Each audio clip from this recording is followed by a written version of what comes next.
Ba-ba-ba.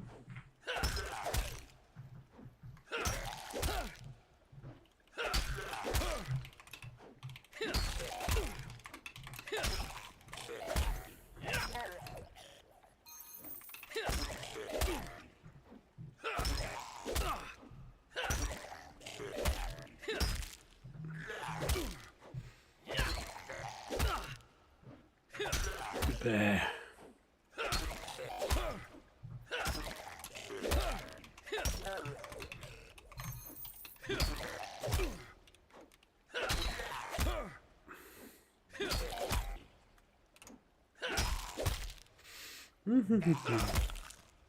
Okay.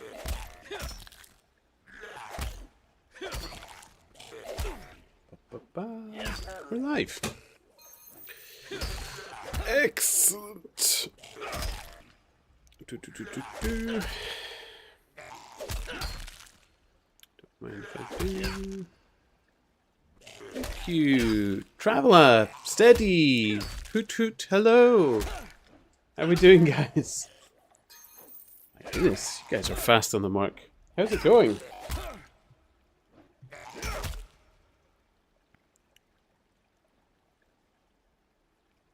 Oh, I know it's later than usual, and for that I do apologize.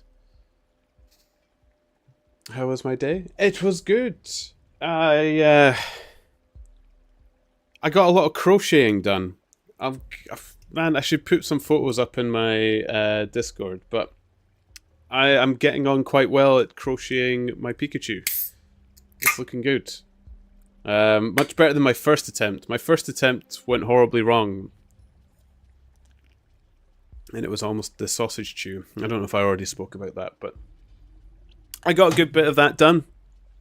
Had a good walk of the boy. Got things cleared up and ready. But, yeah. No, good. Good. I got a lot done. I'm very, very happy with that.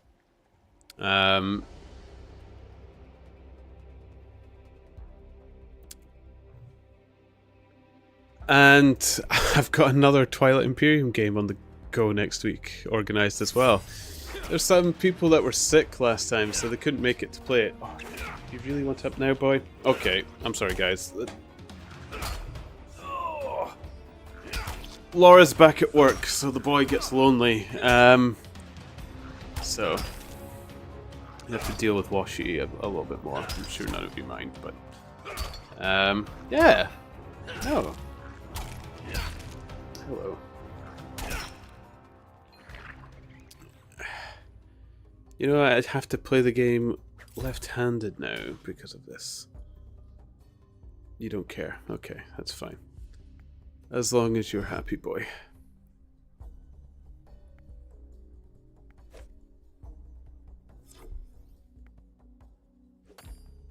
Oh my goodness, you're heavy. Roughly keeping up with levels, but no runaway yet for me. I'm 200 below you on all characters. I haven't played this in a little while. I must admit, it's been a couple of days since I turned it on. I mean, I turned it on to do the passives and stuff. But we enjoyed our New Year's. We did our Lord of the Rings marathon. We didn't actually manage to play War of the Ring like we'd hoped to. So we'll probably do that next week. But we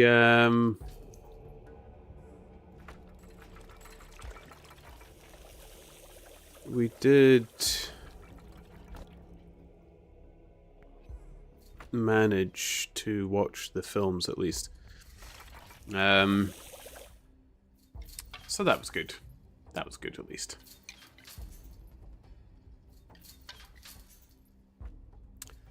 He's a cuddly boy today.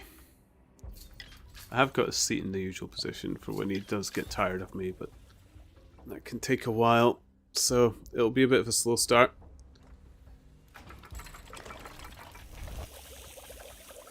But I hope you're all well otherwise. Pretty much the same for me. Played some other games for once and been sleeping a lot. Yeah, I played a little bit of Path of Exile 2 earlier. I'm finally out of Act 1 in Path of Exile 2. Which was good fun. You just don't want to burn out. Or I don't want to burn out, because I am somebody who can burn out in games, so wanted to be careful.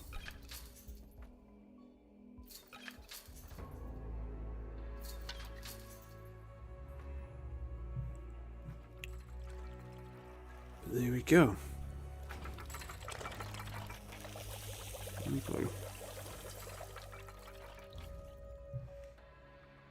Ah.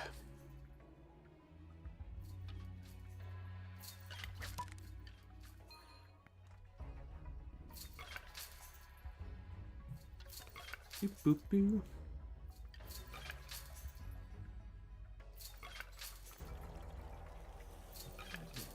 But here we go. We're back. That reminds me, I need to pin up the message for the book read because we're on Sherlock Holmes now. I can't really type with the dog in my arms though.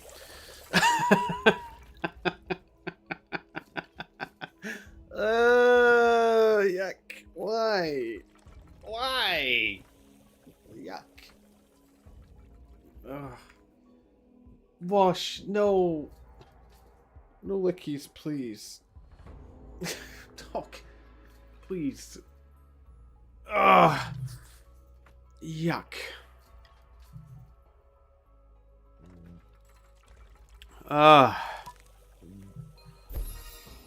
You got your board game. Oh, you got the Barbaric. That's the one you... Was that not the one that you sent me the link of, and my entire internet collapsed as it tried to load up all those 4K images or something? I know, Wash, but your breath stinks, and I really don't want you licking my face, if I'm honest. I know you really enjoy your new wet food, but it leads to smelly breath.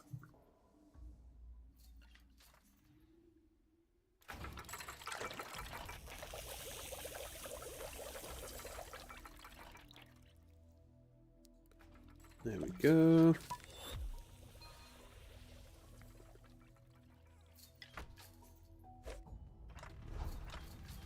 Did I only manage 2 inventories of this? Oh man. Kind of hoping for a bit more. Kilo! Hello! How are you doing? Happy New Year, by the way, guys. Happy New Year. I managed to see you all.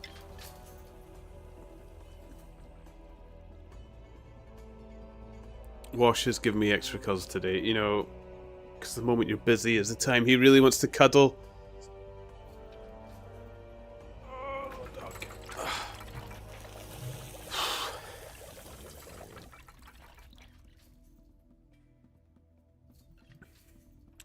So, I am playing this left-handed to the best of my ability.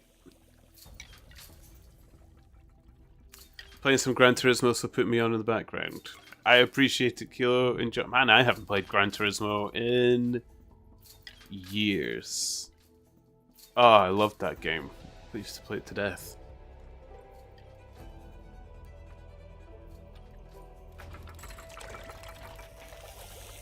Steady. In any case, I would love to stay around, but I need to try and get sleep fixed still. So have a great stream and see you around next time. Remind me later to share photos of those minis. Yes, Steady. Thanks for stopping by, though. I'm sorry I was on a bit later today than normal for us to actually get a good chat and stuff. But transport and stuff is still odd this time of year, just after the New Year, so... The work run was a bit longer than usual and stuff, so... But from tomorrow, should be back to normal streaming, I think. That's it. That's it all over. Birthday. I get to celebrate everything at one point in the year, and then that's me for the year. So Christmas, birthday, New Year, all done.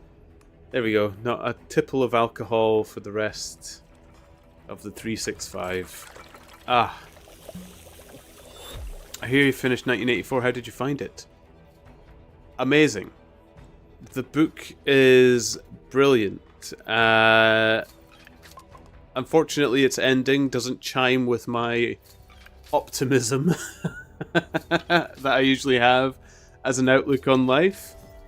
But that is not the book's fault. That's more my perception of the world. So I really enjoyed it. I thought it was brilliant. I was hoping for a happier ending. But it's there's a reason it's got the praise that it does. It's one I feel like I'm going to have to think on quite a bit. And I'm actually looking forward to reading out. So this Sunday, I'm going to start... I've got everything set up for it to be uploaded. This Sunday, I am going to do some of the chapter reads, which I think I'll manage a few chapters within the middle of the day, or during the day, to get that done. Oh, wash. I don't know why you decided to sleep on me, dog. This isn't really my fault.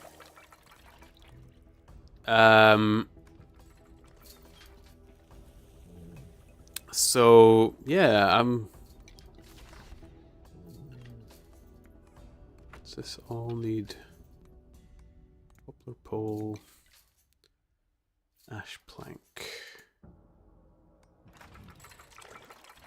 Let's find out which one gives the most experience. 3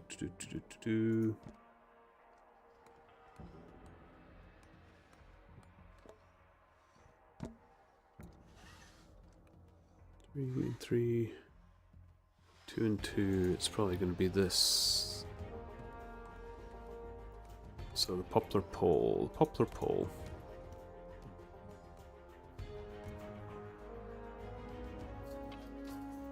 So I will be starting that next week, or this Sunday, to get that uploaded. And we've moved on to a new book. So once I can get Wash out of my arms, I will actually pin up a message and talk about it. But it's...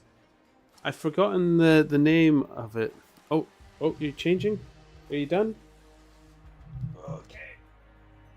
There you go. Good boy. Oh, you want to go by my feet? Okay, even easier. Thank you.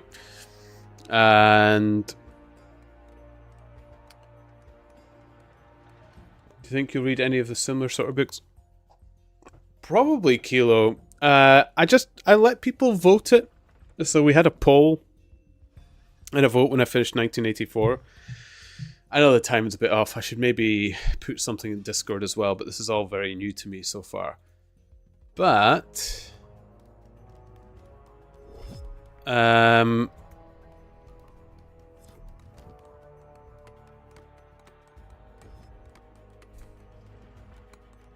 1-handed.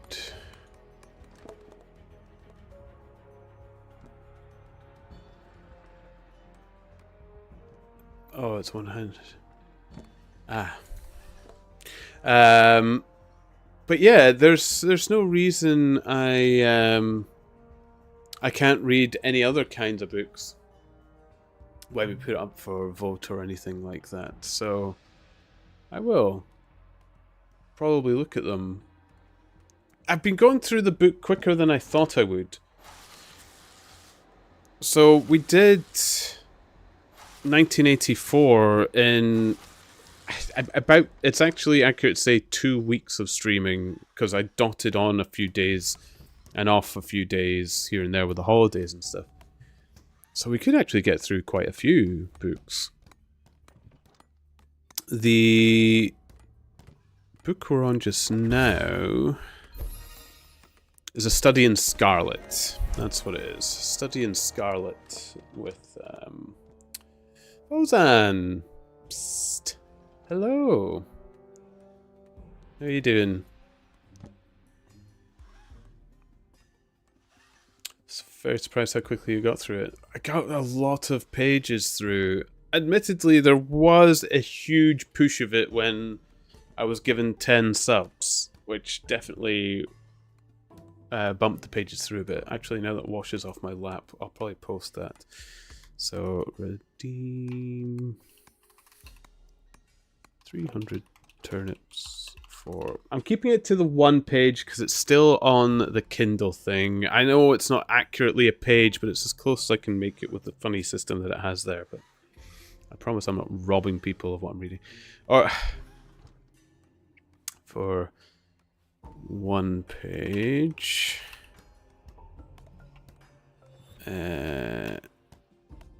Follow for 1 page.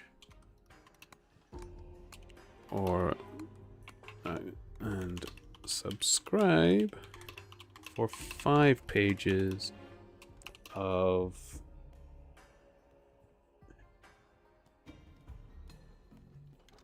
Sherlock Holmes study in Scarlet. Okay, I'll pin that. Oh, I can hear heavy breathing. It's disconcerting. There we go. I think I heard mainly the first 3 chapters that went off for Christmas, and you were basically done when I got back. Yeah, it was definitely... At the last page I read just before going on a collab stream with Zan. It would have been just before New Year's. Just after Christmas, I got a few streams in.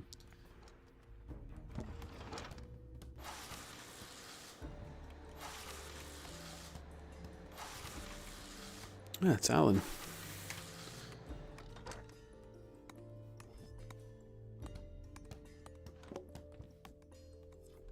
But yeah, I got through the books far more quickly than I thought I would, which is good. It's good fun. I will get the other chapters. Like I said, I'll start doing the chapter reads on Sunday. Channel's ready. I need to finish its logo a little bit, which was a bit slower for me to do because I'm still working on a couple of the emotes as well. I've made myself busy with this. Which is, I mean, I'm not upset about it. Except I took up a new hobby of crocheting at the same time. I should actually bring the crochet up with me whilst I'm streaming. You know, there's some quiet moments when I could just be doing that. It's quite relaxing. And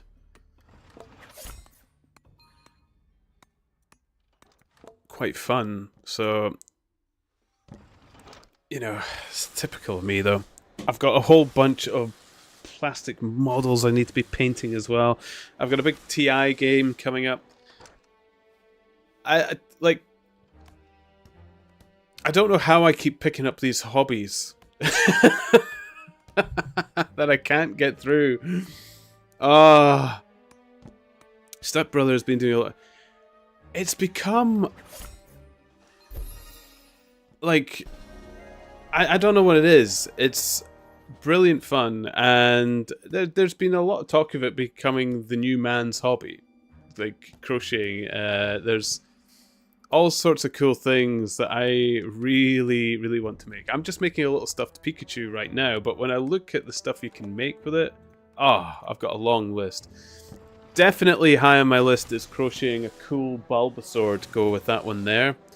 But what I'm going to do is I'm going to actually crochet a flower to go on its back instead of the bulb. I don't know what flower yet. I haven't really picked one. The typical one that people tend to crochet on the back is a rose, but a rose isn't a particularly favourite flower of mine. I know it's very romantic and all, but I've not been a rose kind of person. I actually quite like your flat-petaled flowers like daisies and sunflowers and those types. I realise there's probably a botanical term for those families of flowers, but I'm not a botanist.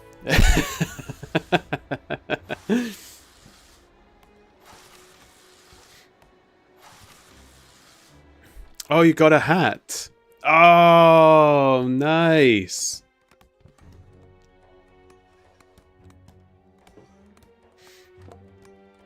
It's very relaxing as well.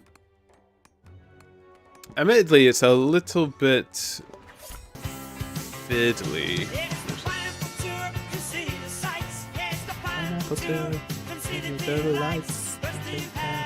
Pet the cat. Tap, tap on your way back. At the city.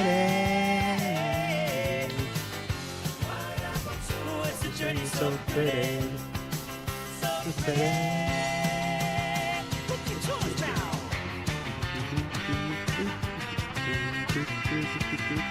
Hello, Twisty. How are you doing?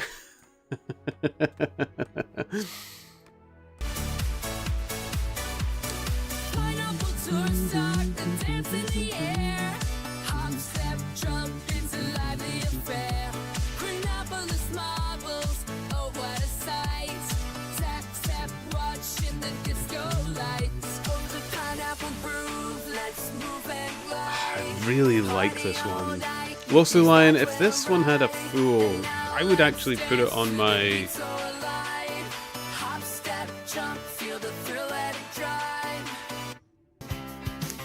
Oh.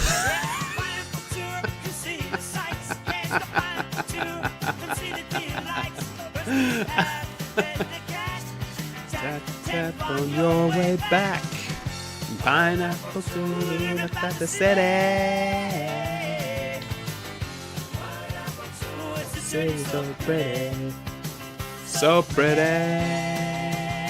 Look at who's now.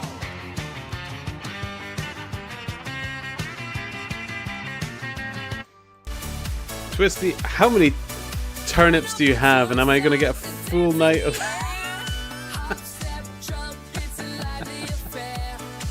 I want to save some of these turnips for book reads. I suppose you've got 4,000, okay. Maybe I should up the price of some of these things.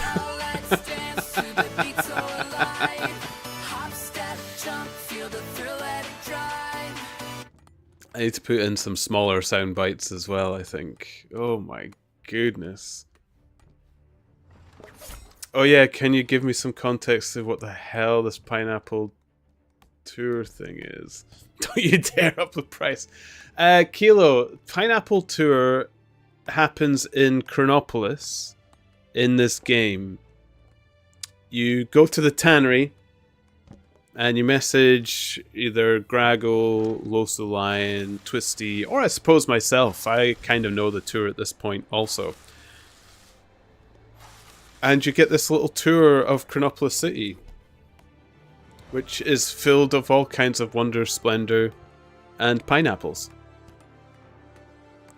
And you'll probably actually understand the pineapples a little, Kilo, because you are actually from Britain. You probably know why there's pineapples decorating gates and houses and stuff, but...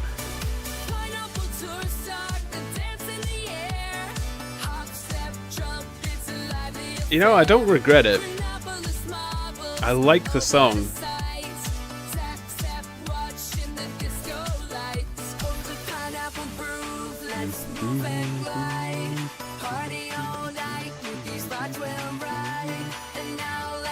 You don't regret it either. Nope.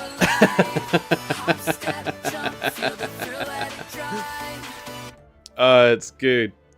I've been trying to find... I was listening to your other one, Losu Line, the haunting one, to see if there was a good bit I could clip to post, but the gaps are so large between things, it would be too long a play.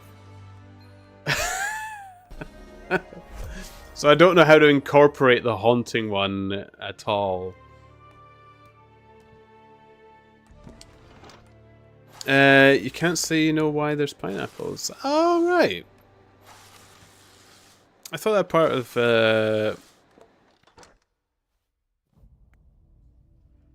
British history is well known. Yeah, you'd have to book the tour to find out. I can't really give it away on stream, Kilo. People should really do the tour. Otherwise, I mean, we can't make money in the game right now anyway. I don't really know what profit I'm defending, but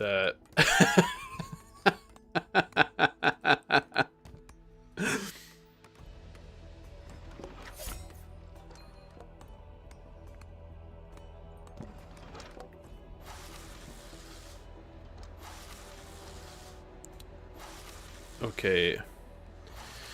Protect the IP, yeah. The intellectual pineapple.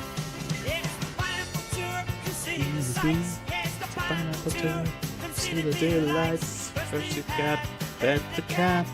Step on your way back. The city.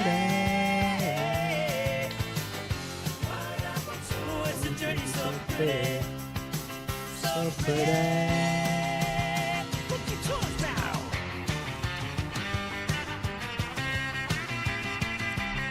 Oh, ventures, balls. We're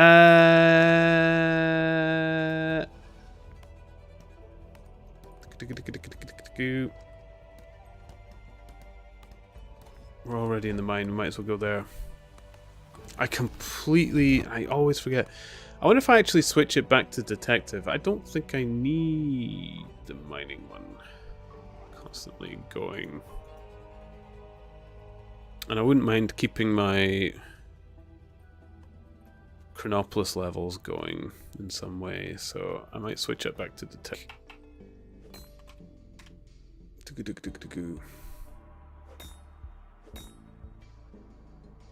Oh, Walla Walla.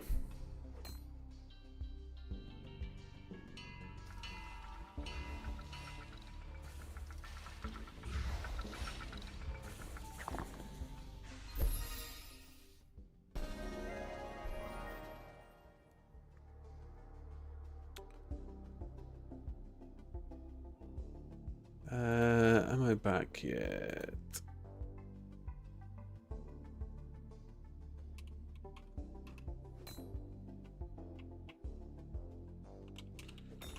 Be back now. Should be back now. Okay. Do.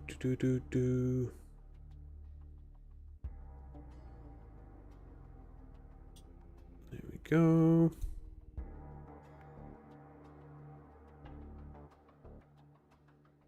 Sorry about that, guys. I need to come up with some kind of better connection. I think this, it actually is immensely frustrating.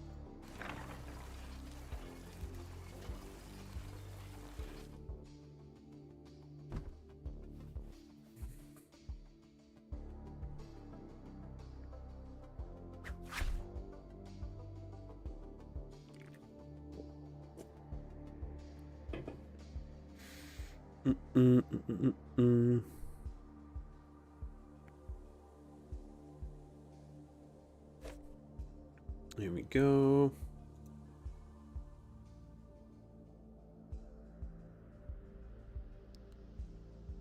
Okay, I hope you can all see me.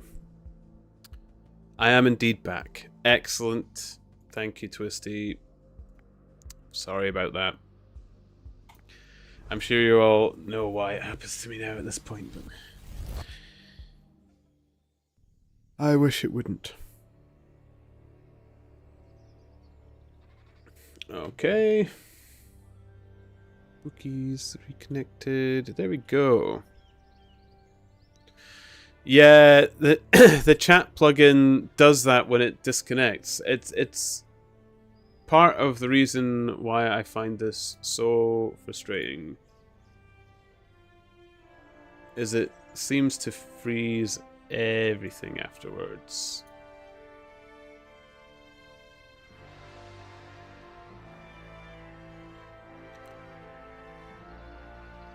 So I've reset it, but even then it takes a couple of minutes before it starts to kick in again. So hopefully you'll see it again soon. That's troublesome. Very troublesome. Have you managed to find the root of the issue of crashing? I think what it is the mobile broadband that I have to use to get internet where I am. I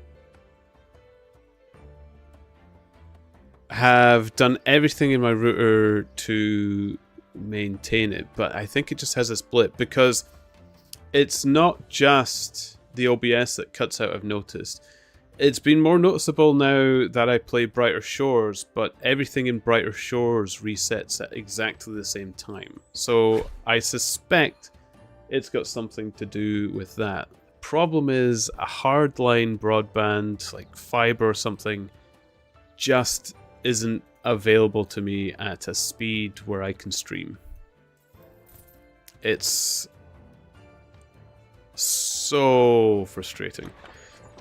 I have thought about doing maybe a satellite broadband, but apparently the delay on that is huge. I don't know if that's true though, or if it's improved otherwise. Have I thought about trying Starlink? It's the cost of Starlink and right now, and his companies are not doing very well in Scotland right now. If there's any company associated with Elon Musk, it's very, very difficult to get it in Scotland right now. They are not popular. I think it might actually be difficult in England as well, but like these countries were just not happy with him.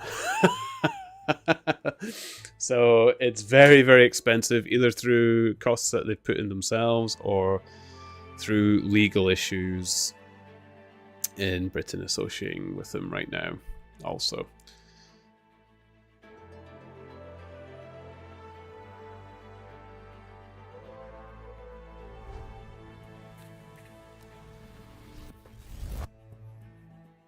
Yeah, it's a very rapid change of character on his part.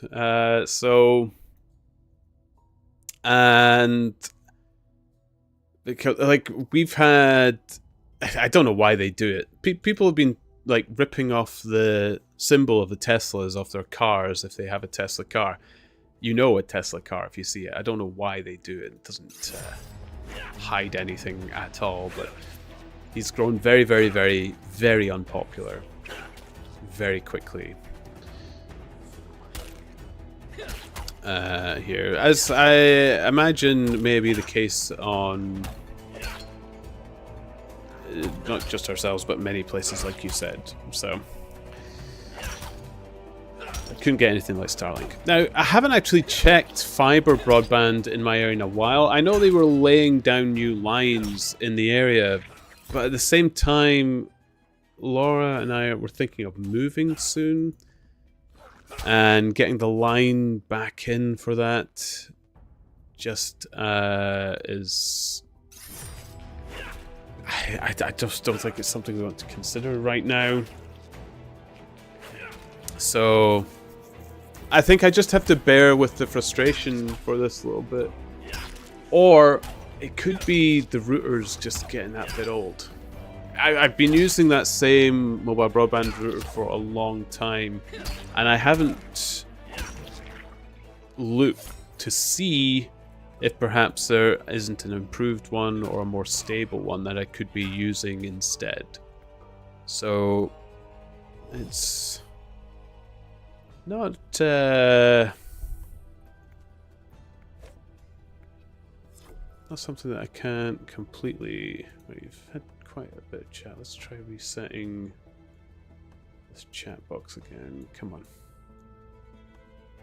Come on, chat box. Start working. Please.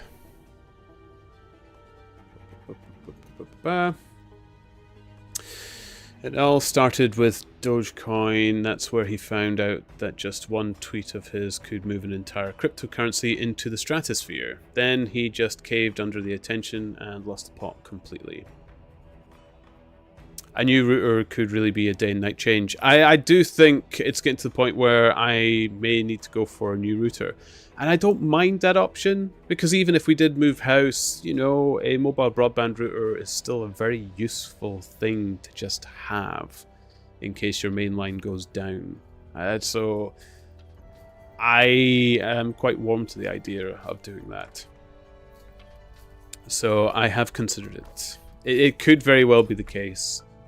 The network I have otherwise seems to be fine. I have actually one other thing I was looking to investigate through it. The bizarre thing is, as well, though, is when I came back to streaming in November, I actually had a good number of a couple of weeks actually of streaming without any problem. You thinking about moving? Staying within the country, you know, but change of house. Change of house. Still in the Highlands of Scotland, just a bit of a change of location, that's all. I've been within this house in and around. This is a family house. It's not just our own. It's shared, and we're like, cost of living and having a house in Britain is very difficult, but we're getting to a point now where it might actually be very achievable for us. So we want to leap on the opportunity while we can. So yeah, plans of moving, but nowhere abroad, nowhere far away. Not next door to you, Zan. As much as I would love one of those hats, I can't afford to move to, what was it, Texas, I think you said you lived in? House markets everywhere screwed, Brev, not just the UK. Yeah, but I can't speak for every other country without knowing it firsthand. I don't like to put my neck out on that, but I can imagine it is. I've heard it is, but we miss you. I'm right here.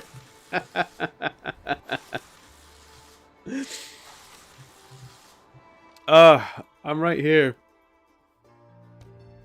I know, like, I don't know if that "we miss you" is going about as well, because I have been talking about probably switching up my game for a little bit, because I've played this quite a while, and I find my position in amongst the Brighter Shores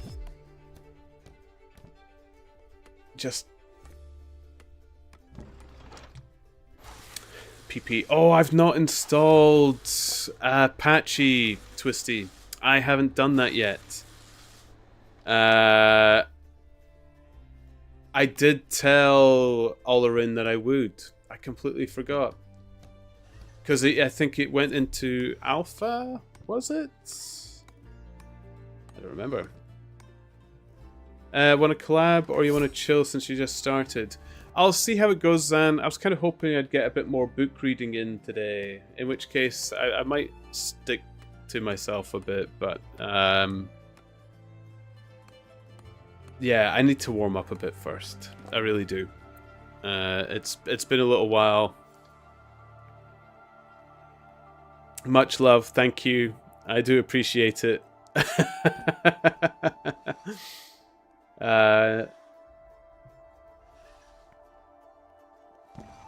But don't write me off the collab list. I do enjoy collabs. I do. Adds hand-holding to the action queue. Oh yeah, the action queue's in now. I saw the patch. How do you add...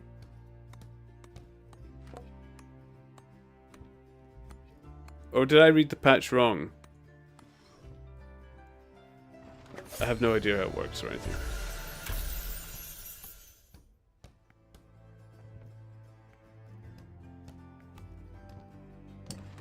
No Apache, Riot, and Hopeport. I know. I did tell Lorena I would do it. I know for gathering it's shift click.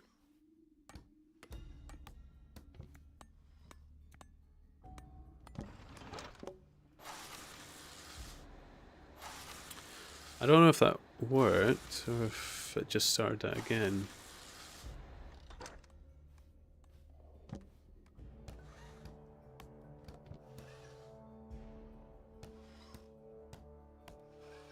Might not work for things like this.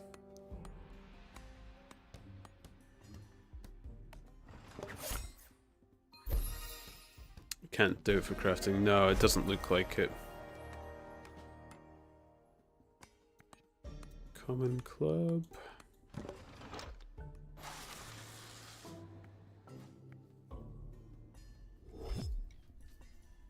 Boop, boop, boop, boop, boop, boop, boop, boop. Oh, it is better having the bigger quartermaster deposit. Yeah. I'll need to, next time I see Allrain, I need to ask them about it, because Apache did look quite fun. The reason I was a bit more hesitant than most for Apache is I did have the Pokemon game on mine for a while, and I found it irritating at a point. At a point it became very, very irritating. But Apache didn't seem to be quite as in your face, so...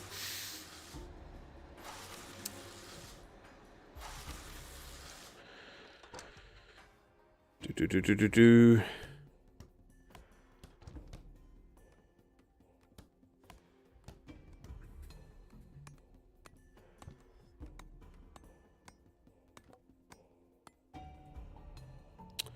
What are we doing? Twitch. There we go.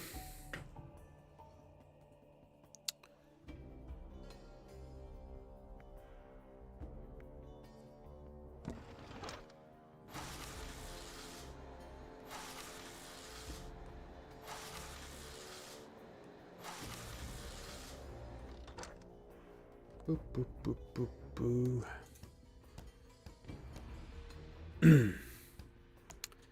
More like bone wrong, am I right? Yeah. Yeah.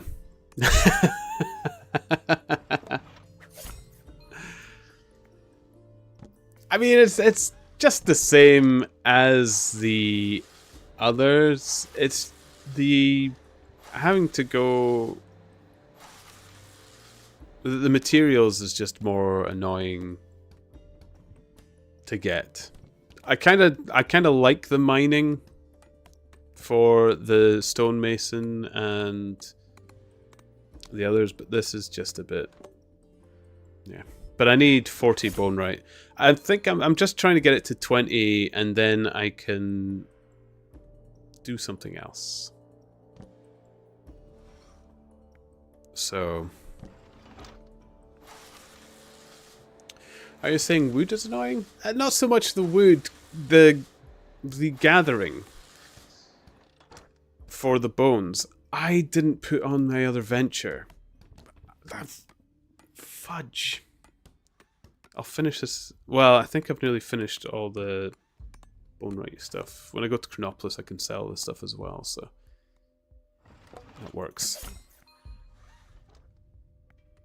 Yeah, the wood cutting I actually didn't mind. I especially liked the two-person wood cutting that we were doing the other day, Crimson. That was good.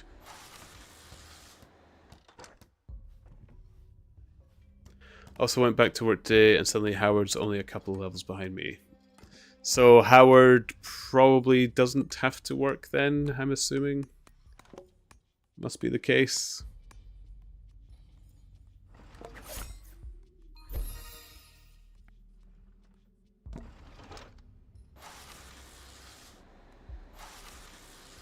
Let's take a look. Actually, how am I doing on leaderboards? Oh, I'm actually still in the top 3,000.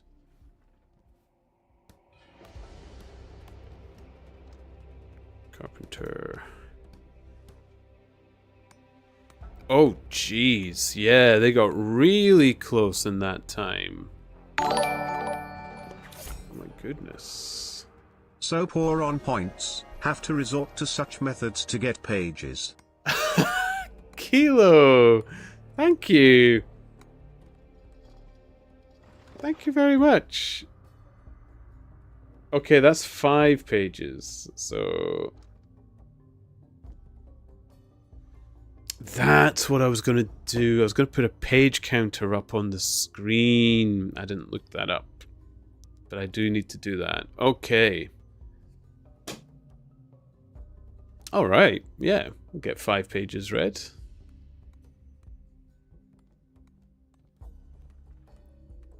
I had a little listen back on my read of Sherlock Holmes. I need to be a little bit more different on their voices so you can tell the people apart. And I also need to... Oh, that's fine, we're going to Chronopolis. I think I've finished all that we had. Yeah. Yeah. I...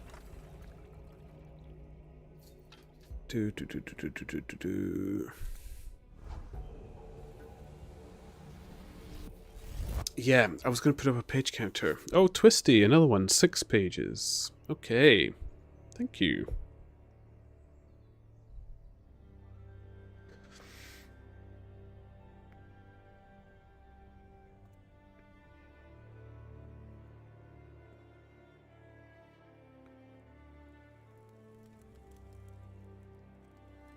What I can do is... It doesn't really matter where I'm leveling, so I might stick in Chronopolis. I kind of miss Chronopolis. And I could do the tannery, but I am wasting a lot of money without doing the merchant. So I'm wondering if I just do raids and read while doing raids. I think I can do raids pretty safely without dying right now.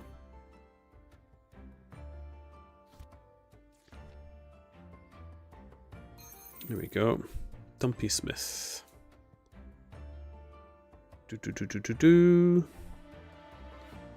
Then we'll sell off what we have.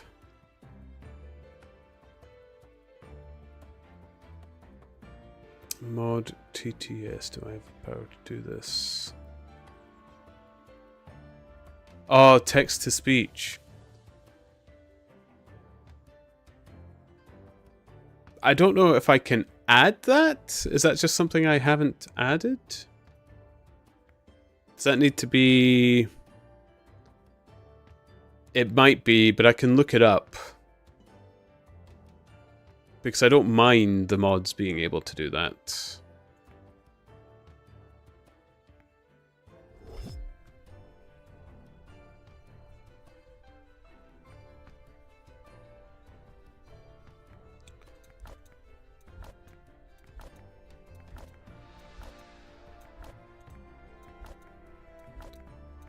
Go.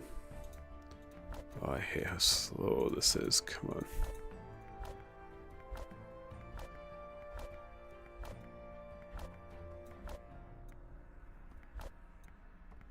There we go.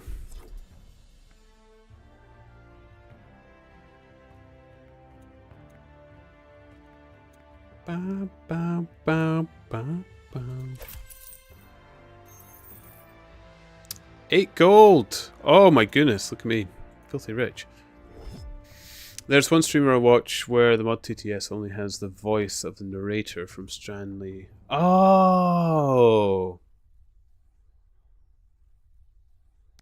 I wonder if I could AI my own voice, so that if it was text to speech... Although I don't know why I would need to do that. I have my own voice. And I read what you put up as messages anyway.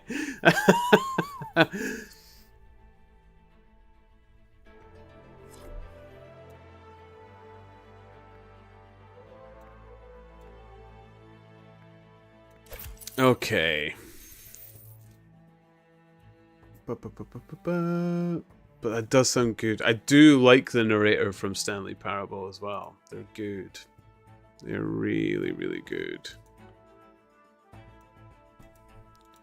Okay, let's do some raids now when I'm raiding.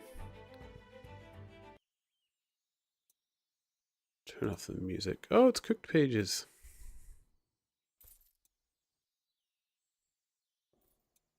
They got rid of Sam Vimes. Shame.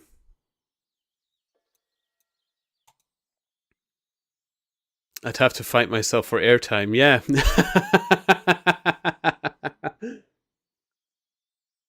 Especially since I've learned it's mostly my voice that people ended up watching me for, so... I don't want to become my own competitor, do I? A terrible idea. Okay, we'll start these raids, and we are on chapter 2. of Study in Scarlet. Study in Scarlet. So, if we are all... Oh! Fail.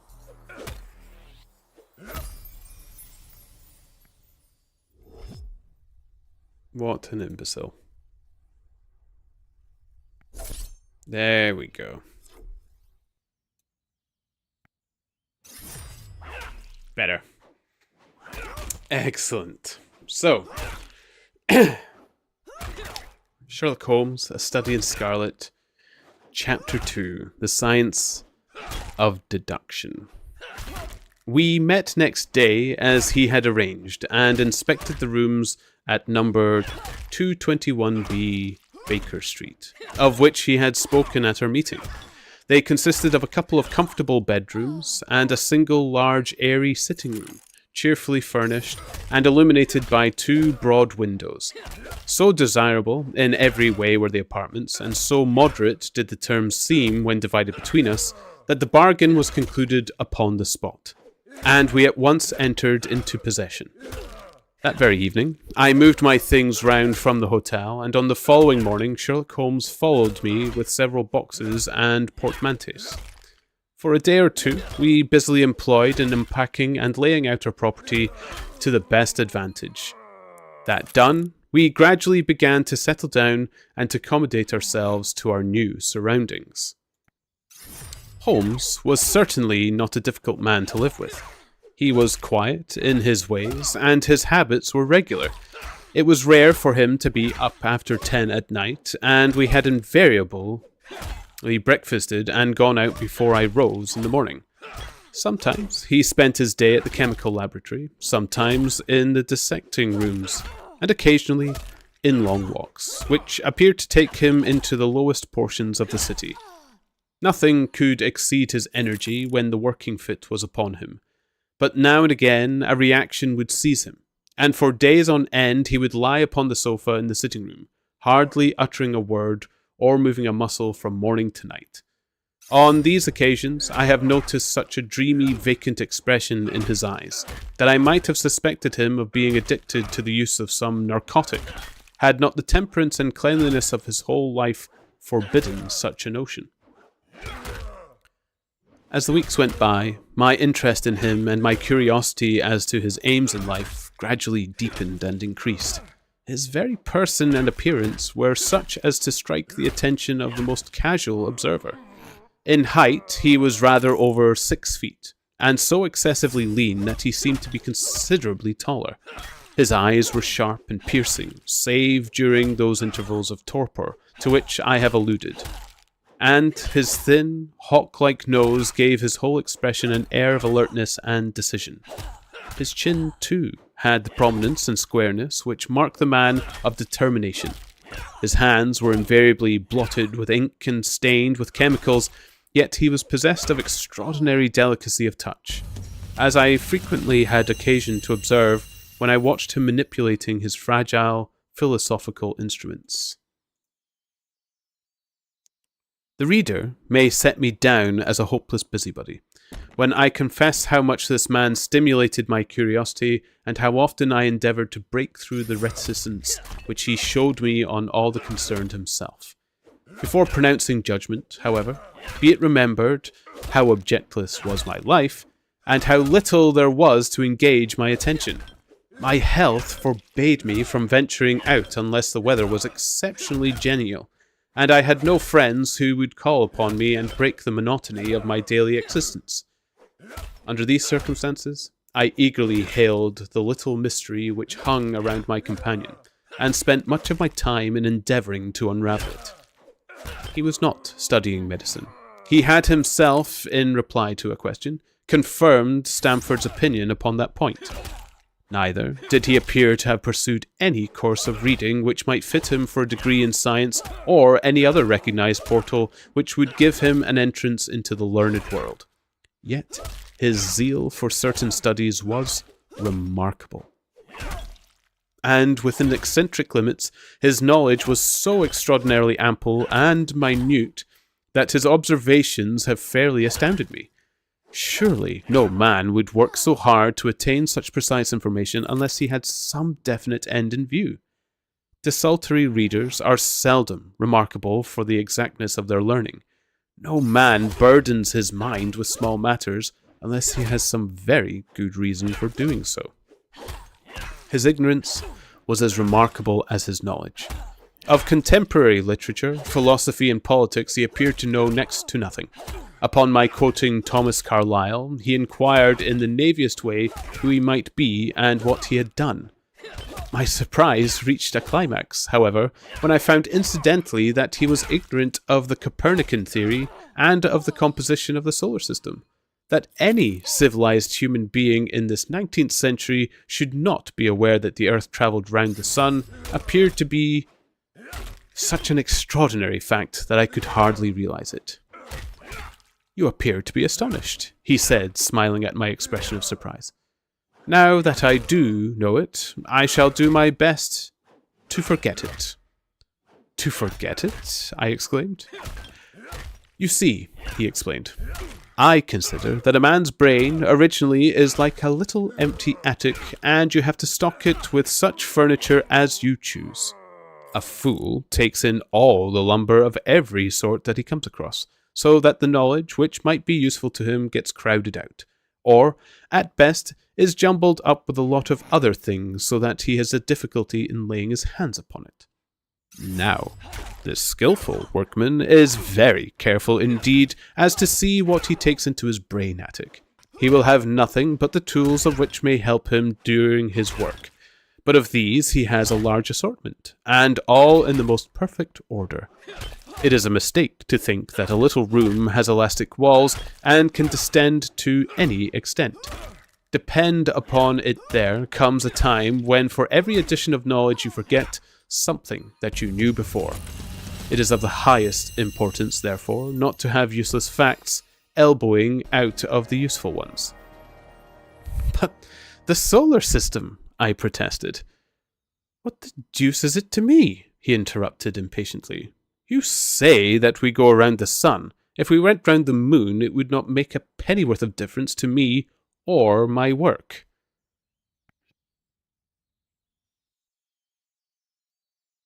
I was on the point of asking him what that work might be, but something in his manner showed me that the question would be an unwelcome one. I pondered over our short conversation, however, and endeavoured to draw my deductions from it.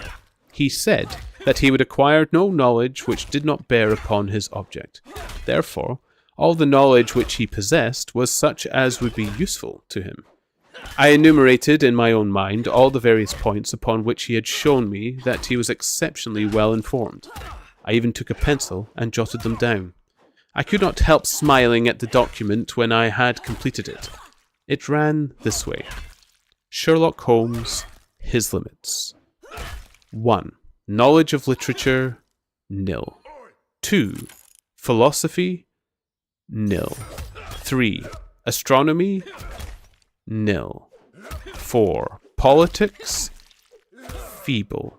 5. Botany, variable. Well up in belladonna opium and poisons generally. Knows nothing of practical gardening. 6. Geology. Practical but limited. Tells at a glance different soils from each other. After Walks has shown me splashes upon his trousers and told me by their colours and consistence in what part of London he had received them. 7. Chemistry. Profound. 8. Anatomy. Accurate but unsystematic. 9. Sensational literature. Immense. He appears to know every detail of every horror perpetrated in this century. 10. Plays the violin well. 11. Is an expert single-stick player, boxer, and swordsman.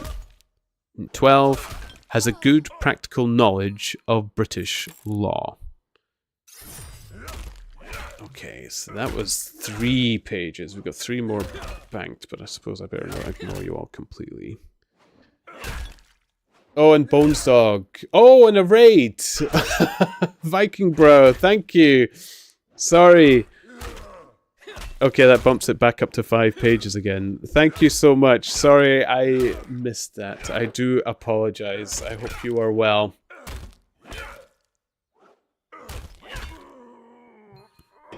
How are you doing, Bones Dog? It's good to see you. Good to see you.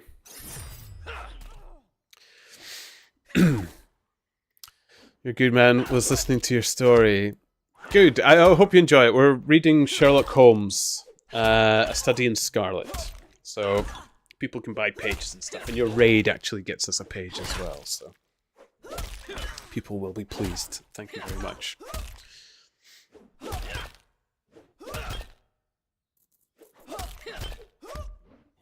Ooh, pardon me.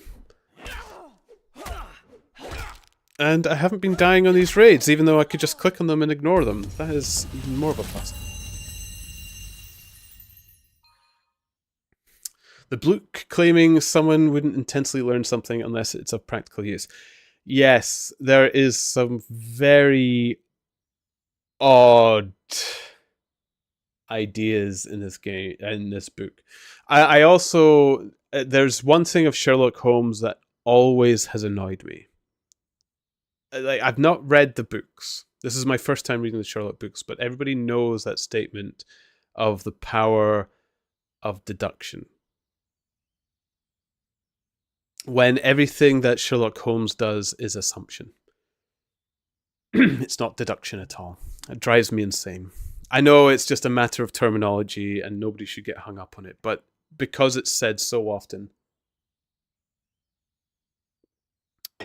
it annoys me.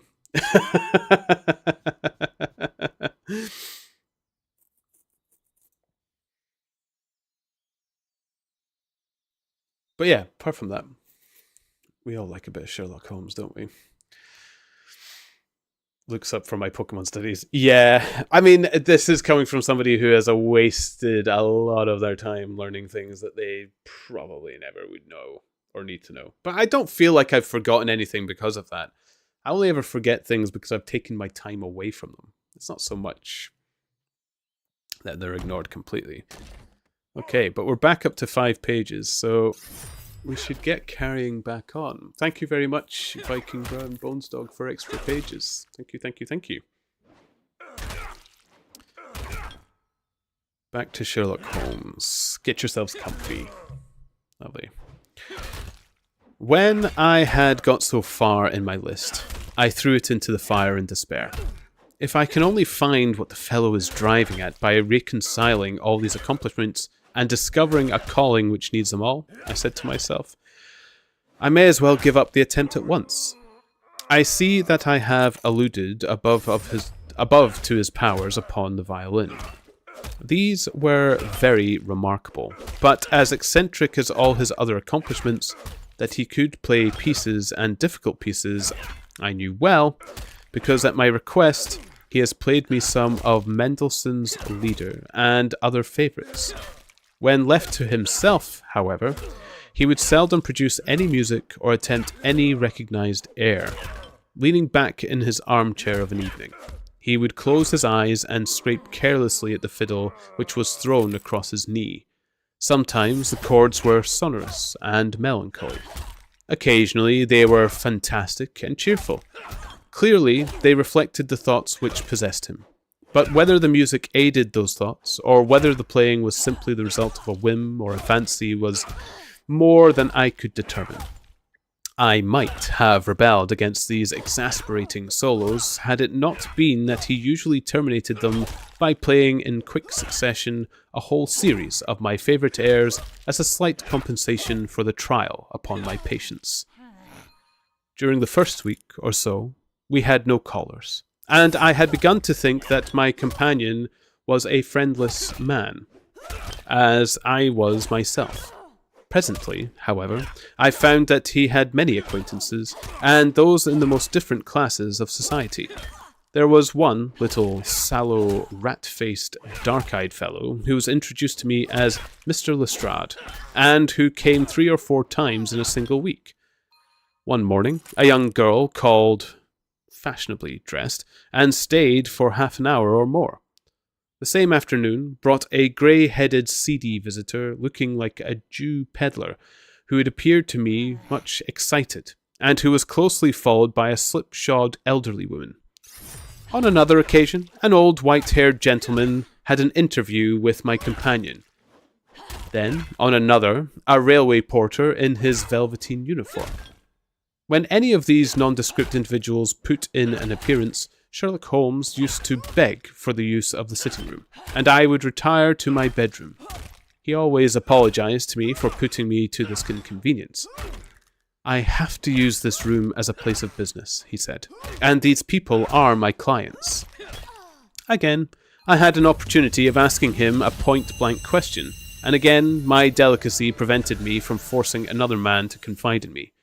I imagined at the time that he had some strong reason for not alluding to it, but he soon dispelled the idea by coming round to the subject of his own accord.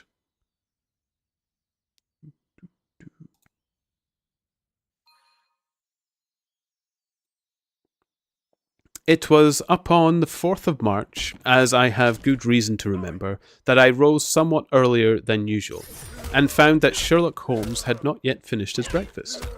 The landlady had become so accustomed to my late habits that my place had not been laid nor my coffee prepared. With the unreasonable petulance of mankind, I rang the bell and gave a curt intimation that I was ready. Then I picked up a magazine from the table and attempted to while away the time with it, while my companion munched silently at his toast. One of the articles had a pencil mark at the heading, and I naturally began to run my eye through it. The somewhat ambitious title was The Book of Life, and it attempted to show how much an observant man might learn by an accurate and systematic examination of all that came in his way. It struck me as being a remarkable mixture of shrewdness and of absurdity. The reasoning was close and intense, but the deductions appeared to me to be far-fetched and exaggerated. The writer claimed, by momentary expression, a twitch of a muscle or a glance of an eye to fathom a man's inmost thoughts.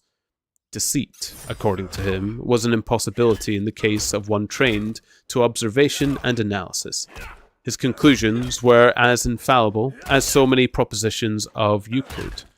So startling would his results appear to the uninitiated that until they learned the processes by which he had arrived at them, they might as well consider him as a necromancer.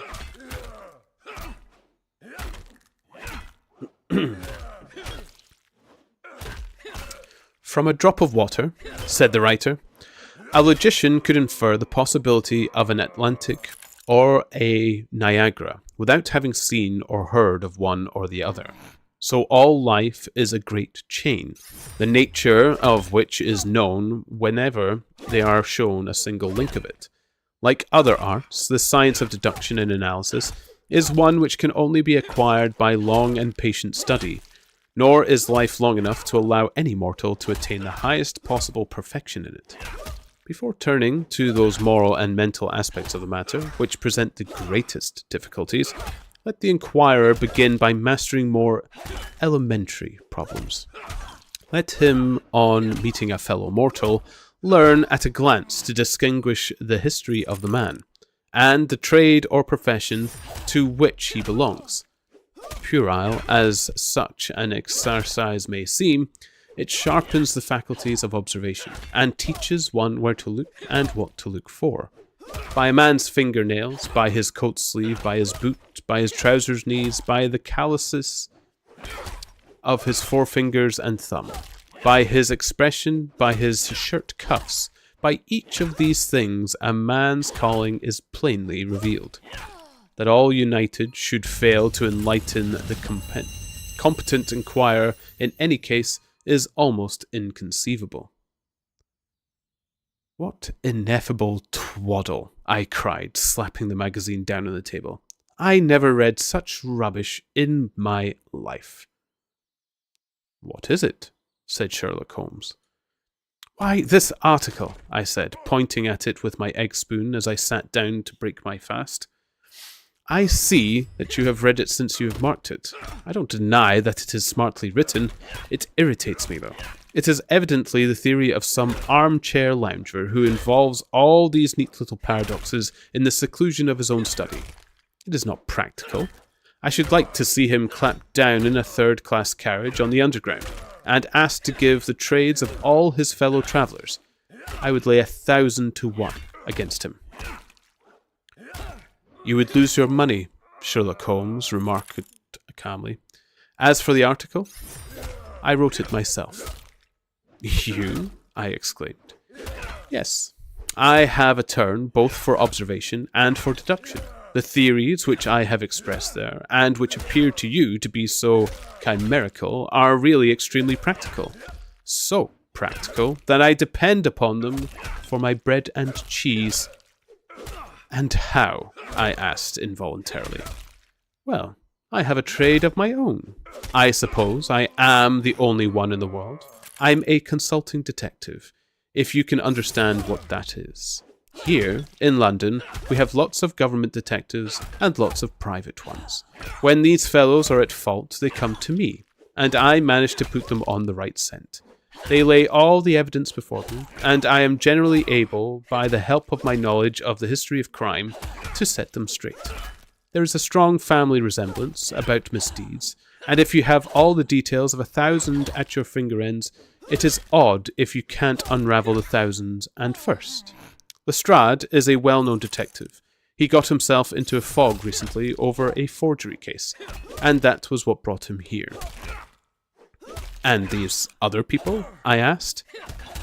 They are mostly sent on by private inquiry agencies. They all people who are in trouble about something and want a little enlightening. I listen to their story, they listen to my comments, and then I pocket my fee. Do you mean to say, I said, that without leaving your room you can unravel some knot which other men can make nothing of, although they have seen every detail for themselves? Quite so, said Sherlock. I have a kind of intuition that way. Now and again a case turns up which is a little more complex. Then I have to bustle about and see things with my own eyes. You see, I have a lot of special knowledge which I apply to the problem, and which facilitates matters wonderfully. Those rules of deduction laid down in that article which aroused your scorn are invaluable to me in practical work. Observation, with me, is second nature. You appeared to be surprised when I told you on our first meeting that you had come from Afghanistan. You were told, no doubt, I explained. Nothing of the sort, replied Sherlock. I knew you came from Afghanistan. From a long habit, the train of thoughts ran so swiftly through my mind that I arrived at the conclusion without being conscious of intermediate steps. There were such steps, however. The train of reasoning ran. Here is a gentleman of a medical type, but with the air of a military man, clearly an army doctor then. He has just come from the tropics, for his face is dark, and that is not the natural tint of his skin, for his wrists are fair. He has undergone hardship and sickness, as his haggard face says clearly. His left arm has been injured. He holds it in a stiff and unnatural manner. Where in the tropics could an English army doctor have been such hardship, and got his arm wounded? Clearly, in Afghanistan. The whole train of thought did not occupy a second. I then remarked that you came from Afghanistan, and you were astonished. It is simple enough as you explain it, I said, smiling. You remind me of Edgar Allan Poe's Dupin. I had no idea that such individuals did exist outside of stories. Sherlock Holmes rose and lit his pipe. No doubt you think that you are complimenting me in comparing me to Dupin, he observed. Now, in my opinion, Dupin was a very inferior fellow. That trick of his, breaking in on his friend's thoughts with an apropos remark after a quarter of an hour's silence, is really very showy and superficial. He had some analytical genius, no doubt, but he was by no means such a phenomenon as Poe appeared to imagine.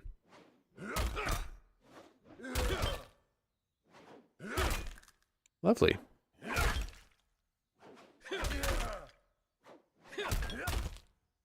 There we go, guys.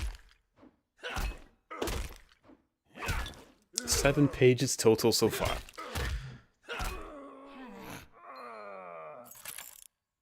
How are we all doing?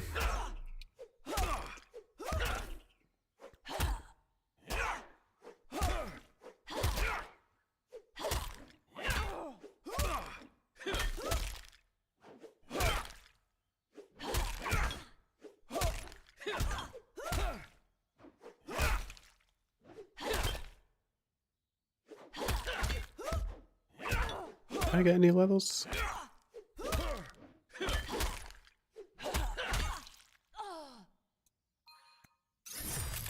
I must have done. What level am I?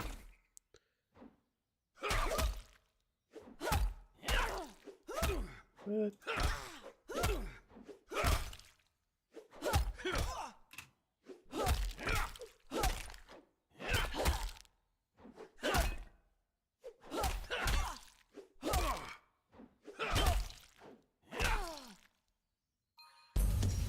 Oh wait, because I was doing, but I was like, I was 718 when I started. How can I be 729? That's over 10 levels, but I forgot we were doing Bone Right. There we go. I was enjoying the story of Muchly while driving around Laguna Seca. Ah, 6 Days Muscle Car. Laguna Seca is a great track. I haven't actually played any kind of proper car racing game in ages. Unless you count Mario Kart, which I don't think anyone would. Okay, let's go to Hope Forest. I need more bone. I need more horn, I suppose. It's more accurate. Maybe we'll bump into Crimson on the way. Pop the music back up a bit while we wait for more pages. Lovely. Thank you for the subscription again, though, Kilo. Very, very nice. Very generous. Thank you.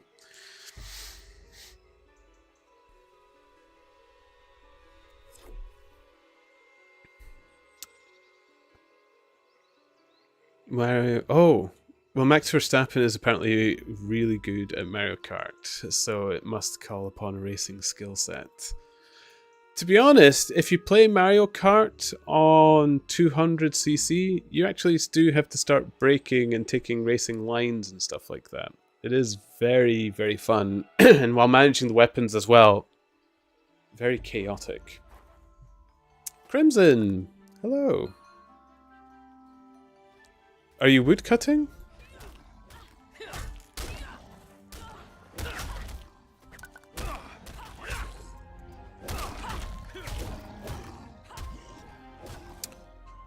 Oh, I must have... I was reading... I just passed by you. Are you woodcutting then? Do you need 2 hands? Because I actually quite enjoyed that. Do-do-do-do-do.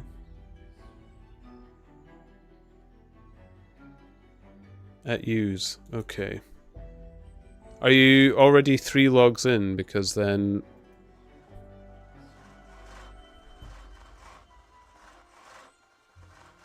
my inventory will match yours.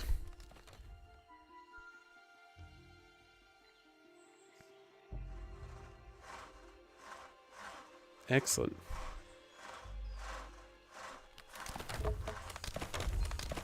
Six in. Perfect. Cool. Just tell me when to bank. Although I should probably have 3 spaces left when we get to that.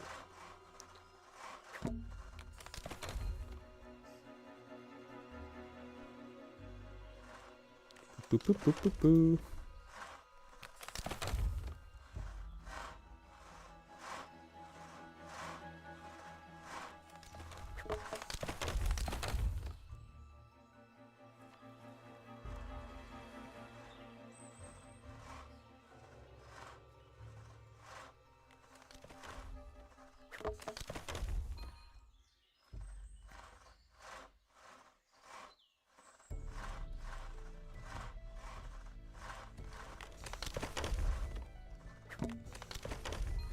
It's little things like this. Like I had my... I don't know. I was actually going to change games for a little bit, but it's little moments like this that keeps me in this game, where it's actually nice and co-op-y. I hope they come up with some kind of co-op quests or something soon. No, game, this one, please. Also, Ray and I found out that it's best to swap sides each inventory. Oh, is it? Oh, for speed, because the person dropping off will be able to reach the other side of the tree. Yep. Yep. I get it. I absolutely get it.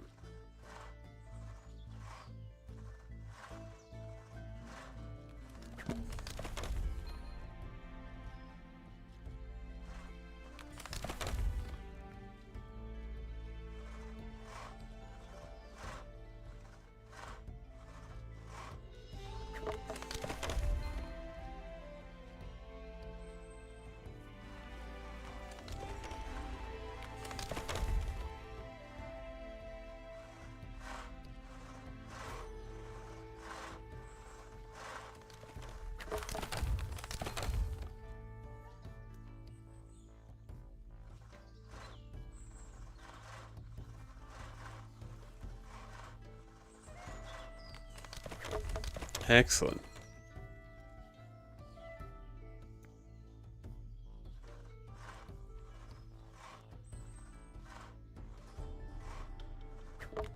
Also, I hope it helps speed you along ahead of the other one. Who's catching up with you? I've forgotten their name now.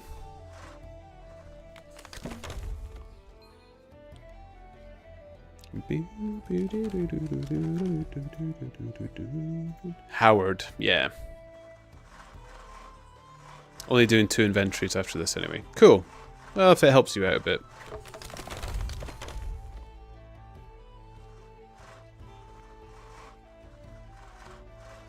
It's a change for me. It's fun.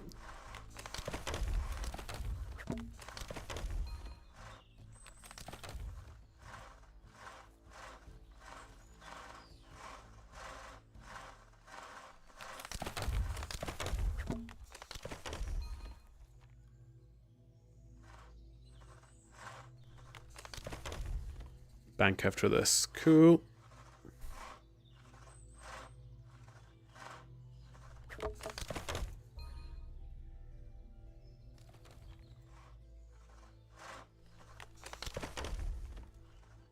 And then swap sides.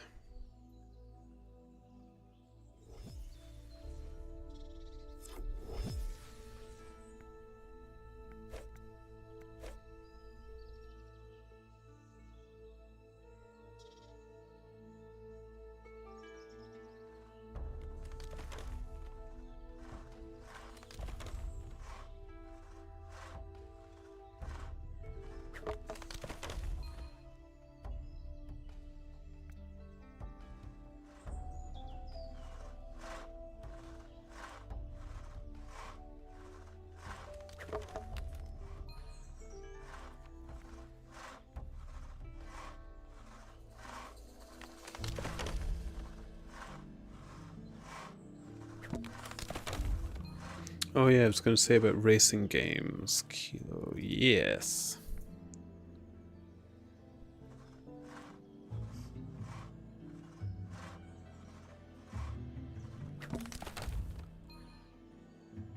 I was actually going to ask, do you go all out in racing games? Like, do you have the steering wheel and stuff?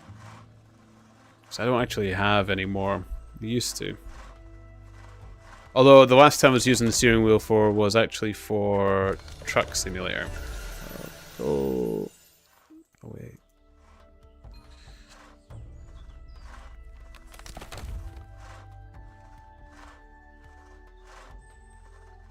Sorry, Keel, that wasn't go away to you. It was the knowledge point thing that came up in this.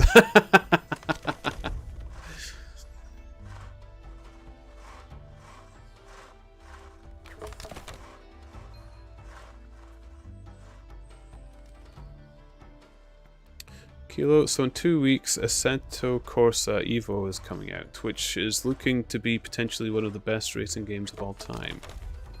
As in, like, a simulating racer.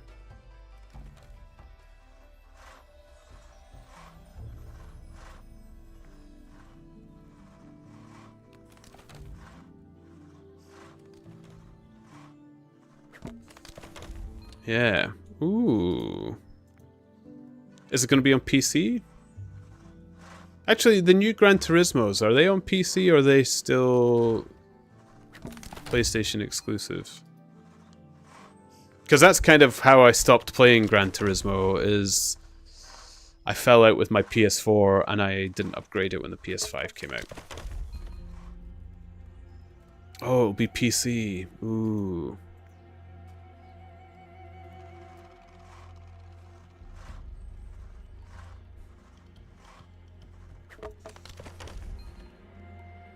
You've got a low-end racing wheel that I've had for 7 years, so I've been thinking about upgrading.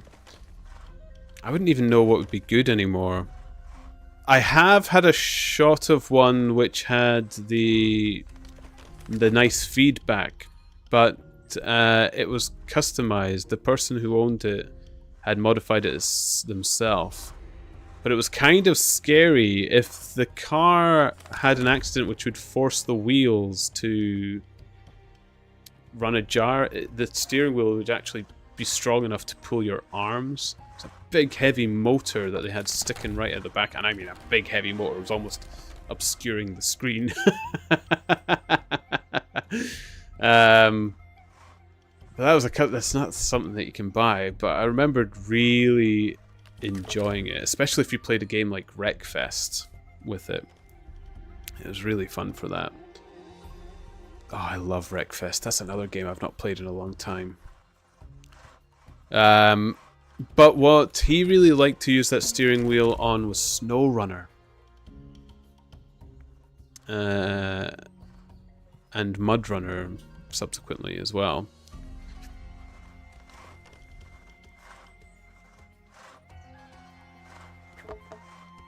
Which are games that I don't actually own. I always kept meaning to get.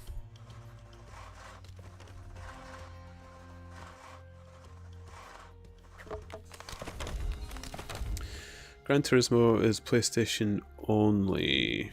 Gran Turismo 7, the most recent one, is PS4 and PS5, but not sure how well it runs on PS4. To be honest, my PlayStation 4 is packed up. I don't use it. Laura still uses her PlayStation 4 sometimes, but mine only ever comes out to become a Blu-ray player. If we need to play a Blu-ray for any... So we actually dug it out. It's downstairs on the TV, but it was only so we could play, because we got Blu-ray copies of the Lord of the Rings trilogy, which we were watching for New Year's. So, yeah. I don't use it for much more beyond that.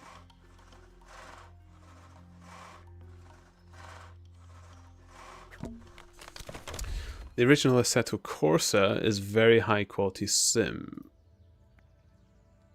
but it's mainly a sort of moddable sandbox rather than the game itself. Okay. Oh, bank.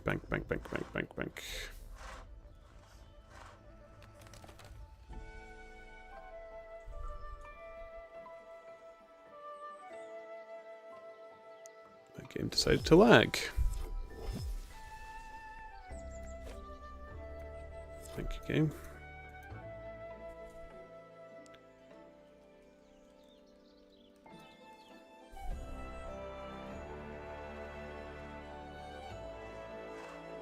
Sorry, Crimson. I forgot to bank and it lagged, so that's you. So I needed catching up.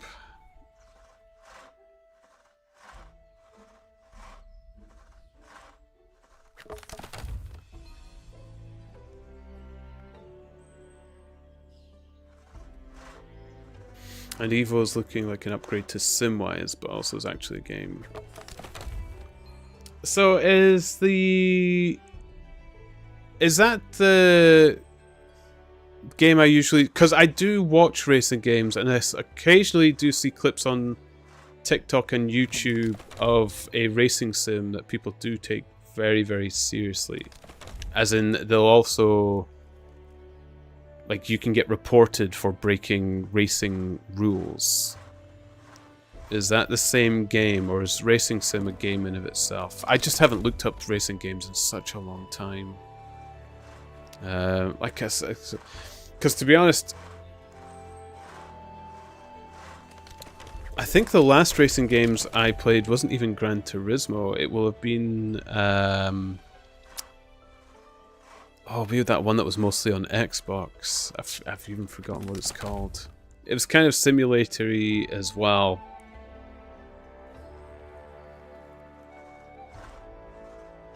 Oh, the name escapes me. It was good. No, it wasn't Pro. Got some reason. Oh, maybe it was. I can't remember now. It actually did really well, and it made the real world racetracks really good. But it had its own racetracks that it named after snakes, and they were awful. Some of the worst racetracks I'd ever played. I genuinely hated their own created racetracks.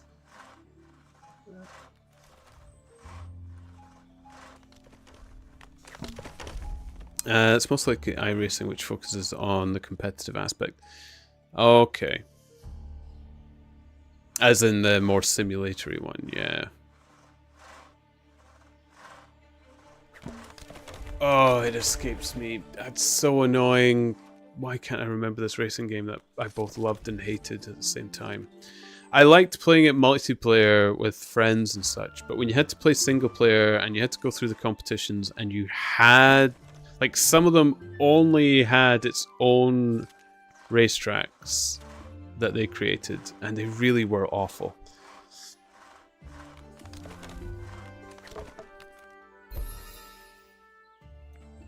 Like, one of their tracks, for example, was hairpin after hairpin. As if that's a fun challenge to... And when I say hairpin after hairpin, I don't mean twice. I mean, like, hairpin after hairpin after hairpin after hairpin. It's not exciting.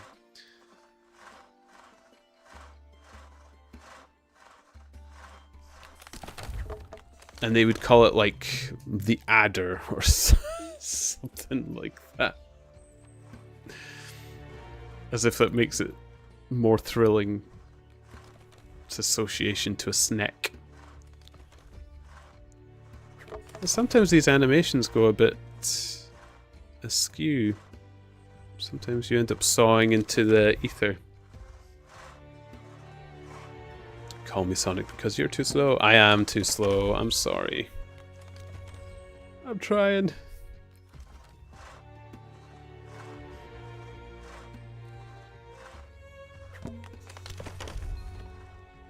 Boom.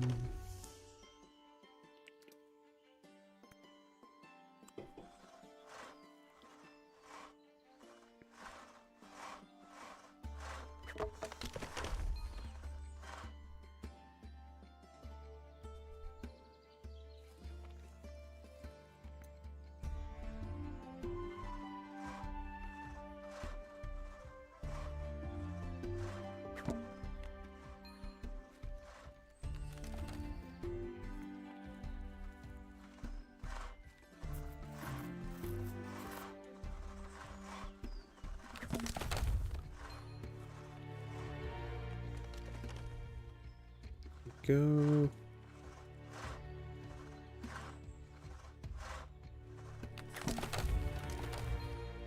And I need to remember to bank.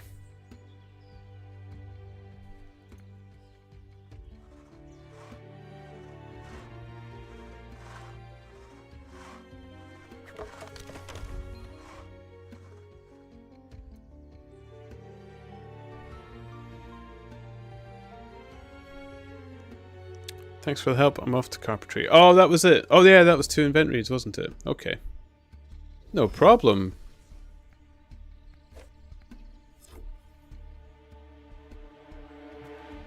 Hope it goes well. There, we'll do some gathering, grab some bones. Dice Mangs, hello. What's going on? I am finally getting bone right up to 20 so I can do something about it for the 5-star quest. We are still reading books. It's no longer 1984. We finished reading 1984. And Miss Esri just purchased 5 pages of that reading of Sherlock Holmes. We're reading Sherlock Holmes right now. Hello, Miss Esri. Oh. My apologies, Jinx. It's you that hit the subscribe button. Thank you, Jinx.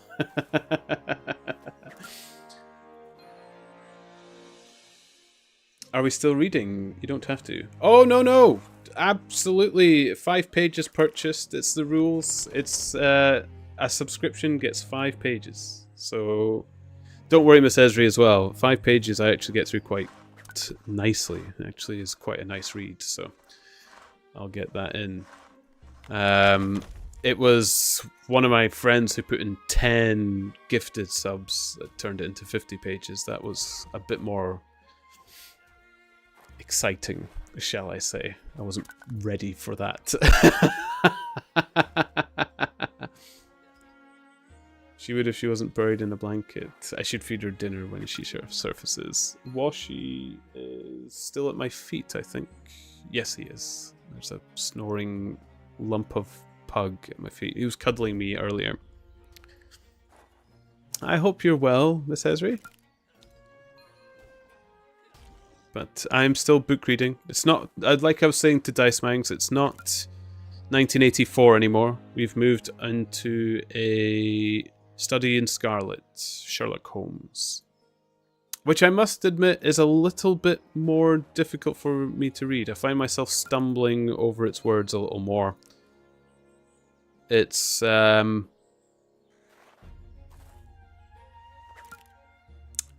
deliberately a little more profound, which I think is in keeping with its characters, I suppose. So I'm not saying that's a bad thing.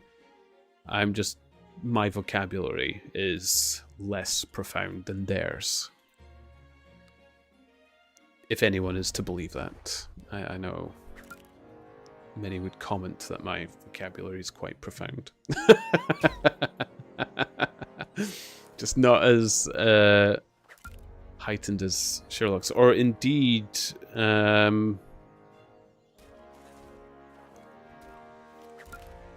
Watson's.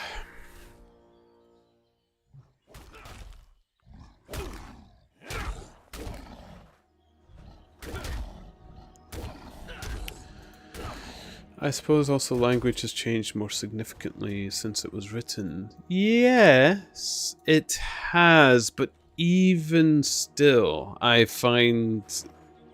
I have read books of its age, and they are distinctly very aloof, or what we would call aloof in modern day English.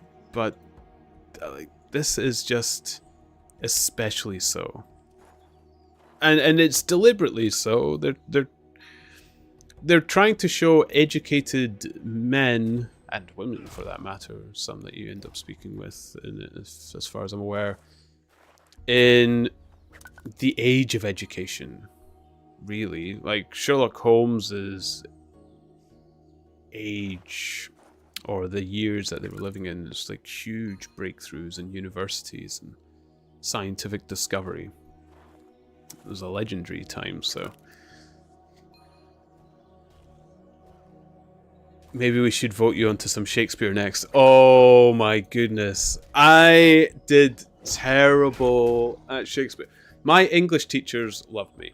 I'll go off on a start with that. So my English teachers, they loved having me in their class, especially when it came to talking, which should have been a first hint, I suppose. I don't know why it's taken me this long to believe I was good at talking. But they did not like me and Shakespeare, and I did not get on well with Shakespeare. If you want a stumbling read, if you guys actually want to get me through a stumbling read, then yeah, Shakespeare. But at the same time, Shakespeare is written plays. It's not like reading a book, it's reading a script. Which I guess goes a long way into say that I probably wouldn't be a very good actor. Well, I don't know, actually. I could work with cues, but just reading off the script is...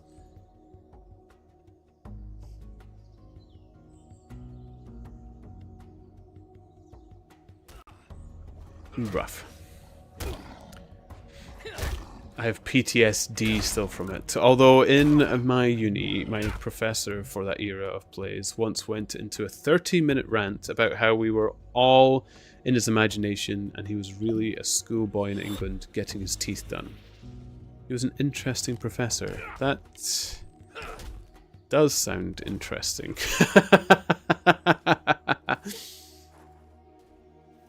You know, like, I don't mind the stories of Shakespeare. I just wasn't very good at the Shakespearean language. But if I was a professor, and considering how much my English teachers liked me, I could have perhaps gone further in my education in English, mayhaps become a professor. If I had to teach Shakespeare, I would go a bit barmy. I would go a bit barmy, and I would probably be exactly like your professor, Miss Esri. I think I would go...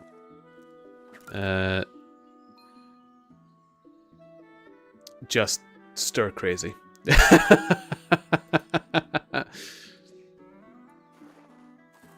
It's meant to rhyme and have a specific rhythm, but pronunciation has changed so much it no longer does either.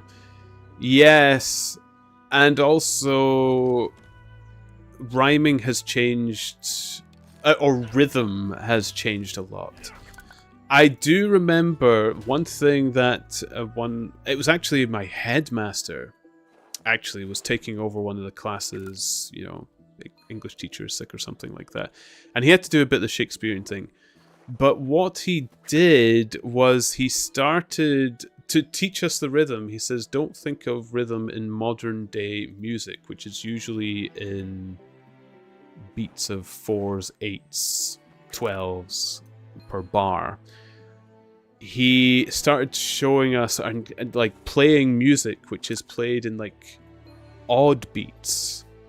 So like if you read Shakespeare, this one thing that is a bit easier, if you read Shakespeare in odd beats, which was actually more common for music of his time, so the rhythm has an even beat and then the final word is on an odd beat, the rhythm is actually there, it's just not a rhythm that we're accustomed to, and it actually rhymes a bit better. You need to teach the language a bit for the rhyming as well. But it was one of the lessons that I did actually enjoy from Shakespeare. What's that really... is it Collier? Is it Collier, that famous instrumentalist that we have? He's a very young guy, very, very talented.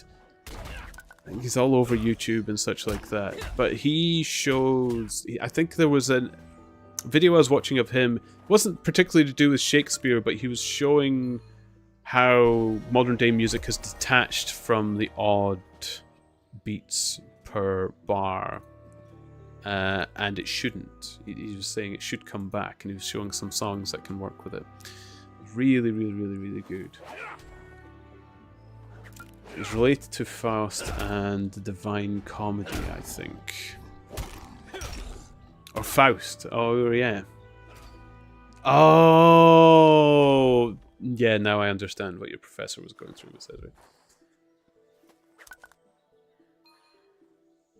I would love to learn Middle English pronunciation enough to read it as pronounced at the time. Learn some of the Gaelics then. Or Welsh. Cymru. Because that's kind of what most of that language is based from, isn't it?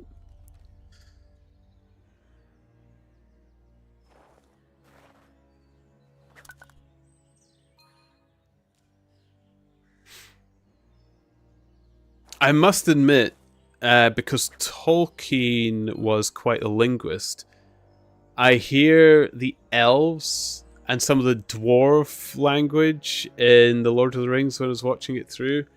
I was like, wow, that's very Gaelic. It's almost Scottish. And that part of me was like, I don't know if Tolkien actually did invent all these languages, like the claim of his fame portrays. Some of this is very, very familiar. But I suppose that's what language is born of, isn't it? Familiarity. It spreads from the people that you meet and that are around you.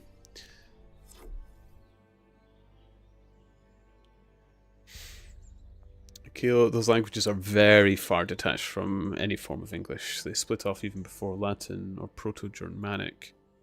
Yeah, they are now, but that kind of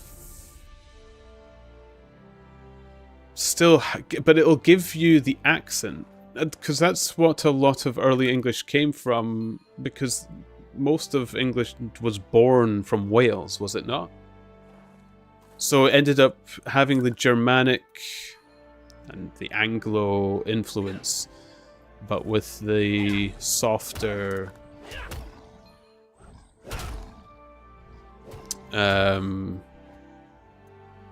Gaelic and Cymru influence. Or Gaeilge, even the Irish one, I thought.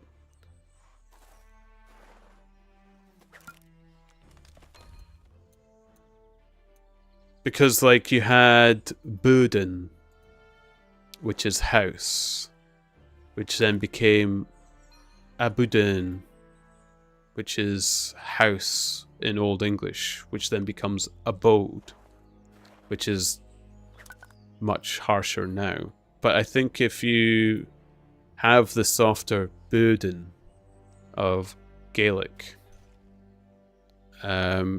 it could give you that accent back a little bit. That's the weird thing. Everybody says the Scots and Irish accent's quite harsh, but if it's actually speaking the language it comes from, it's a lot softer. It only sounds harsh speaking English.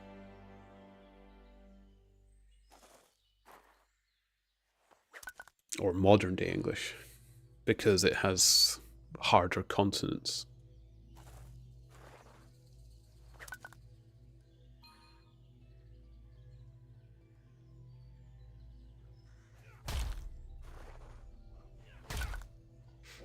This is purely from my own thinking, by the way, as well. I am not a linguist by any means. So, much like Sherlock Holmes, I'm working based on assumption. Oh, speaking of which, I have 5 pages that I need to read. Sorry. I forgot Miss Esri purchased 5 pages. I should at least read one of those pages while Miss Esri could still hear it.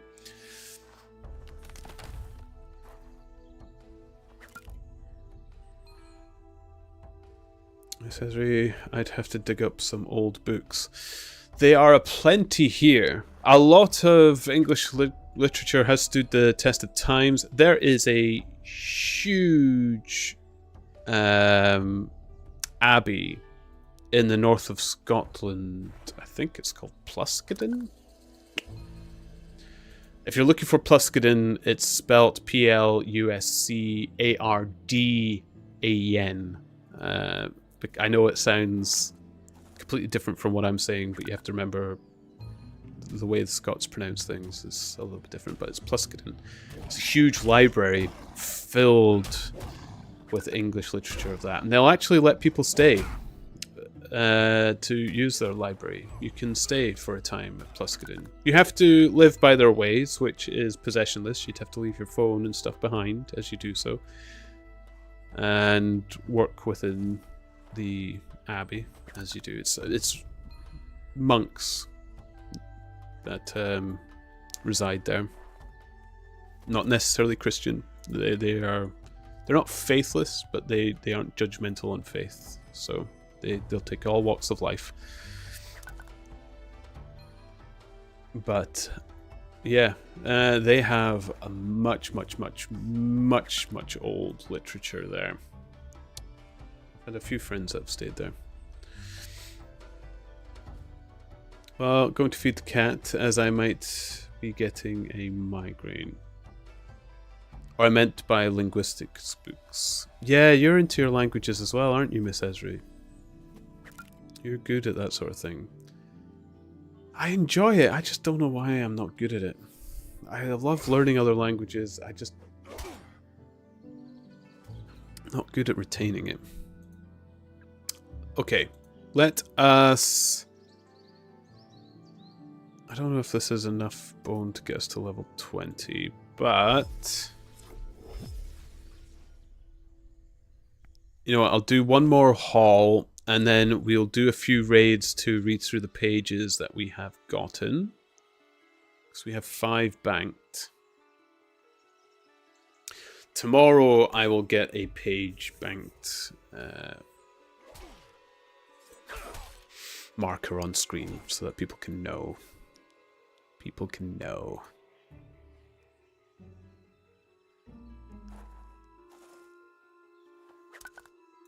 What we are sitting on. Ooh, Kilo.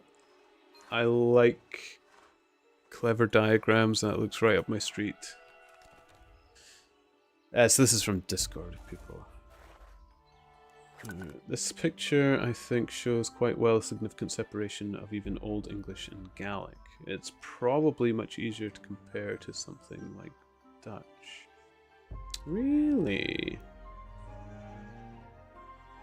Oh, wow. So not just a few branches away, but a whole bough away.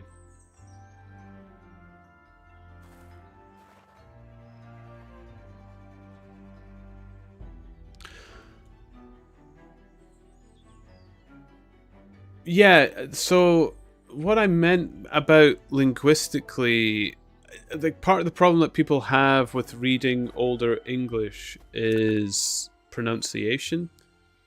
And I always have felt, or I always feel like people have told me, that pronunciation is a higher percentage accent. And that's more what I was implying to its influence on English. Not that English takes a lot of its words. Like, some of the words do exist, but I'm not going to say it's the most common donator of words to the English language. But my argument for it is you have German, Dutch. What else is up there with English? It's too small a page for me to read. But those languages have a noticeably far and away accent compared to the English one, despite the English language having so much influence from it. That's more what I'm getting at.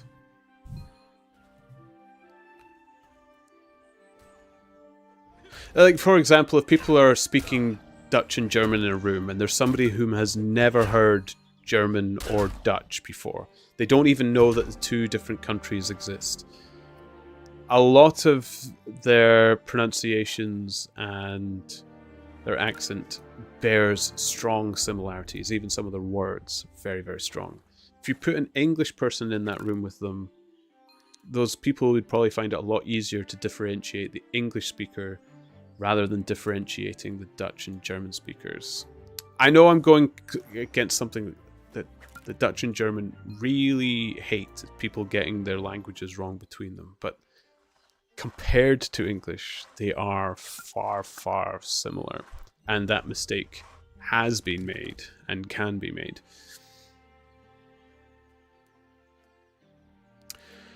I see what you mean. So, like, using it as an inspiration to think outside the box in terms of pronunciation. Yes, because they also... It was... The reason I started thinking about it was there's a problem in Latin. Latin, it's had a problem for a long time in pronunciation, where in instances that they found it being spelled in a different manner in written literature of Old Latin. The stuff that's carved into walls and stone and all these sorts of things are clearly done by professionals, by craftsmen that need to get it right. But you will get people that are doing the writings on parchment and such, which unfortunately a lot has been lost. But what they do have is you'll get those that write as the Latin languages should be written, and then you get those that write it almost as if they're trying to write as it sounds, so phonetically. And it seems to be slightly different. And it's quite reasonable to assume, considering the size of the Roman Empire, that Latin had a variety of different accents and pronunciation, much like any language has today. Because I remember reading about somebody thinking that Latin might be a bigger contributor to many modern languages today. It's just that pronunciation is lost because we don't know any of their accents anymore. To me, the cadence of a Dutch feels vaguely familiar from the perspective of an English speaker, but German doesn't at all. Oh, no. No, I wouldn't say that. Well, cadence...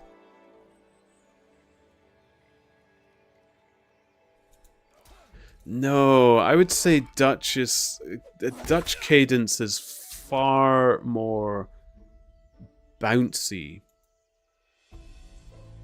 And it comes naturally because it has hard stops where guttural words come in and such. I don't know. I can... Because if I hear somebody speaking Dutch in a crowd of English speakers, I can definitely hear the Dutch. It is so far and away different. I can hear it. And not just because the language is different, I recognize the tamper. And if I can recognize the tamper, that means the cadence is different. I'm only saying that as an argument, Kilo. You could be very right, and I am most likely wrong, but I feel like I can identify a Dutch speaker very easily in a crowd. And not just because I'm familiar with the language, because I can also point out German and French. Actually, a language that I find very difficult to point out in a crowd of people speaking English is Spanish.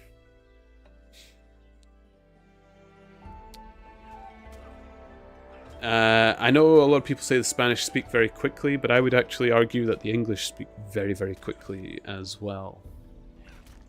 And only the English. Scots and Irish speak a lot slower. I can always pick out Scots and Irish in amongst the crowd of English as well, because we do speak a lot slower than the English do.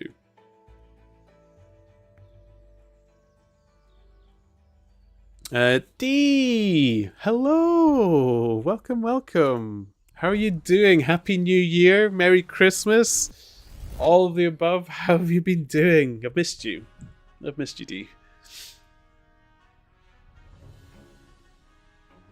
I'm doing well. I had wonderful holidays, really, really enjoyable, to the point where I'm a little upset that they've ended.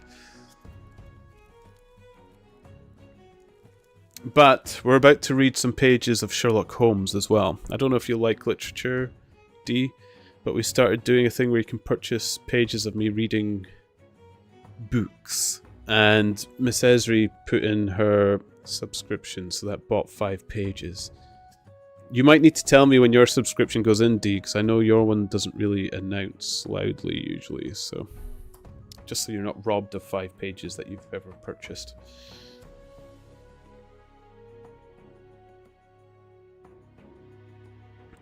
Boo.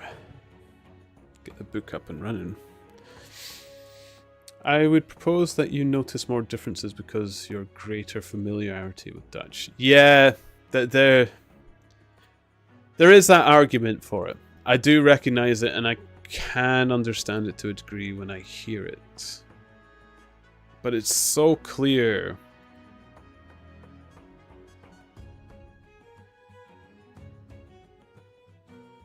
You know, I would need to listen to my family again. The cadence is quite a good... in fact, it's a very good theory that I haven't paid any attention to. And I do think on these things. So I would need to hear it. I need to listen to my family talking. And compare it to English as well. And I need to compare it to proper English. I can't just sit amongst the Scottish and expect to hear it, because it is different. The Scots speak very, very differently from the English.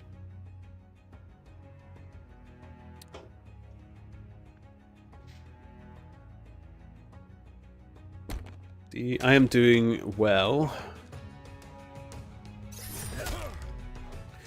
Our flight back was delayed, so there was some drama, but home safe and in time to work today. Did you want to be home in time to work?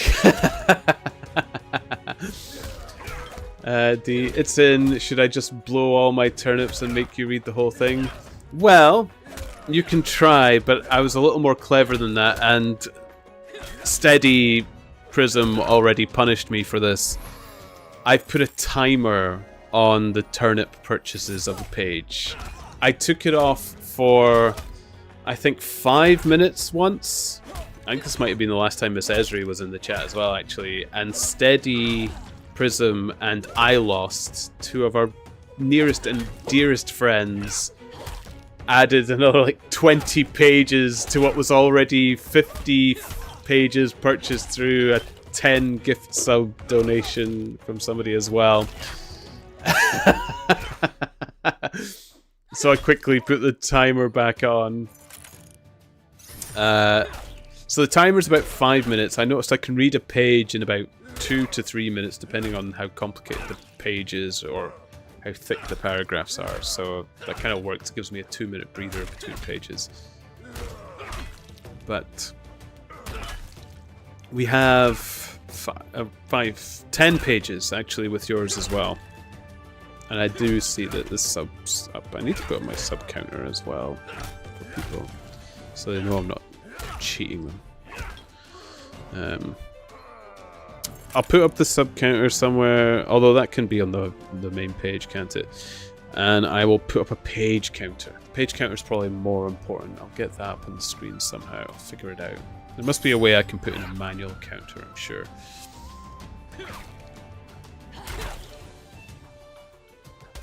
Right, see, we just need to team up 3 of us to get a perpetual book. I was more clever than that, Kilo. The cooldown on the page purchase, it's the cooldown for everyone. If one person purchases, the other person has to wait 5 minutes as well. So, thank you very much.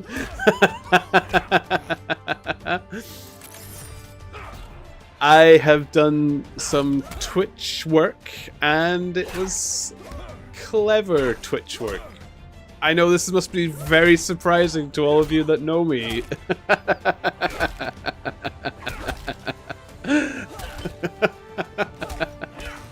I know some of you are double checking which Twitch channel you're on, if this is the same person that doesn't even know how to shout out or block people in chat. But somehow got to get other things working properly. But it's working properly. I can do this. Okay, we have 10 pages, so I will probably start reading some of those, because otherwise they'll never get done before the night is through. So here we go. If you're in your race cars or whatever you choose, I'll be right on this one. To be honest, this a page counter on screen will probably save me a lot of post-its as well. Scribbling through, although I do enjoy post-its, it's not really a big complaint, but here we go. Okay, so as a little recap, Watson just dissed on Sherlock Holmes's article in a magazine, and Sherlock is explaining how he uses the power of deduction to discover that Watson was serving in Afghanistan. Here we go. So, starting with Watson. Have you read Gaborio's work? I asked. Does Lecoq come up to your idea of a detective? Sherlock Holmes sniffed sardonically. Lecoq, or I think that should be Lecoq, was a miserable bungler, he said in an angry voice. He had only one thing to recommend him, and that was his energy. That book's made me positively ill. The question was how to identify an unknown prisoner. I could have done it in 24 hours. Lecoq took 6 months or so. It might be made a textbook for detectives to teach them what to avoid. I felt rather indignant at having two characters whom I admired treated in this cavalier style. I walked over to the window and stood looking out into the busy street. This fellow may be very clever, I said to myself, but he is certainly very conceited. There are no crimes and no criminals in these days, he said curiously. What is the use of having brains in our profession? I know well that I have it in me to make my name famous.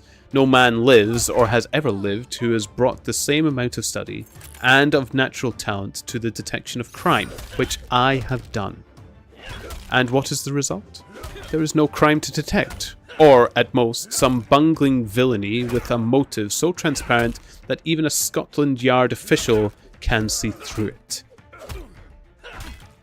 I was still annoyed at his bumptious style of conversation. I thought it best to change the topic.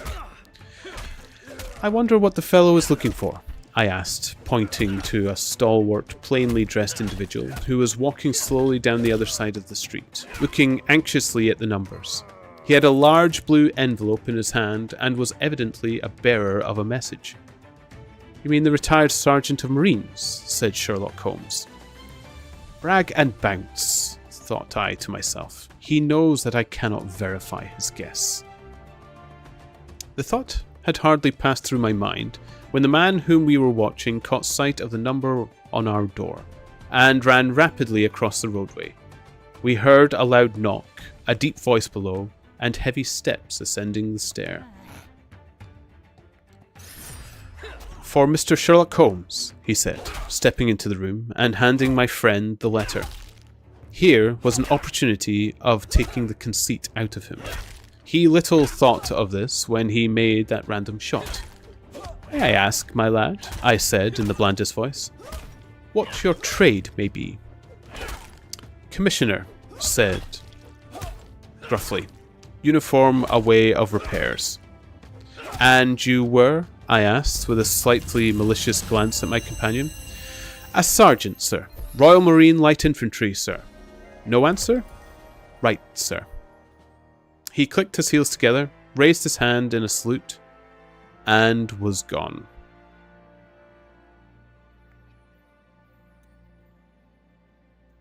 Lovely.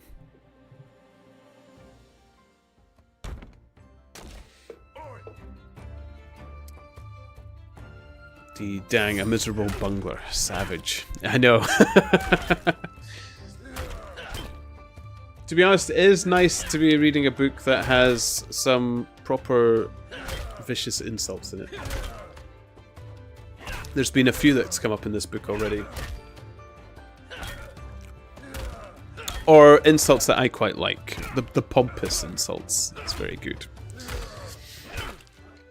Now, we have moved on. So, it's A Study in Scarlet, Chapter 3, The Lauriston Garden Mystery. I confess that I was considerably startled by this fresh proof of the practical nature of my companion's theories. My respect for his powers of analysis increased wondrously. There still remains some lurking suspicion in my mind, however, that the whole thing was a prearranged episode intended to dazzle me. though that earthly object he could have in taking me in was past my comprehension. When I looked at him, he had finished reading the note, and his eyes had assumed the vacant, lackluster expression which showed mental abstraction. "How in the world did you deduce that?" I asked. "Deduce what?" he said, petulantly. "Why, that he was a retired sergeant of the Marines." "I have no time for trifles," he answered, brusquely.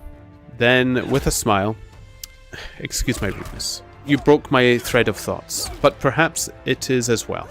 So, you actually were not able to see that that man was a sergeant of the Marines?" "No, indeed," I replied. "It was easier to know it than to explain why I knew it," Sherlock went on. "If you were asked to prove that 2 and 2 made 4, you might find some difficulty, and yet you are quite sure of the fact." Sorry, it's just when it came up with that 2 and 2 is 4 thing, I instantly went back to 1984. A part of that book has actually etched it into me that it could be 5. There we go, we'll get back to this one.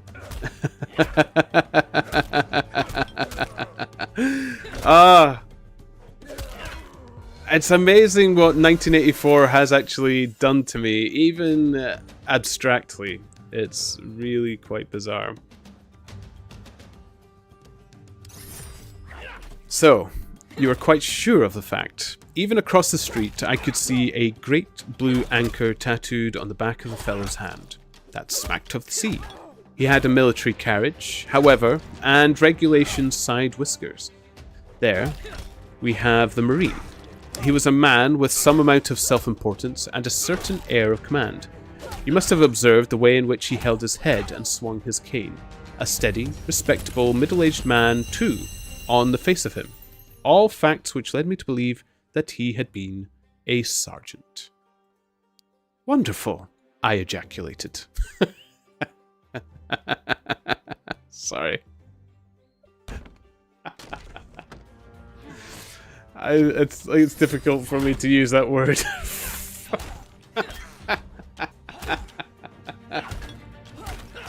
I have such a filthy mind. I can't use the word ejaculated for the meaning exclaimed.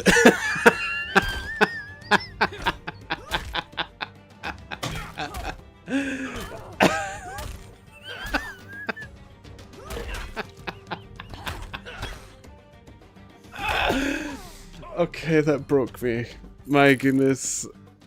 Oh, I said I would do chapter reads when I'm done with these books as well. I don't know how I'm going to hold composure on some of these. Okay. Wonderful. I ejaculated.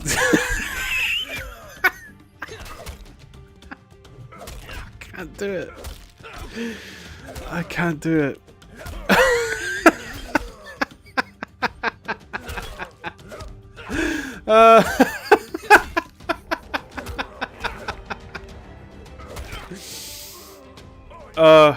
It's just made even funnier, Kilo, because we were just talking about how language has changed.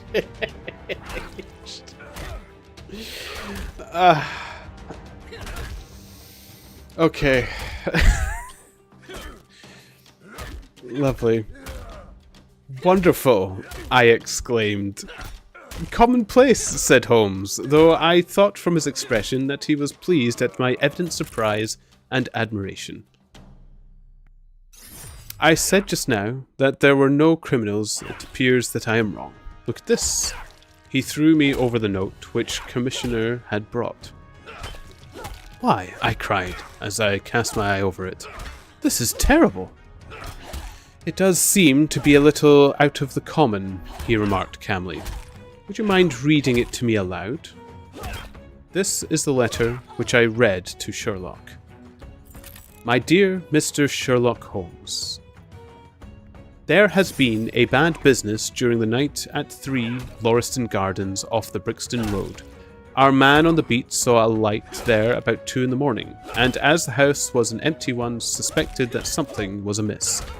He found the door open, and in the front room, which is bare of furniture, discovered the body of a gentleman, well dressed, and having cards in his pocket bearing the name of Enoch J. Treber, Cleveland, Ohio, USA. There had been no robbery, nor is there any evidence as to how the man met his death. There are marks of blood in the room, but there is no wound upon his person. We are at a loss as to how he came into the empty house. Indeed, the whole affair is a puzzler. If you can come round to the house any time before 12, you will find me there.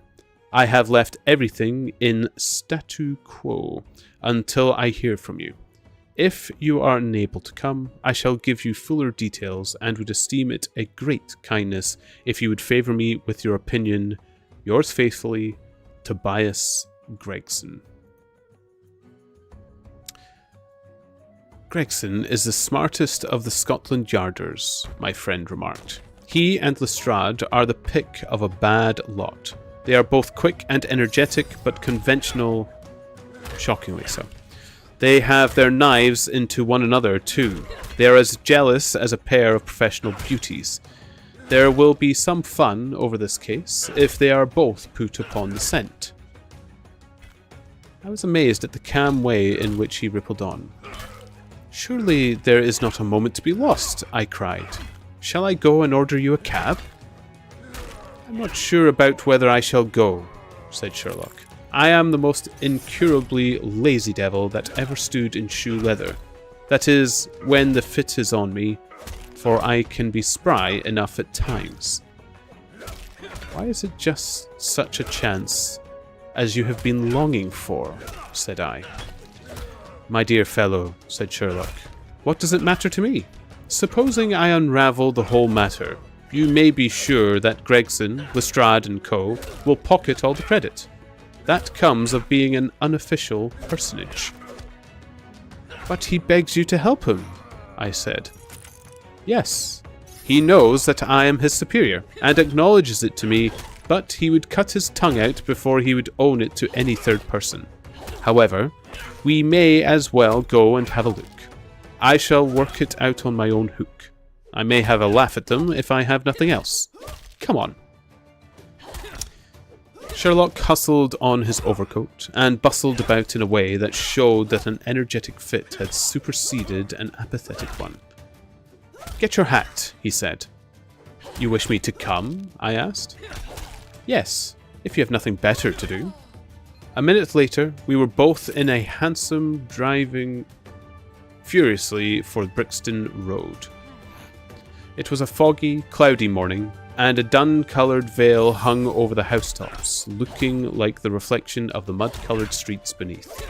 My companion was in the best of spirits, and prattled away about Cremina fiddles, and the difference between a Stradivarius and an Amati. As for myself, I was silent, for the dull weather and the melancholy business upon which we were engaged depressed my spirits. You don't seem to give much thought to the matter in hand, I said at last, interrupting Holmes' musical disquisition. No data yet, he answered. It is a capital mistake to theorize before you have all the evidence. It biases your judgment. You will have your data soon, I remarked, pointing with my finger. This is Brixton Road, and that is the house, if I am not very much mistaken. So it is. Stop, driver, stop. We were still 100 yards or so from it, but he insisted upon our alighting, and we finished our journey upon foot. Number 3, Lauriston Gardens, wore an ill-omened and minatory look. It was one of 4 which stood back some little way from the street, 2 being occupied and 2 empty. The latter looked out with 3 tiers of vacant melancholy windows, which were blank and dreary, save that here and there a to let card had developed like a cataract upon the bleared plains. A small garden, sprinkled over with scattered eruption of sickly plants, separated each of these houses from the street, and was traversed by a narrow pathway, yellowish in colour, and consisting apparently of a mixture of clay and of gravel. The whole place was very sloppy from the rain which had fallen through the night. The garden was bounded by 3-foot brick walls and with a fringe of wood rails upon the top, and against this wall was leaning a stalwart police constable, surrounded by a small knot of loafers who craned their necks and strained their eyes in the vein of hoping of catching some glimpse of the proceedings within.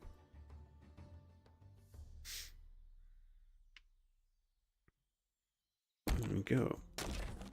This is a very long page. The subscription buys 5 pages each, and Dee and Miss Esri both bought 5, so we've actually read through 6 pages. Kilo. We've got 4 pages to go. If the pages are bought, I just keep on reading until a message comes up which makes me stop, or I get distracted by something in game, really. Yes. Miss Esri resubscribed, and Dee resubscribed as well, but Dee's one usually comes up unannounced and silent. But I'm always keeping an eye on it, that it comes around, so I can say thank you when I can.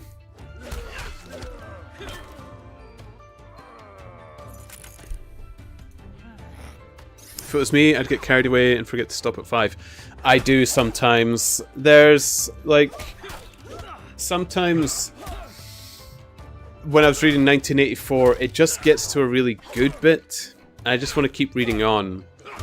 Although there was sometimes I managed to catch myself and it got to really good bits and I just stopped. And then people started frantically putting a page in. Which I also enjoyed. It tickled me. Spying on me? I'm not spying on you, Dee. I just like to say thank you. I just do. Weirdly enough, I think even the recent events dashboard doesn't come up with it at all. I just have to guess. I can usually guess it's yourself, Dee, because if the subscription counter goes up and there's no name tied to it, I think you're the only one that I've had the experience that it doesn't tell me, so I still know it's you. I'd love to say I'm a great and clever spy with all the abilities and intelligence of Sherlock Holmes, but it's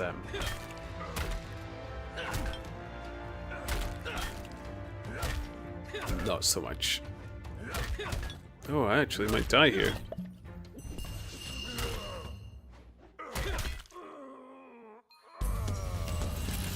Because I always tell it not to announce. Yeah, I didn't know what that was until I started gifting away a lot of subs and stuff to myself, because I am subbed to Miss Esri quite a lot as well, so I suddenly realised I could do it silently. But I never do it silently because I like to be loud.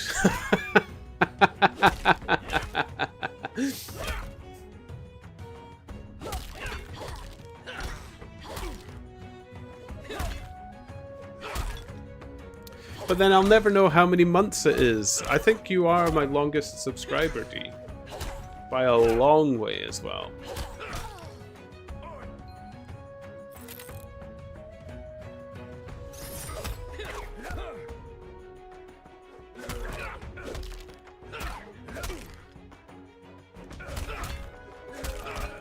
It's a wonderful opportunity to make the text-to-speak say something funny. Yes. And I have been getting it more and more often where people enjoy meddling with me.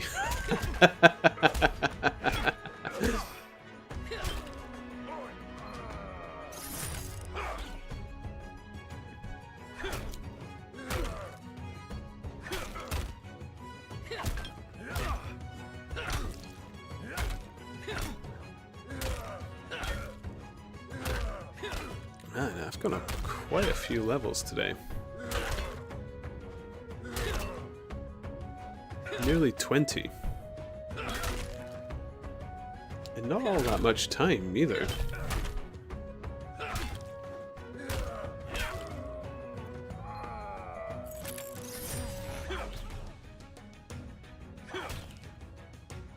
It says 12 months, but I'm pretty sure that's what it said last month, so who knows, especially with the gaps. Oh! It's over a year then. Oh my goodness.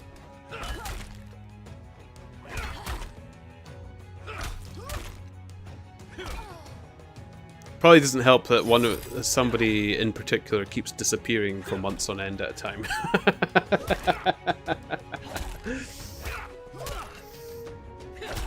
What I'm going to do is I'm not going to promise it this year. I'm going to try my best when I'm working again, but I'm not going to promise it because it actually keeps me away because I get that anxiety that if I miss a stream that people don't want me to come back. I end up putting that message in my own head and I end up getting stuck in this vicious cycle of I can't stream because people would suddenly hate me for some reason for missing a stream. The mind is a really odd thing, but I think that's what I'm going to do. I'm not going to promise what I can achieve when I go back to work.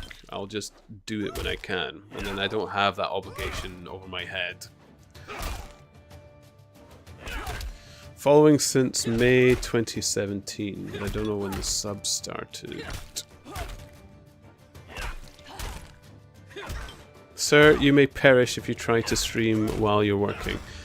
Yeah, but I do actually get some days. And there were a few days when I could have perhaps streamed, and even Laura was encouraging me to do so, but I got it stuck in my head that I couldn't. So I just need to... do it. Because I do enjoy this, and I don't know. Now that I've found something I enjoy doing within the streaming, like reading the books and stuff, I feel like there's actually a direction to it as well. Which is quite fun for me, so...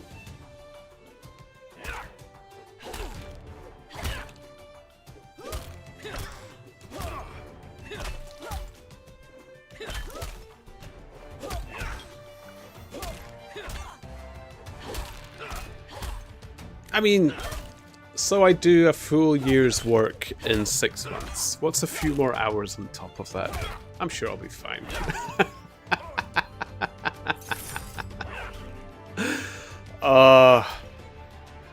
Boy, I can't even think how long I slept when finally everything was done. Like, after everything. I nearly slept a full 24 hours after... all our little holidays after my work months ended.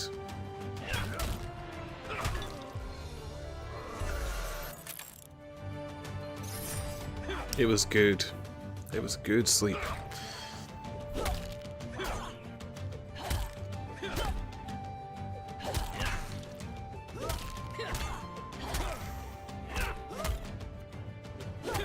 When is the next den?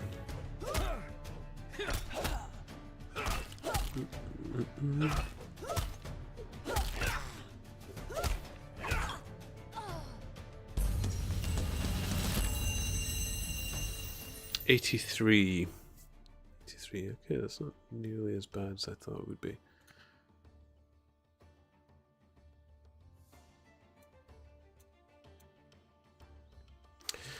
I'd bet. It was lovely. I must admit, it was lovely sleep. So good. So good. Boop, boop, boop, boop, boop, boop, boop, boop, boop. Bow, bow, bow, bow, bow, bow, bow.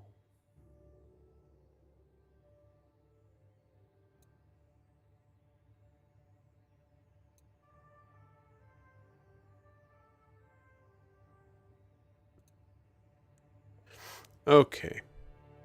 I slept 9 to 10 hours every night the whole 3 weeks I was off for Christmas. I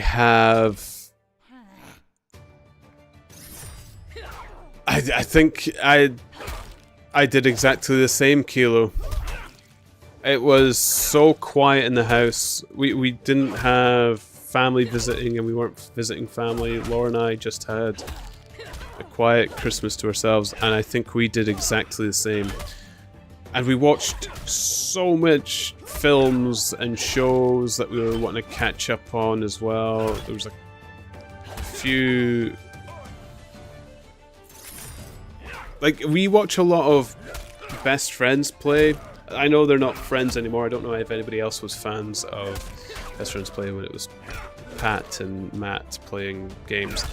But they did their shitstorm of scariness for Halloween specials and stuff. But there was a lot of them that they would actually carry on with, and one that they played was The Evil Within and The Evil Within 2. And we never watched them all. I tried to play Evil Within, the first game.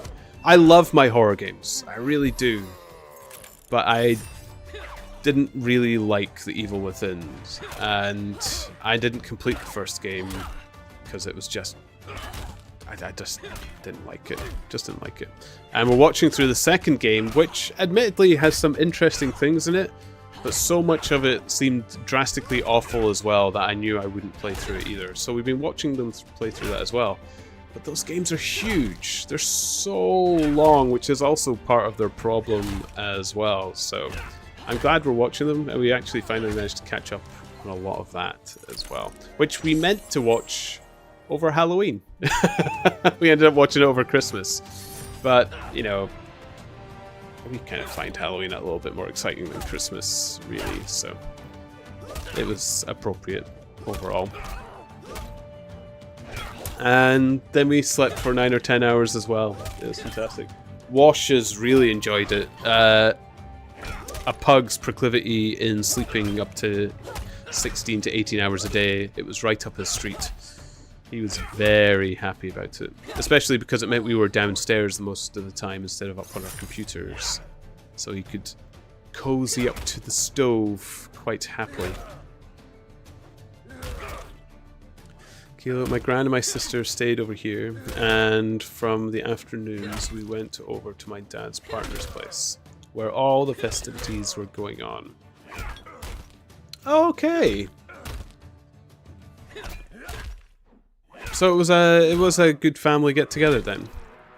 A family that gets on, none of the festive fallings out or anything like that. I hope. I may have already asked this, but I could extend that to D as well. Who had to fly across a country, I think.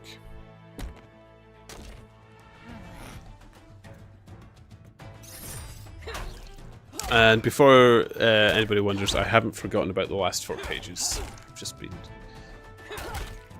chatty. Yeah, people get on generally. Good. Good. We've got our big family get-together next Christmas. The plan, I think, is my brother's coming back from Australia to see us for the next Christmas. And then all the families, the kiddlywinks, my nibblings, will be over as well. So it'll be a big Christmas next year. So, all the more reason to enjoy a quieter one just passed. It was lovely. I have an old grudge personally, but I can put it aside. Yeah.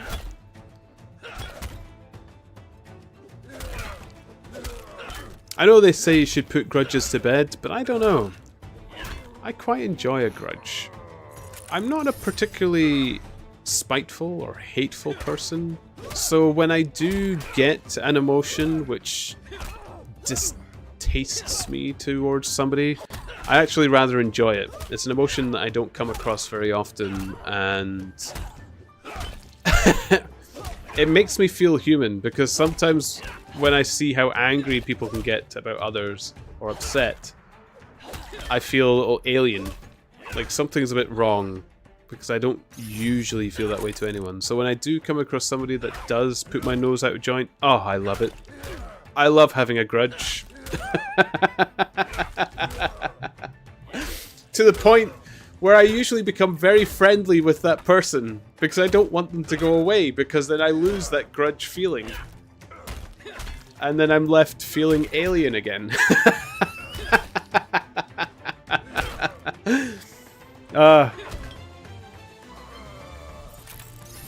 You can understand that a little bit. It's like, it's a nice feeling. It feels quite nice to hate somebody a little bit. You know, it's stirring. It's actually quite warming, weirdly. I don't know if there's maybe an adrenaline surge that comes from being in the presence of somebody you have a grudge against, but it raises my sharpness as well. There seems to be a competition I create in myself to be better than them, which is childish, but I don't know. I enjoy it.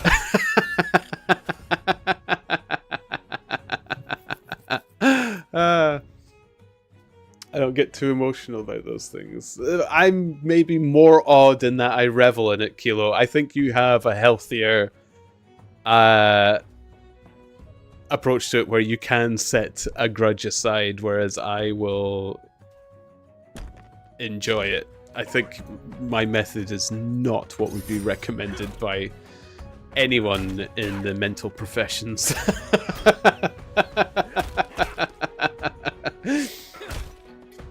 But it tickles me.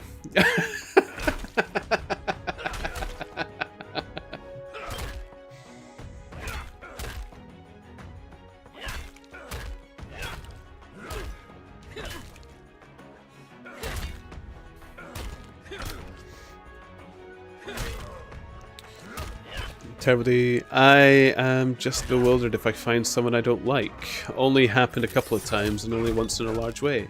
That's exactly why it intrigues me, D. It takes a lot for me to not like somebody. And it's usually in characteristics that I can't... You know, they always say you are your worst enemy and you hate finding yourself outside in the world. I must admit that people I genuinely don't get on with are people a lot like myself. In personality. I don't mind like people enjoying the same hobbies. In fact, I love it when people... I don't get that gatekeeping thing. I don't get the gatekeeping feeling where I must be the only person that enjoys somebody. I love it if a lot of people are involved in things that I enjoy as well. I've never understood the gatekeeper mentality. But personality-wise, I guess I am quite gatekeepery in it. I don't like finding people who are like myself. So, yeah.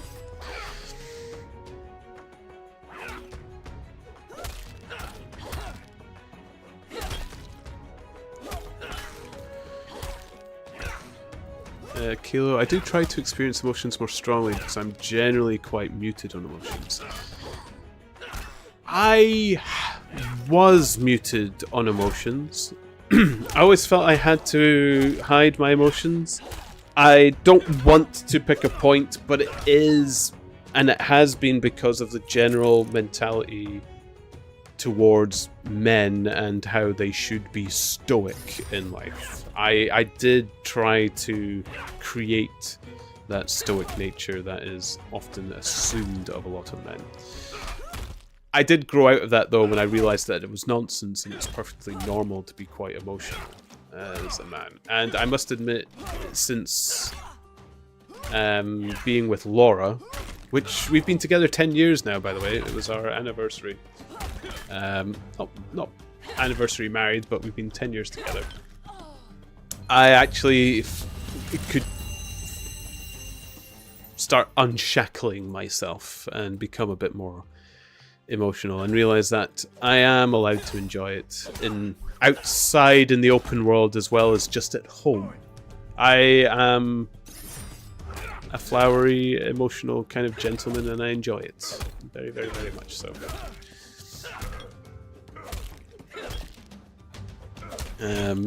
What I have found though is being more emotional has made me tougher.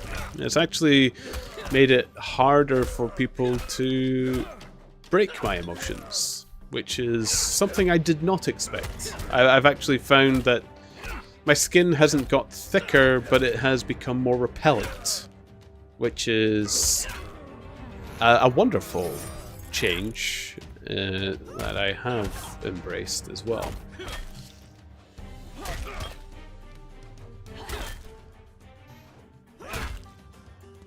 Unfortunately, it was a personal teacher I had to deal with. Oh, actually took my shoe off and threw it at the door after she walked out once. I have had that kind of outburst before.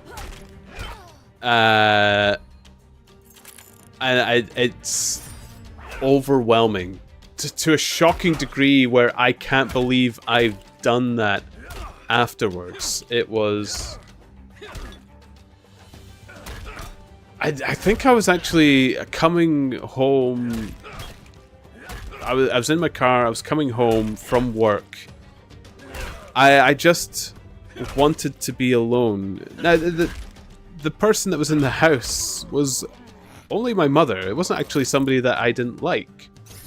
But I just wanted to be alone. I didn't want anyone to be there. And I started hammering on my car's steering wheel. And I was screaming into the enclosed air of my little car capsule with rage.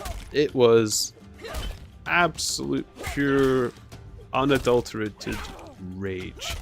I was ejaculating, as Sherlock Holmes's book would proclaim it.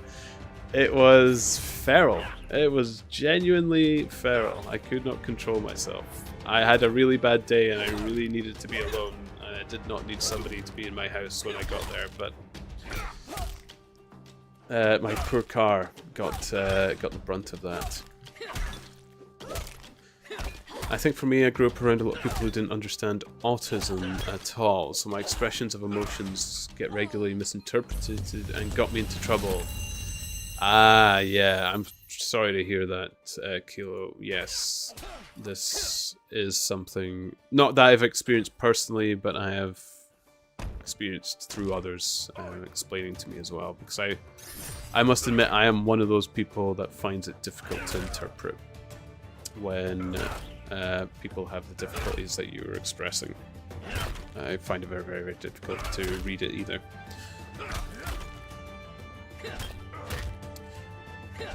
For real, I remember that it happened, but it's incomprehensible now that I no longer have to deal with her.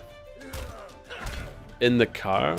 I was driving home and the lights were on in the house. Now, it was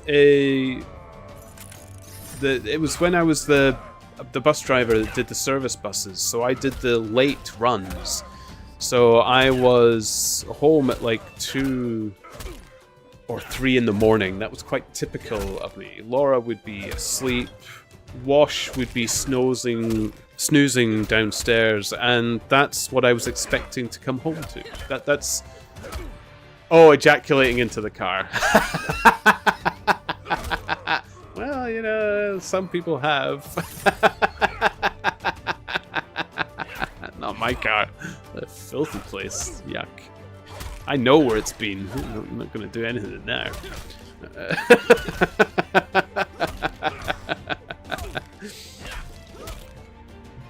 You know what's really strange? Oh, this is a really odd thing. So, my current car is the first and probably the only car I'm ever going to buy brand new. I always feel like you need to experience something once in your life, and owning a new car was on my list of things that I wanted to do. I'll never do it again because I don't like the wastefulness of buying a brand new car, but I just wanted one. The one feeling that I enjoyed the most about owning my own brand new car was knowing that nobody had had sex in it. I don't know why I've got it in my head that I think a lot of cars that you purchase secondhand will have had people doing the dirty deed in it. But I was very, very much more comfortable knowing that nobody had done anything of the sort in this car. It's a wonderful the best part of having purchased it brand new. And it has zip-off... Like, this is another thing in this car that I love that I've never experienced in any other car. So it's not leather seats, it's material seats, but they're zip-off, so you can stick them in a washing machine. How genius is that? Why? Like, sofas and couches and living room chairs have done this for years. Why have car seats never adopted this? But this one has. So good, I love it. One of the best parts of it.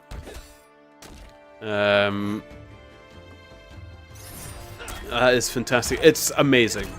I don't know why more cars don't adopt that if they've got material seats. Being able to zip it off, throw it into a washing machine, nice and clean, put it back on, done. So good. Is the single most best part of the interior of that car. Wonderful. Whatever helps you sleep at night. It wasn't a thought I was expecting to have, Dee. I wasn't really expecting to be thinking of how many people had courted in a chair that I purchased. But it was a notion that came across my mind, and I was rather pleased to know that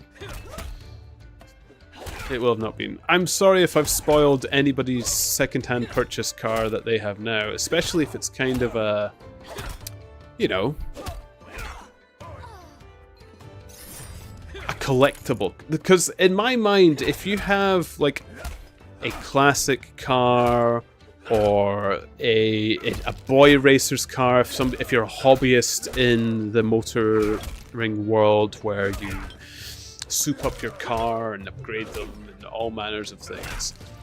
If, in my head, if there's a stirring emotion towards your vehicle in that manner, then that stirring emotion will probably be expressed through anybody that you have in the car with you, especially if that is how you have met your attraction. Like if you have met a similarly minded person who enjoys vehicles and wants to join you in yours. So, if I ever purchase second-hand cars, tend to avoid those types of vehicles.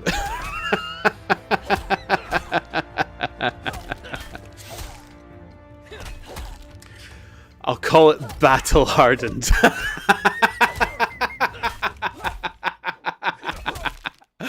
Oh, I love that, Kilo. I love that. Battle hardened cars. All that face battling and crotch battling, I suppose. Ah, yuck.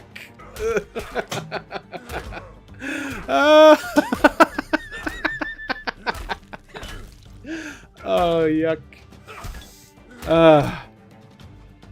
Mine was a rental car, so who knows what's going on in there.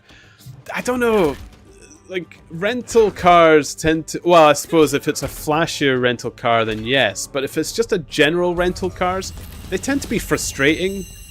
And you tend to be, like, going somewhere that you don't know. So you're too busy arguing with each other over directions and stuff. I think rental cars would be quite safe. I don't think anybody gets passionate in a rental car unless they actually got a flashy car to go cruising in, like touring in, I suppose.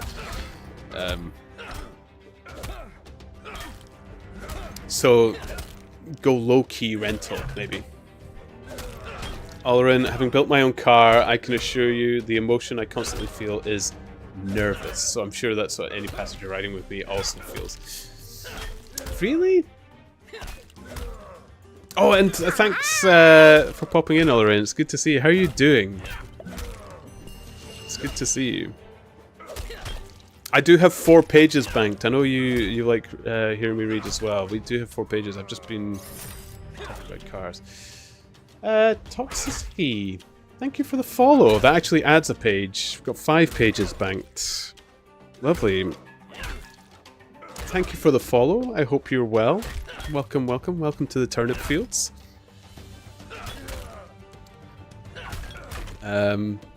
But yeah, it had cigarette burns that were repaired, so there was that at least. Ooh, a smoking car. See, maybe it's just me then, Ullerin. If I built my own car, I would want it to become a little scuffed. I wouldn't want it to be perfect. I don't know. The only way I can compare it is like Laura and I've mentioned this many times before, we play a lot of board games. A lot of people tend to come to us for it, so we have a gaming room, and one of the most difficult purchases for this room was to find a table. Ask anybody who loves board games. The table is the biggest thought input you put into your games of how to get people around it and how to fit a lot of people when the games get rather extravagant, which a lot of board games do tend to be. So we went all out and we bought a very, very nice oak table that folds out and is probably one of our pride and joys. This table can fit Twilight Imperium with 8 people players around it in one sitting without putting any of the bits off the table. We're very, very proud of it. Other people are nervous around our table, but we're not. We actually can't wait for it to become scuffed, marked, and scratched. I've had the nibblings playing Lego on it, and you know, they get scraping and all kinds of things in it as well, because it just makes it feel ours. Because the table was manufactured. It wasn't a custom table. So we know that somewhere out there's a table that's the same, and I just kind of want it to be different. So we're waiting. It actually has a few scuffs already, so I'm very happy with that. But I like to see it worn in. I really do like to see it worn in. Alright, I'm watching the pandemonium unfold after Patchy's alpha release. Watching Unbe send his army to plunder other streams' pots so they can funnel into them was crazy. Yes, I was actually speaking to Twisty earlier, Alrin. I forgot the alpha released and I need the link and stuff. I will give Patchy a go. I know I'm probably the hardest one to convince because I had experiences that I didn't enjoy with other things in my chat. So I'm willing to give it a go. I can't promise how long it will last with me as I get frustrated with things, but I do want to support it, so please, please tell me. Toxicy, how are you doing here? I am doing well. I am doing very, very well. I'm enjoying myself, having a good time. I'm repeatedly doing these raids. I've been quite chatty. I could easily have been doing the bone right that I've been wanting to do, but I have 5 pages of Sherlock Holmes that I'm due to read for people. So I went to these raids to make it easier to read, but then I distracted myself. So how are you? How are you doing? I will read those pages as well before long. It's just when it gets chatty I get carried away, that's all. Especially when it's funny chatter about myself and my oddities. I enjoy it the most.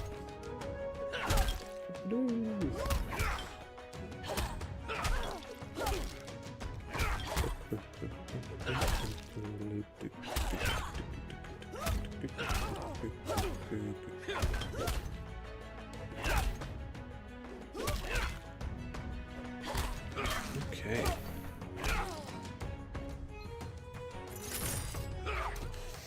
Olorin! If you're hesitant, by all means don't worry about it. Removing Patchy isn't as easy as adding him, so you may be more interested when we are in beta or full release. So the process is more seamless and straightforward. Hurts my feelings, none.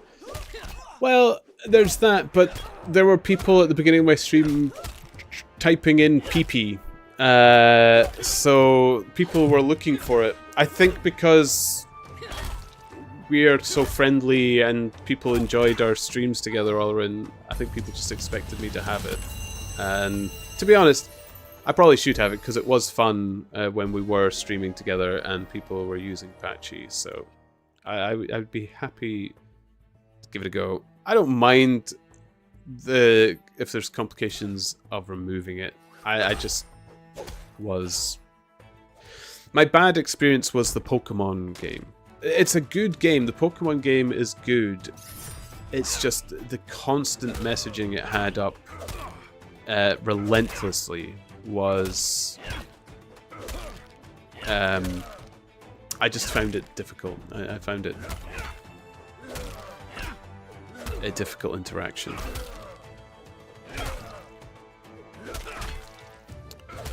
Way more people added him than I thought they would already, so I'm beyond overwhelmed at the moment. Excellent! I would happily add to the pandemonium. I thought you were looking a little nervous when I was in your stream the other day.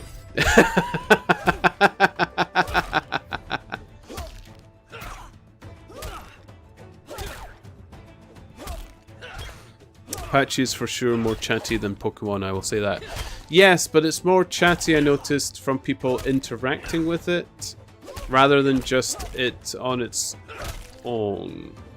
And right now, my chat is empty of anything. I've gotten rid of everything.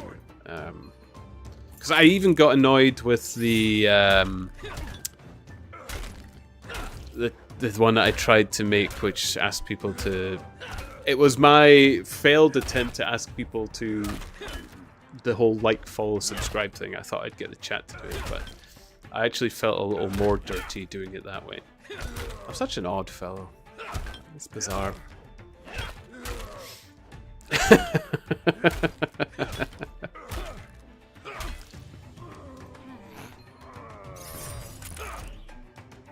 Right. What I'll do is I'll do this raid, and then I'll come back here when we are actually going to read the pages, because I'm getting further and further away from the bone right, which I really need to get to 20 so I can actually start KPing that bad boy.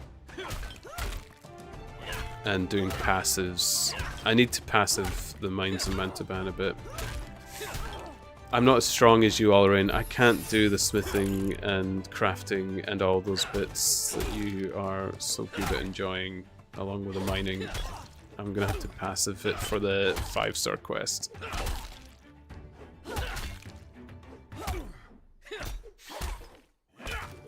Every 10 minutes Patchy will announce his doubloon drop, but that's the only message he sends without being... Yeah, that's a bit better. I think I could manage that. So I'll probably give Patchy a go. I'll happily add to your nightmare. You know, what are friends for?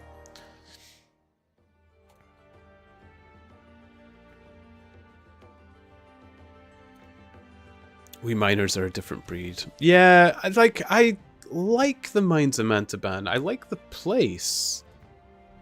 I don't know what it is. I just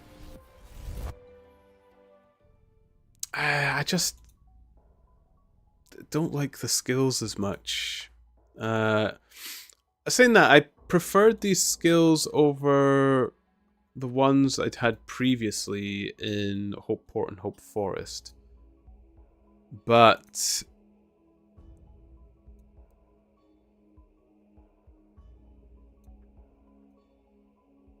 the area of the mines, I like the place. I love the place. I must admit, Stonemason I do enjoy only because it's noise. The sound effects on it are really, really, really, really, really good. Ooh, there we go.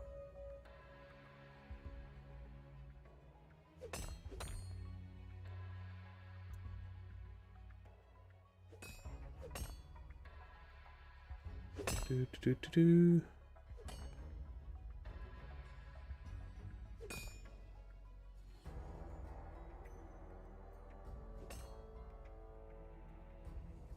Okay. Cool.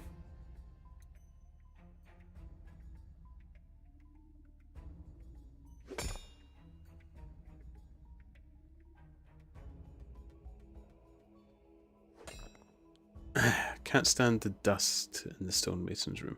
Is it dusty? It's the noise though, the clink clink clink clink clink clink. It's so nice, so relaxing, so good.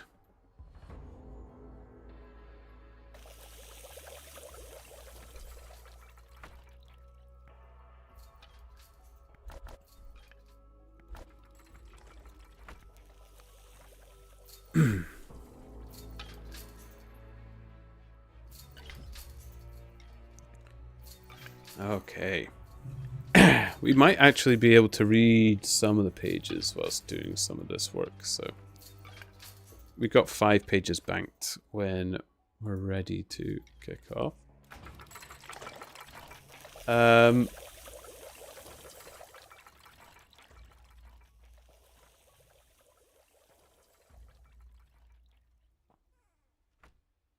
boop boop boop boop.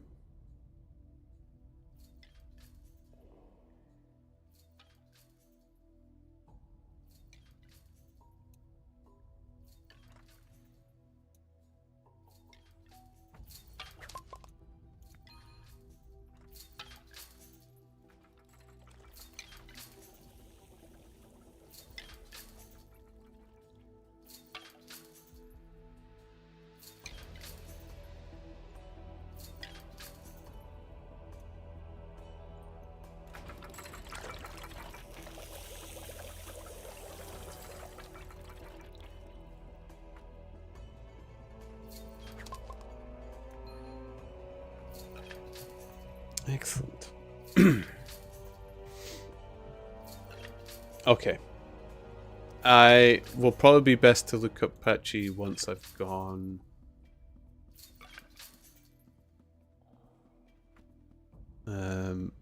Or how do I?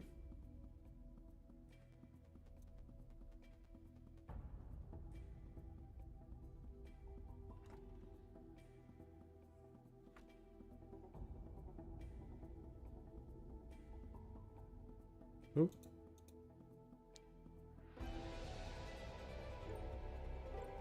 Oh. I will need to, yeah, I will look up how to put Patchy in when I'm offline, I think. I will need to, yeah, I will look up how to put Patchy in when I'm offline. Oh, there we go. Oh, it's so weird hearing my own voice back. I don't like it.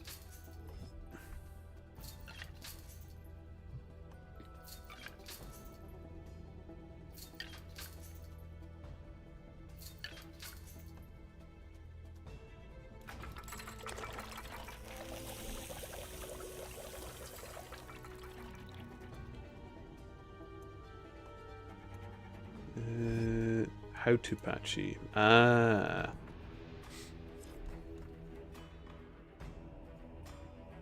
Nope, that's not what I'm looking for. Should be just a few clicks. Log in with Twitch, upgrade to streamer, read the pop-ups along the way, authorize them, and I'm good. Oh, okay. Ba-ba-ba-ba-ba.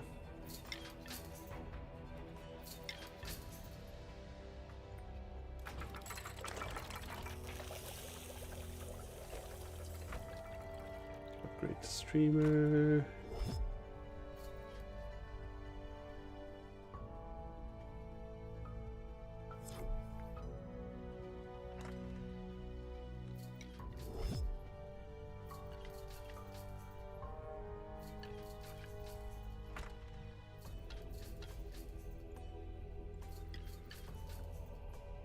Got it.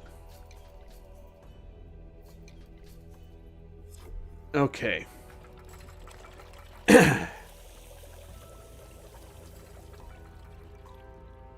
Is that it? Is it working? And then people can ask me how they play with Patchy, and I'll be like, I have no idea. I was always in Olarain's stream when it was, so you explained it.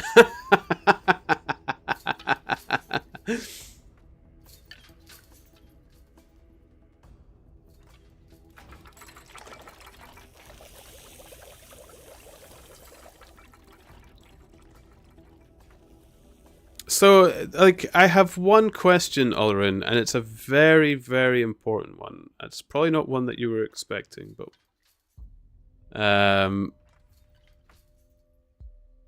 I noticed that Patchy recognizes you, the captain himself.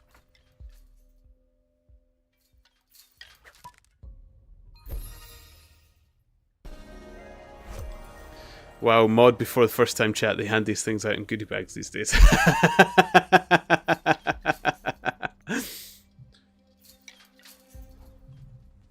Well, you know me, I didn't understand what it all was, Kilo.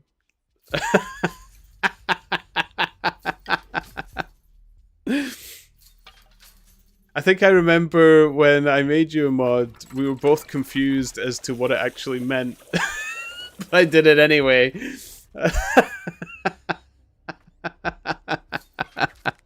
Oh, the Temtem days. And I need to play Temtem again a bit. What am I doing? How do I get... there we go. Perfect.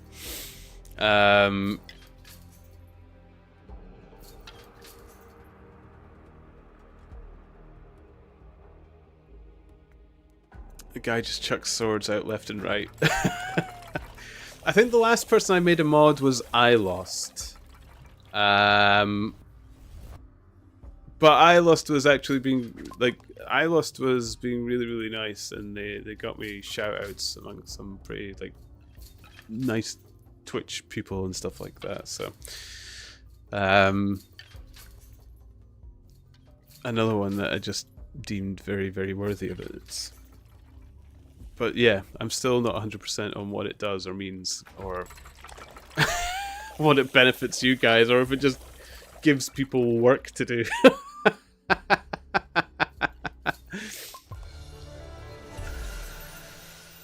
But yes, Ulrin, the question I was going to ask, the Patchy recognizes you as the captain. Because I'm a very talky person and quite loud, is there any way Patchy could recognize me as, like, the crow's nest? I would just love to be assumed as the one who'd be shouting out land ho and stuff like that. Is there any way? You know, I know you're very busy now, and you're actually doing more important things in the development of Patchy, but I was just wondering if that's at all a thing.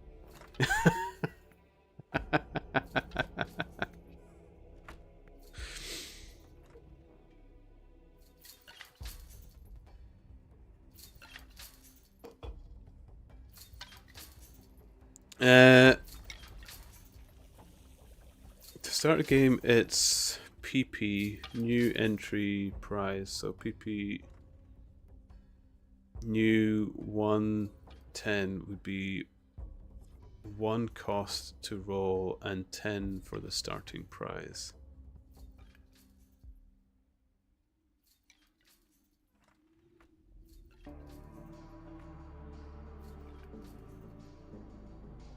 Okay. At some point in the future, we would like to add titles that Patchy would use to address users. Okay, cool.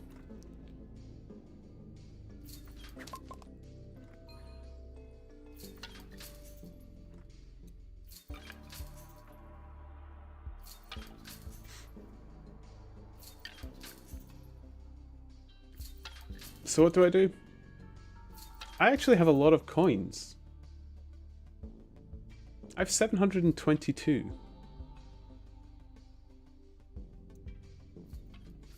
It seems like I'm doing well just by not doing anything.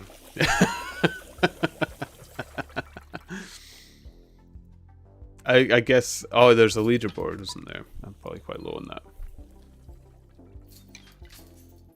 500 for sign up and the rest from lurking in my chat. Okay.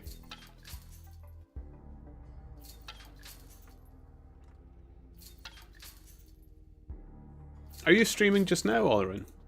Am I like...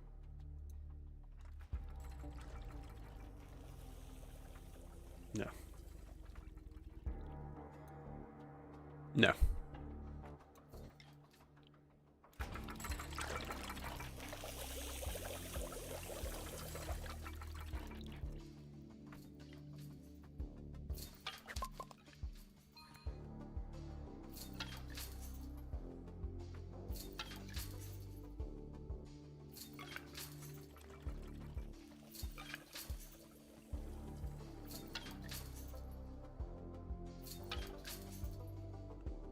Well, as a prize for helping me get set up, I suppose I should read through some of these pages.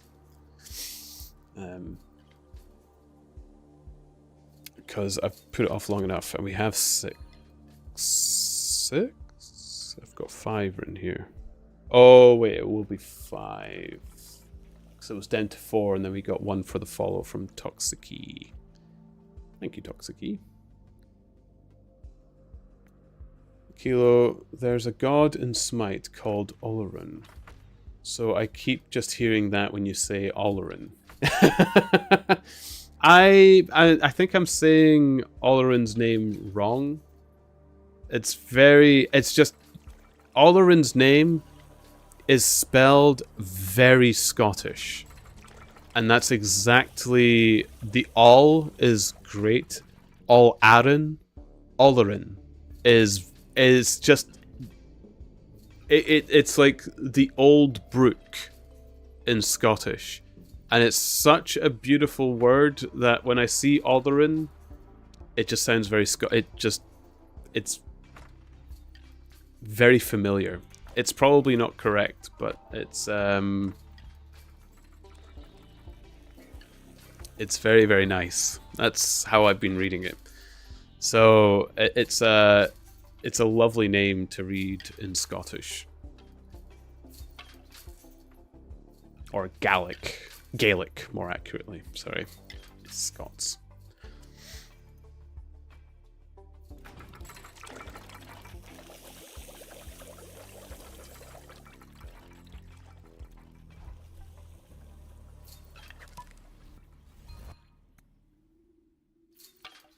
I don't even know how to pronounce it, so who knows? Where's it from? Where did you get it from? Or did you just...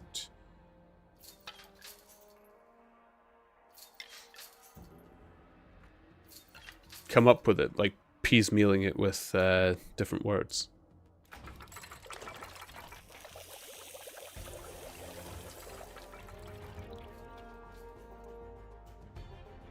Do do do do do do do do do. Bum ba da ba ba da bum.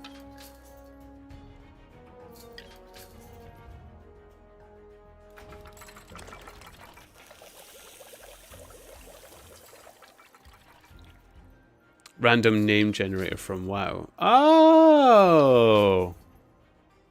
Oh. Then it could actually be Scottish, because I know when they were doing... like, there's a lot of Scottish worldly names in World of Warcraft.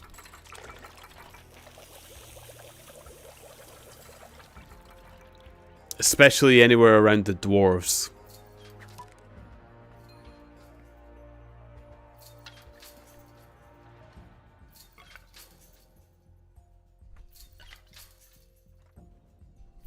And they also use the word Fae to say the dark magics.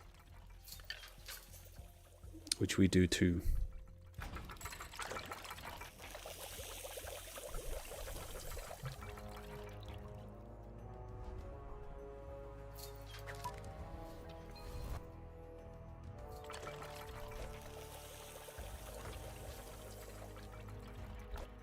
Okay, 3 lonely horns left. Okay.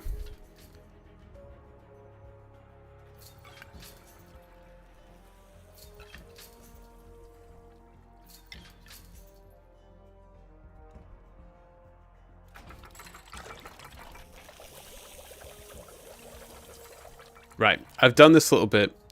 We have pages to read. I don't think I can actually read the pages and craft at the same time, but let's just go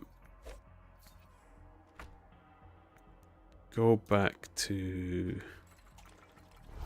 Chronopolis. So I always feel safe in Chronopolis. Always feel home here. We will do some of the raids and we will get some of the things. You can shift click to queue up. It didn't seem to work on the crafting when I tried it earlier.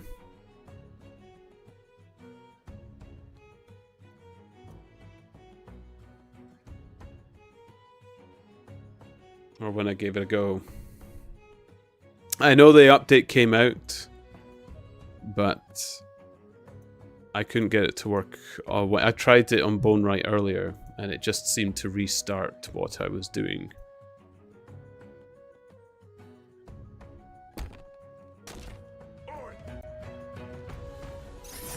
It would work on the collection part, so start loading the bones, then click handle, click basket, repeat.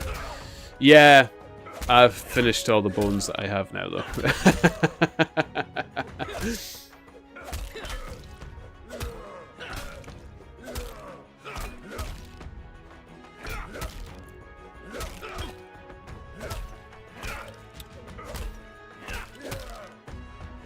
I'm not very good at this game, Olarin. What can I say?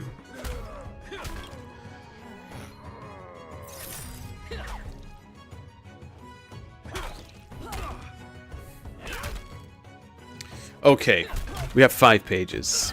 Let's sit down, get comfy, and we'll go back to A Study in Scarlet. So, for a little bit of a recap, Sherlock Holmes and Watson are arriving at the scene of a mysterious crime that did not appear to be a robbery. They've had a letter sent out to Sherlock asking for his assistance on scene. And this is from the view of Watson. I had imagined that Sherlock Holmes would at once have hurried into the house and plunged into a study of the mystery. Nothing appeared to be further from this intention. With an air of nonchalance, which under the circumstances seemed to me to border upon affection, he lounged up and down the pavement and gazed vacantly at the ground. The sky, the opposite houses, and the line of railings. Having finished his scrutiny, he proceeded slowly down the path, or rather down the fringe grass which flanked the path, keeping his eyes riveted upon the ground. Twice he stopped, and once I saw him smile, and heard him utter an exclamation of satisfaction. There were many marks of footsteps upon the wet clay soil, but since the police had been coming and going over it, I was unable to see how my companion could hope to learn anything from it. Still, I had had such extraordinary evidence of the quickness of his perceptive faculties that I had no doubt that he could see a great deal which was hidden from me. At the door of the house, we were met by a tall, white-faced, flaxen-haired man with a notebook in his hand, who rushed forward and wrung my companion's hand with effusion. "It is indeed kind of you to come," he said. "I have had everything left untouched." "Except that," my friend answered, pointing at the pathway. "If a herd of buffaloes had passed along there, could not be greater mess. No doubt, however, you had drawn your own conclusions, Gregson, before you permitted this?" "I have had so much to do inside the house," the detective said evasively. "My colleague, Mr. Lestrade, is here. I've relied upon him to look after this." Holmes glanced at me and raised his eyebrows sardonically. "With 2 such men as yourself and Lestrade upon the ground, there will not be much for a third party to find out," he said. Gregson rubbed his hands in self-satisfied way. "I think we've done all that can be done," he answered. "It's a queer case, though, and I knew your taste for such things." "You did not come here in a cab?" asked Sherlock Holmes. "No, sir." "Nor Lestrade?" asked Sherlock Holmes. "No, sir." "Then let us go and look about the room," with which inconsequent remark he strode into the house, followed by Gregson, whose features expressed his astonishment. A short passage, bare-planked and dusty, led to the kitchen and offices. 2 doors opened out of it to the left and to the right. One of these had obviously been closed for many weeks. The other belonged to the dining room, which was the apartment in which the mysterious affair had occurred. Holmes walked in, and I followed him with that subdued feeling at my heart which the presence of death inspires. It was a large square room, looking all the larger from the absence of all furniture. A vulgar, flaring paper adorned the walls, but it was blotched in places with mildew, and here and there great strips had become detached and hung down, exposing the yellow plaster beneath. Opposite the door was a showy fireplace, surmounted by a mantelpiece of imitation white marble. On one corner of this was stuck the stump of a red wax candle. The solitary window was so dirty that the light was hazy and uncertain, giving a dull grey tinge to everything, which was intensified by the thick layer of dust which coated the whole apartment. All these details I observed afterwards. At present my attention was centred upon the single grim, motionless figure which lay stretched upon the boards, with vacant, sightless eyes staring up at the discoloured ceiling. It was that of a man about 43 or 44 years of age, middle-sized, broad-shouldered, with crisp curling black hair and a short stubby beard. He was dressed in a heavy broadcloth frock coat and waistcoat, with light-coloured trousers and immaculate collar and cuffs. A top hat, well brushed and trim, was placed upon the floor beside him. His hands were clenched and his arms thrown abroad, while his lower limbs were interlocked as though his death struggle had been a grievous one. On his rigid face there stood an expression of horror, and as it seemed to me, of hatred, such as I have never seen upon human features. This malignant and terrible contortion, combined with a low forehead, blunt nose, and prognathous jaw, gave the dead man a singularly simious and ape-like appearance, which was increased by his writhing, unnatural pose. I have seen death in many forms, but never has it appeared to me in a more fearsome aspect than in that dark, grimy apartment, which looked out upon one of the main arteries of suburban London. Lestrade, lean and ferret-like as ever, was standing by the doorway, and greeted my companion and myself. "This case will make a stir," he remarked. "It beats anything I've seen, and I am no chicken." "There is no clue?" said Gregson. "None at all," chimed in Lestrade. Sherlock Holmes approached the body and, kneeling down, examined it intently. "You are sure there is no wound?" Sherlock asked, pointing to numerous gouts and splashes of blood which lay all around. "Positive," cried both detectives as one. "Then of course this blood belongs to a second individual, presumably the murderer, if murder has been committed. It reminds me of the circumstances attendant on the death of Van Jansen in Utrecht in the year 34. Do you remember the case, Gregson?" "No, sir," replied Gregson. "Read it up. You really should," chimed in Sherlock. "There is nothing new under the sun. It has all been done before." As Sherlock spoke, his nimble fingers were flying here, there, and everywhere, feeling, pressing, unbuttoning, examining, while his eyes wore the same faraway expression which I have already remarked upon. So swiftly was the examination made, that one would hardly have guessed the minuteness with which was conducted. Finally, he sniffed the dead man's lips, and then glanced at the soles of his patent leather boots. "He has not been moved at all?" Sherlock asked. "No more than was necessary for the purposes of our examination," said the detectives. "You can take him to the mortuary now," Sherlock said. "There is nothing more to be learned." Gregson had a stretcher and 4 men at hand. At his call, they entered the room, and the stranger was lifted and carried out. As they raised him, a ring tinkled down and rolled across the floor. Lestrade grabbed it up and stared at it with mystified eyes.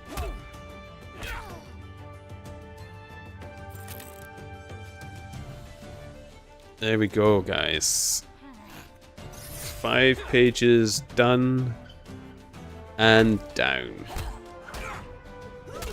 That was actually a bit easier for me to read than... I'm getting a bit more used to it. It's difficult to get into the read of this one. It's like Kayla described, the language is much older and difficult to move around.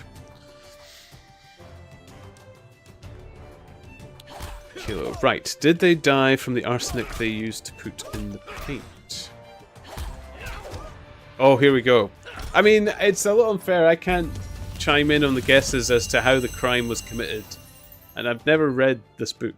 So those that have read it will have an advantage. Sherlock was a good pick. I'm enjoying it, actually, and they were on my list of books to read, which is a surprisingly long list, which is all the better that we are doing this. I'm actually quite happy about doing this on stream, because it's getting through a lot of books that I really should have read.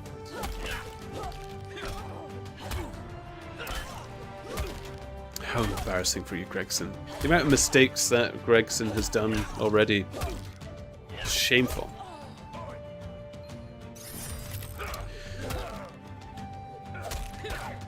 Jaywalker! Hello, hello! Welcome, welcome. How are you doing?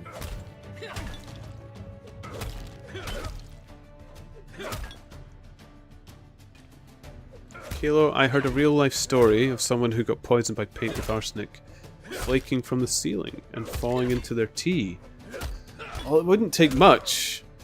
You can even do really worse than that. You could lace a candle wax with arsenic and they could breathe it in when the candle burns.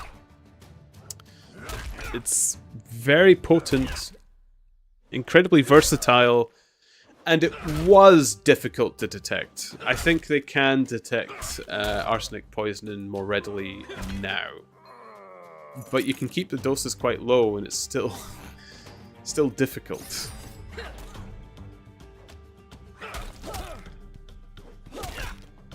Jaywalker, better than I deserve, as always. And others will tell you that you deserve everything you've managed for yourself, I'm sure.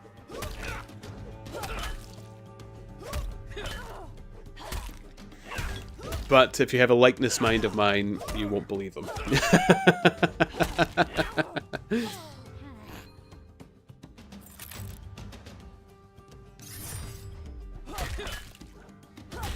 And you're quite right, Kilo. I have been over-reading the pages.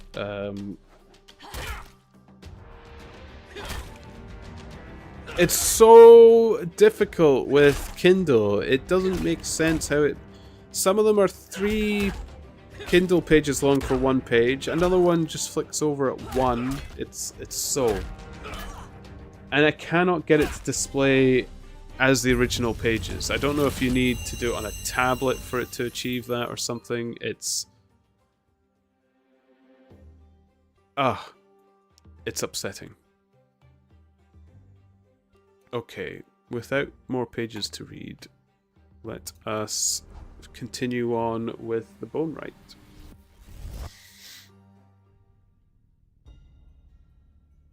We eat better than 16th century kings, and we have indoor plumbing. Oh, I totally agree.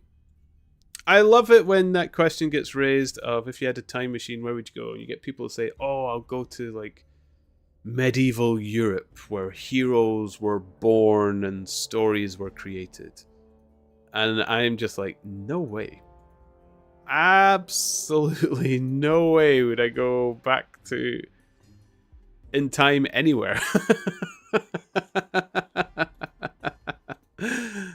At all.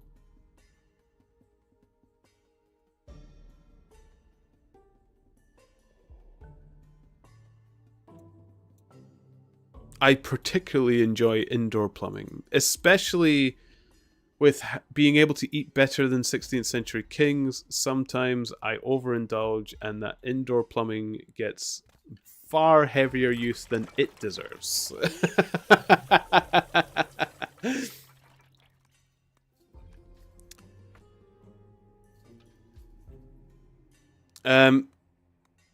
The channel doesn't have a game of Patchy Picks started. Do I have to start the Patchy Picks game? Or does somebody else start it? I don't know if Oloraine's still in the chat. I actually don't know how this works. I should have perhaps asked them before they left. I start them. Okay. Jaywalker, do you know how I start them? Ah, PP new. Okay.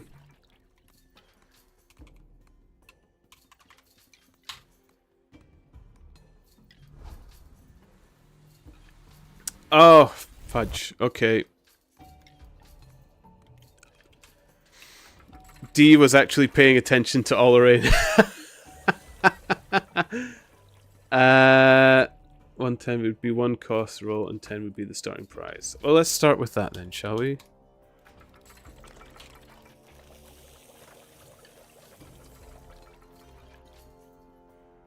Okay. I am disinclined to acquiesce to your role. Oh. That means no. There we go. Okay.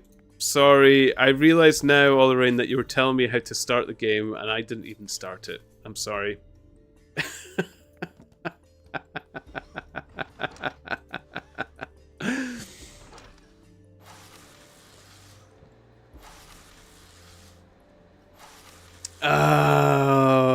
Okay. Now I see how it works.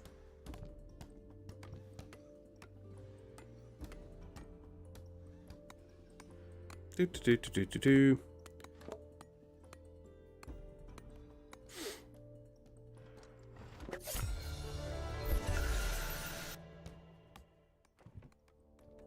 There we go.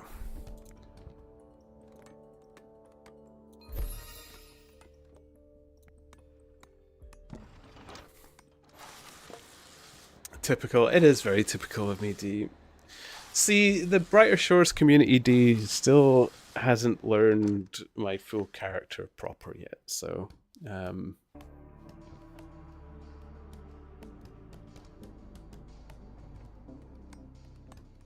How do we find out how many coins we have without going to the Hatchy thing? I realize this is a question I should have the answer to. I can't push or demand each time someone signs up because I won't always be around when someone does, so I'm trying to be as hands-off as I can to see how well the system explains itself. Stash. Okay. Is there a command I can give it that'll tell people? Like, rules or parlay. Can I ask it parlay? Although that would require people to be able to spell parlay, which isn't actually difficult to spell, but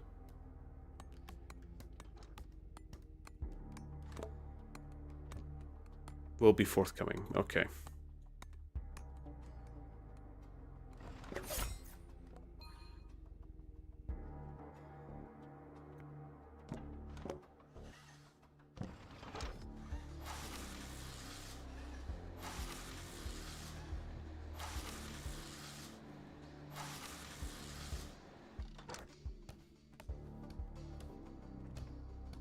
I'm still squashing alpha release bugs.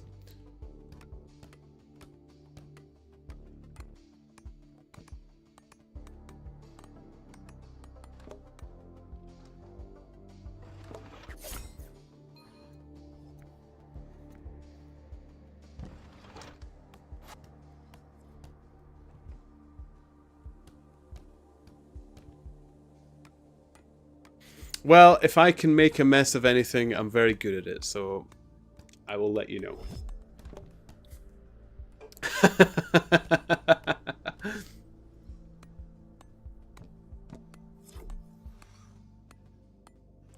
Boop, boop, boop, boop.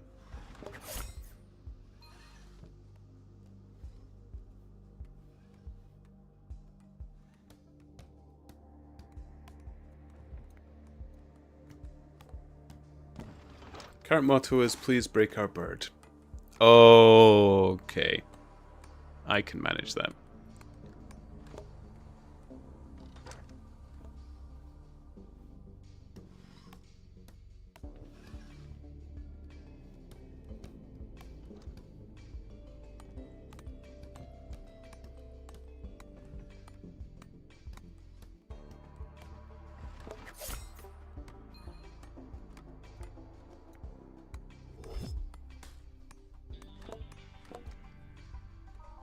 So backpack. Do.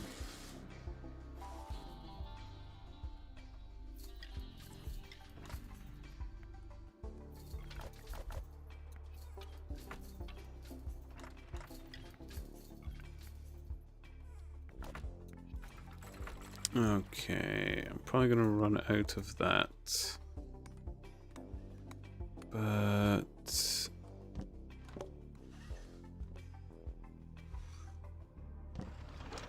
we can still make things. Okay. Excellent.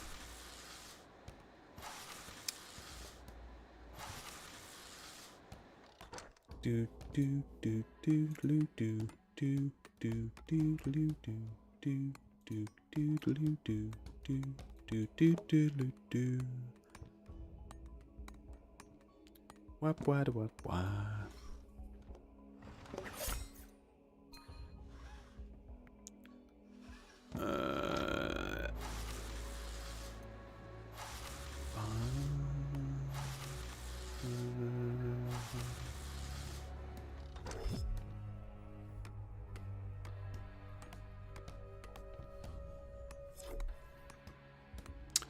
How well can you speak Gaelic? Gaelic or Gaelic? Good enough to do your stream in it? No, not at all. I am not a native speaker. I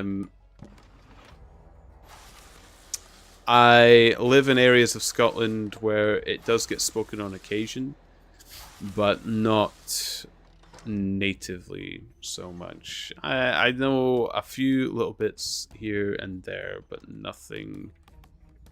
I am certainly not somebody that you could ask for lessons on it. I can pronounce it, I can read it.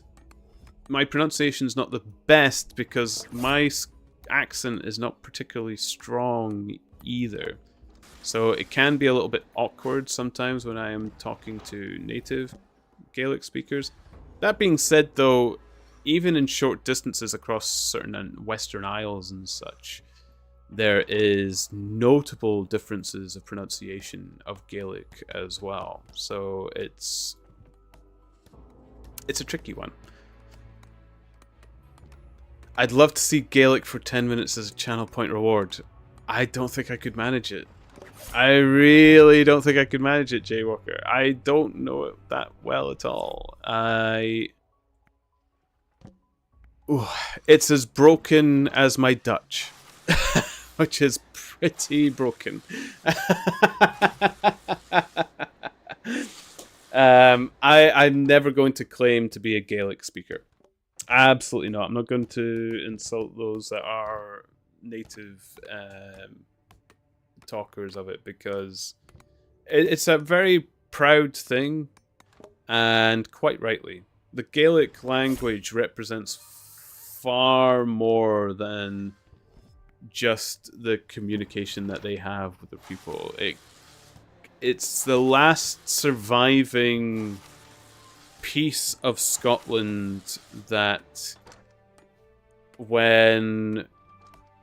Oh, you'd be talking about the times when Bonnie Prince Charlie failed in his campaign. The Gaelic language surviving is the last bit of rebellion against the royal rule over Scotland, England's rule over Scotland, because it was outlawed. So I am hesitant to insult it by pretending I know it or pretending I know a lot more of it than I actually do. I know little bits. I am not somebody that you want to turn to for lessons in it at all. Because it is so important to many, many people.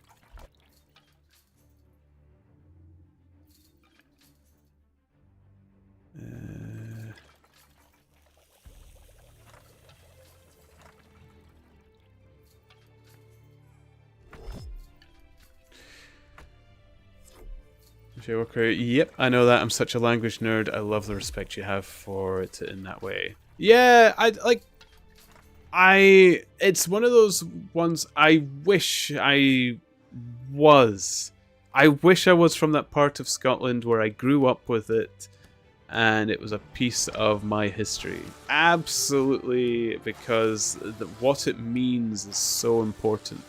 So my interest in it is purely out of Scotland's history and what it means to the people. And in the process of learning that history, I learned tiny little bits of Gaelic. And it's wonderful. I was actually, one of the things that I was pleased to know is when they made the Disney film Brave, the mother sings, was it A Noble Maiden Fair? I think the song's called, during the thunderstorm.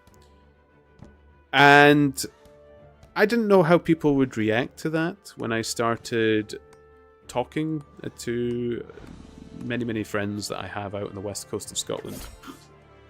They love that song. They actually found it was very, very respectful of the Gaelic language. I was very surprised at that. But it turns out when they made the film Brave, they were actually they came to Scotland. The writers actually came here and learned a lot about it so they wouldn't step too wrongly in too many places. There's places that they step wrong, but the Scots know how to laugh at ourselves when it's things that are funny and that we have to kind of admit we are stupid about. But the actual language, they did respect. I was very pleased that people were happy with it because I must admit, I love that song. I think it's beautiful. A beautiful wee ditty. Fantastic. Glad to have another language nerd around. I should work harder on it. I tried your Netflix idea, Kilo. My retention failed me. I couldn't stick with it. I was actually a little disappointed in that. I think I need to go back to the idea of listening to it through maybe podcast or something, so I can be doing something else. Because the reading the subtitles and trying to watch the show, my retention just fell within. I have to admit, it wasn't even 5 minutes, and I failed it. I felt awful because I really wanted to give it a good go, and I couldn't even give it a fair go. But we're all differently, aren't we?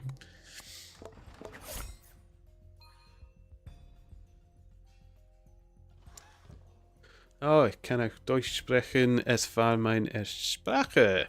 Ah.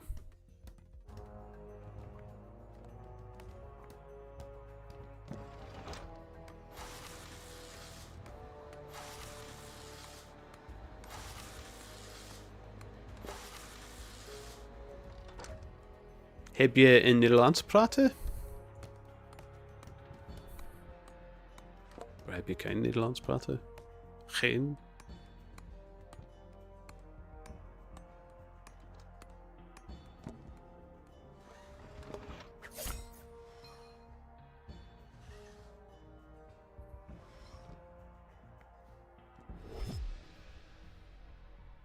Do.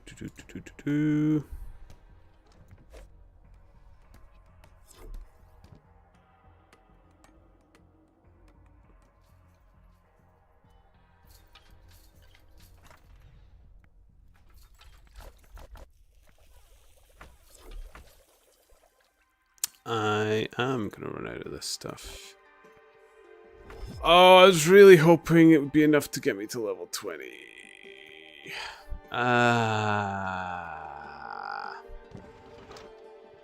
This feels like a far bigger drag to level 20 than the other skills as well.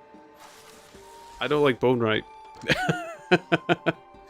I felt like the others... To be honest, I felt like I got the others to level 20 just by doing the first process. This is... yeah.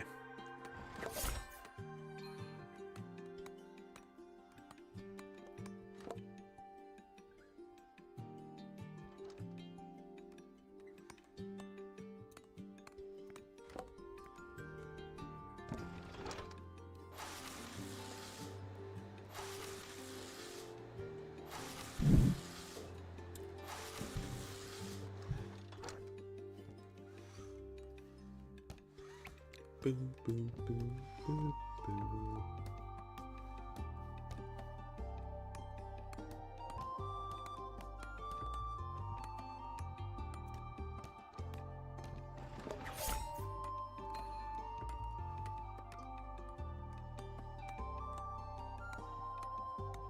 Let me give it a go.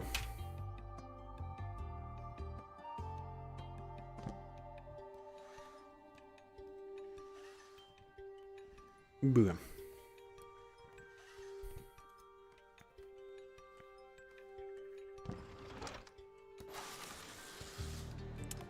So I guess that's just traded 1 for 1. I should probably make the bid a bit higher. But then I was just trying it out, I suppose, so.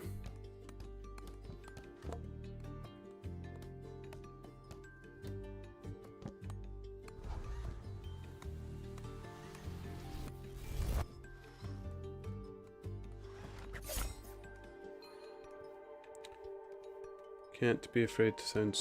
Oh, I always tell people when learning a language, you can't be afraid to sound stupid.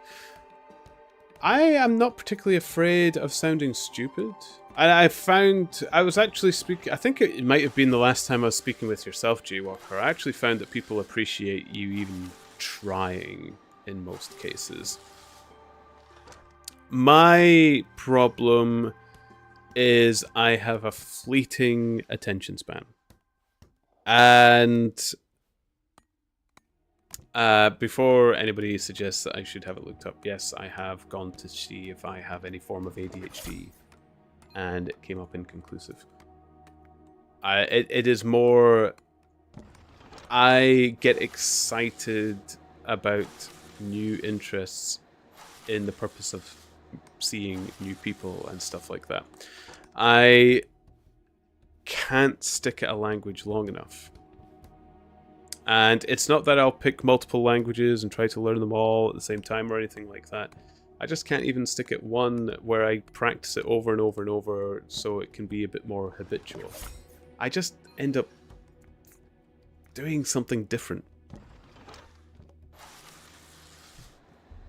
And that's where I lose it. Like, I'll be consistent for a bit, and then the process of it doesn't even bore me. I just shelf it for a bit with the intent to go back.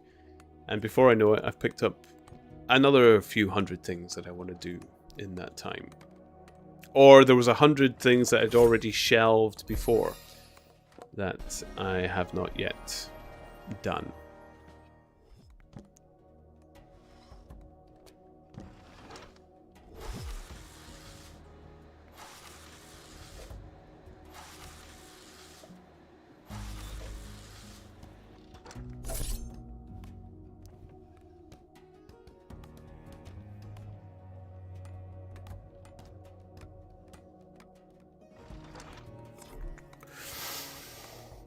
I have a general hesitance for doing something unless I know exactly how and know I'm doing it right. Not so much a fear of being stupid, but more like perfectionism. The drive to want to do something right is really good. It's an excellent drive to have. I have that myself as well. But at the same time, I like...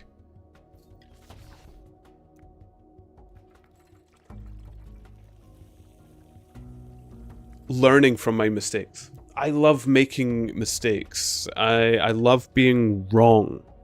I revel in being wrong as well. And learning a language is great for that.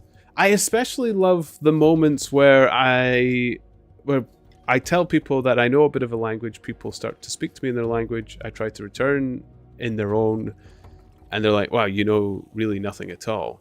Because it catches me out and it makes me learn it more. It's kind of what I need more, is to be caught doing it badly. Because the little bit of anger that people have for me having kind of deceived them in that way gives me the drive to do it as well, which is an odd way to approach it, but I find it's actually quite...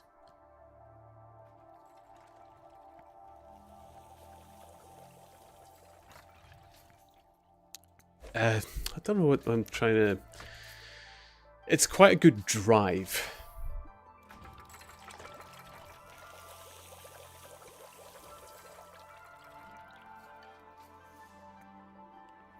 Okay, 3 for 1. Let's look poles. Boop, boop, boop, boop, boop. 4. It's only 16.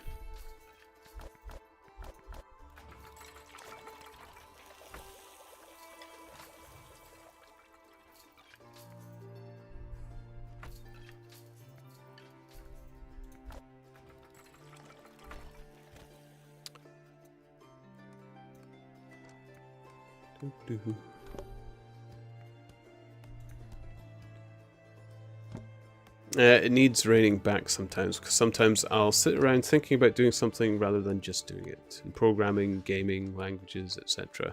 Yeah, it... The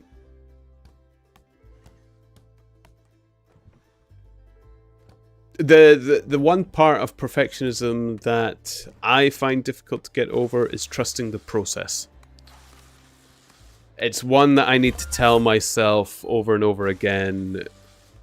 Painting models is something that I do, you know, Warhammer and such like that. And art in particular in that kind of area is a great example of that, where you have to kind of trust the process of not just doing an action, but learning the action. You have to trust that doing it badly will show you how to do it correctly later.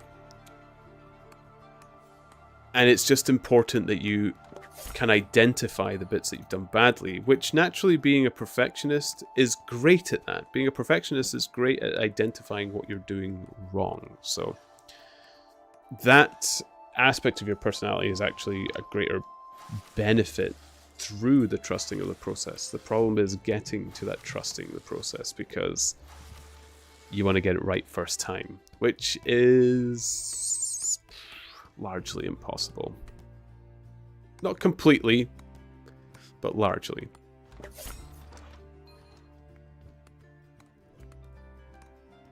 Art is my worst nightmare. The fact that you commit things permanently to paper.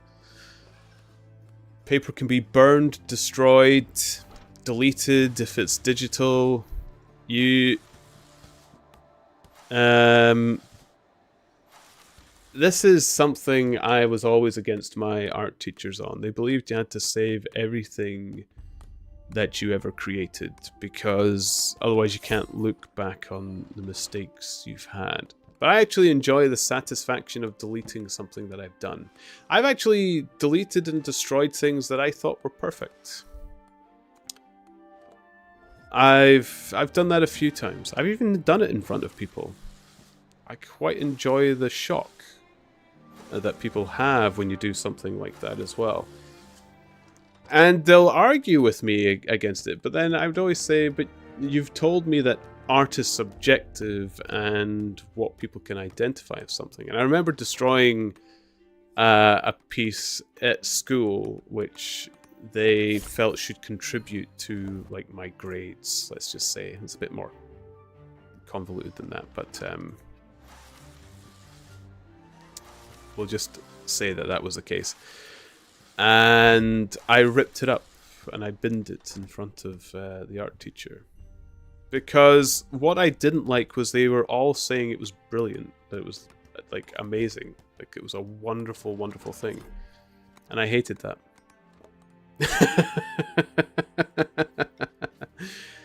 I hated that they were saying that of it, because it made the piece less real to me, so I destroyed it.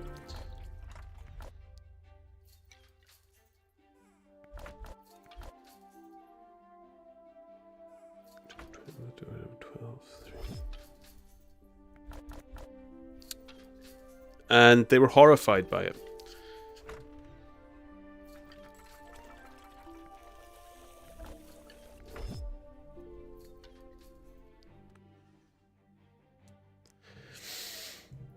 And I took that personally.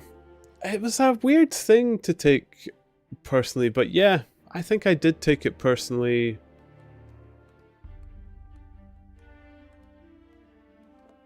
Like, I didn't want it from a teacher. From somebody that was showing me, I wanted them to tell me what I'd done wrong. And I hate being pandered. I hate being told that everything I'm doing is right. I prefer it when they would tell me. This was the thing as well. I remember looking at that piece of artwork and seeing the things that were wrong in it, the things that I got wrong. And my problem with their subjective approach to artwork in that regard was my piece. I remember what this was. It was a still life piece. And if they wanted it to be subjective or expressive, then yes, you pour your inspiration of the arts into the piece, and it can change it. What you see in front of you, what goes on the paper, is different. And I was kind of making that approach, but it ended up being almost like for like. Like my piece was almost like a photograph. As much as it could be to a skill for somebody of that younger age. It wasn't photo perfect, but it was in that manner. Which meant it was completely the opposite of what my approach was. And even with my trying to disagree with them on it, they wanted it kept. And they were wanting to put it in the front of the school and stuff like that, so I destroyed it.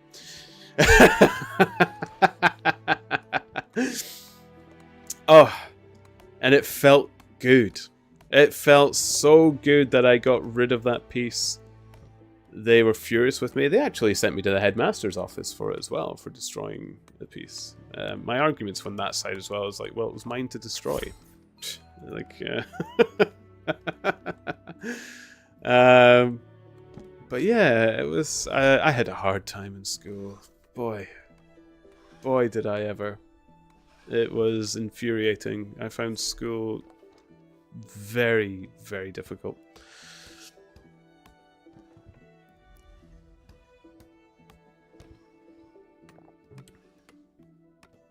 I wasn't particularly the smartest. I wasn't at the bottom rung of the ladder. But I was an uppity little shit, that was for sure.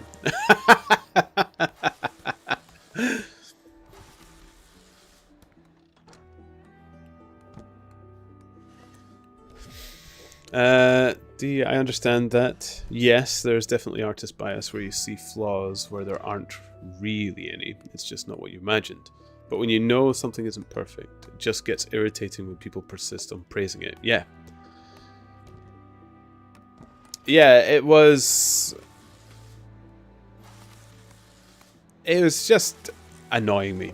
And the more and more that it got passed around, it was so bizarre and alien to me as well. Like, there was teachers invited in to see this, as if I'd painted the Mona Lisa or something like that, which just made it all the more. I felt like they were teasing me at that point. I don't know. Although, at the time, I was noticeably finding school difficult. So, like, to the point where other people were noticing that I was finding it difficult. So a part of me was kind of scrapping it off as them trying to make me feel better about my school life as well. But it didn't work. I saw through it, or so I told myself. Okay, we need to sell some of this stuff.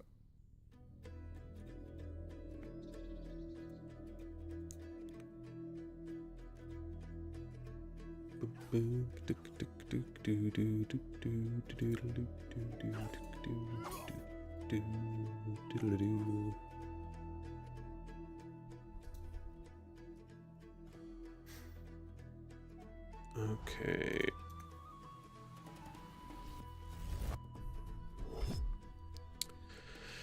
Well, it's definitely a very strong artistic statement. Yeah, but what was the point I was trying to make? Oh yeah, I can remember being told in other aspects of school as well that you need to keep everything and reflect on everything that you do. And I agree, it's important. But it's also okay to forget about things that you've done. Like, we've all had those moments. I'm sure everybody's had those moments where you've looked back on a past moment of your life that you regret, and you cringe and you bite your knuckles on it and you're like, oh, I can't believe I said that, or anything of that notion. Usually involves other people that saw you do it as well. Now, if you ever meet those people and you bring it up, 9 times out of 10 they say, oh, I forgot that even happened. And then you realize it was something that you had dwelled on and actually got upset over for countless years of your life, only for nobody else to have cared about it bar yourself. If I had kept that painting, I would have been thinking and dwelling on that thing until this very day. I would be thinking right now that they might still have that thing hung up in that school, just taunting my very existence. So I'm absolutely glad I burned it, or ripped it up and binned it. I didn't quite burn it. Probably burn the school down. I'd get done for arsony, but I'm so glad I did. And it's kind of put that mentality in me that it's okay to forget about the stupid things I've done in life.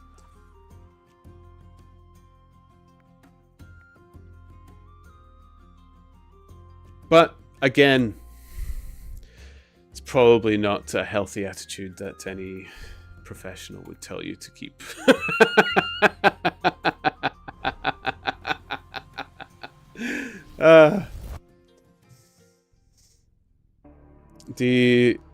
There was a story I wrote in college that my professor passed around to other teachers and praised in front of the class. It was the most lazy thing I dashed off last minute, so it just made me feel kind of bad about the stuff I put effort into.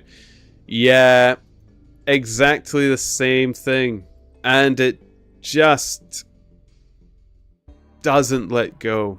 You have to purge it in some way, whether it's mentally burning or physically destroying the thing. It's torture. I don't think teachers even understand that it is torture to do that to people.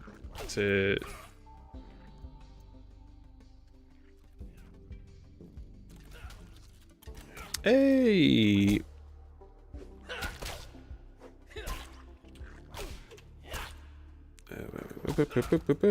Oh, I missed him. Smell is much quicker on the fingers than I am.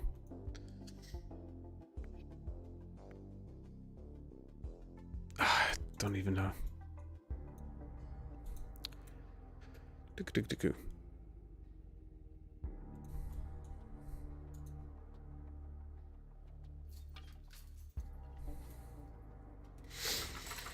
mean, it actually sounds very wise to me. I think it just has the argument that there's a lot to learn from the mistakes you make, and if you destroy them, you can't learn from them. I think that's the kind of argument they would have towards you on it.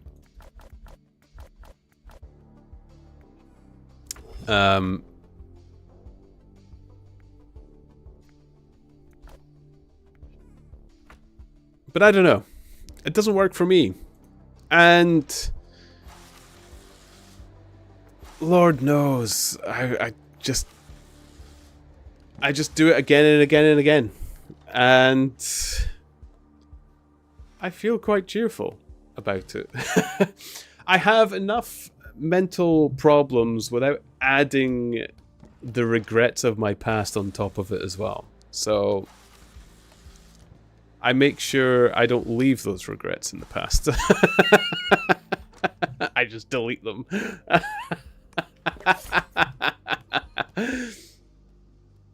It's brilliant. It feels so good. It feels so good. It feels even better when it sends other people into a spiral. Which I suppose is kind of mean. Like, I have no idea if my action in destroying that in front of that art teacher sets some kind of motion in them, and like they failed this person who was this student who was struggling in school, because I was struggling in school. But who knows? It would be very selfish to think that I had that much power over one person.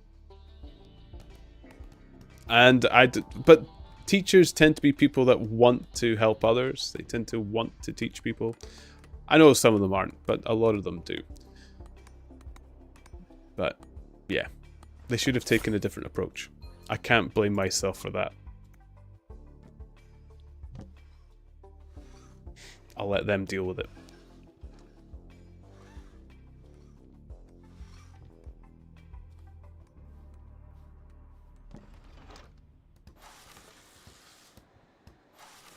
Do do do do do do do do do do do do do do. Bum wap wap wap wap. How are we doing? 16. I am not going to get level 20 from this. Damn! Damn. Okay. Well, maybe there's a different bone I can use after this.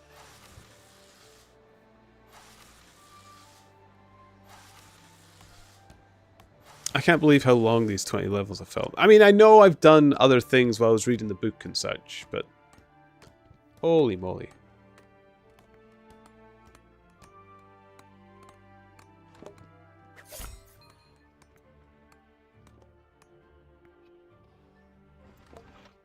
And I took out the wrong amount of... Boop, boop, boop, boop, boop, boop, boop. Yeah. Oopsies. Okay.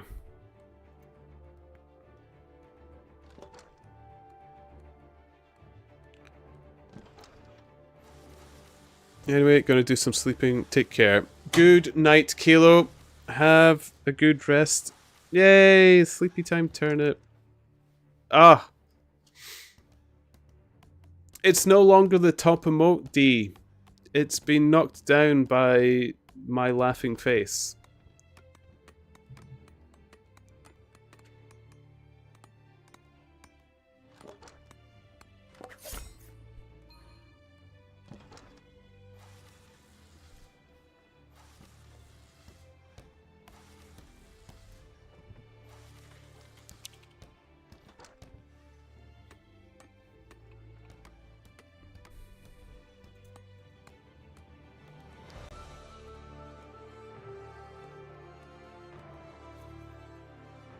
Oh, I saw the play that you were going for there.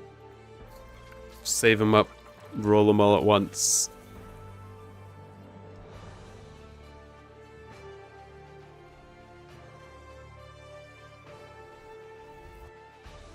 Okay. What can I make next? Let's get me the next 4 levels. Oh, okay. What's my next highest stuff? Bone right. Quarterstaff. Bone spike. Oh, I think I've got a few of these. Maybe you don't have to leave just yet. Oh, I've got 1 inventory. That's probably not going to get me there.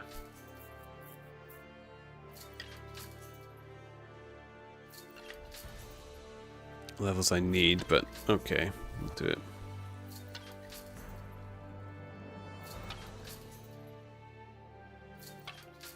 Absolutely drown the chat in numbers. Oh, there's a cooldown. Oh, maybe I can steal it then.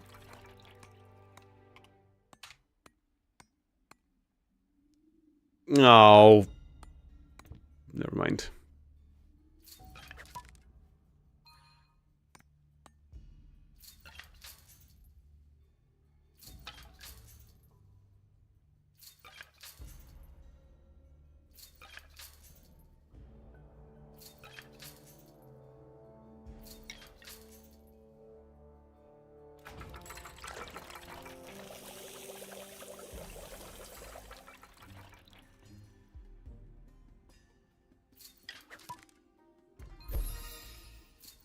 Ooh, 17. Okay.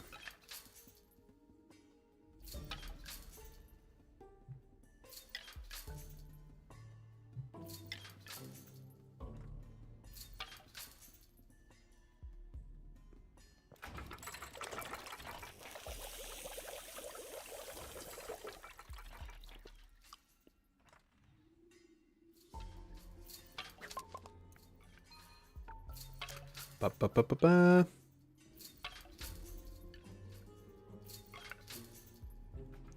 Do do do do do do.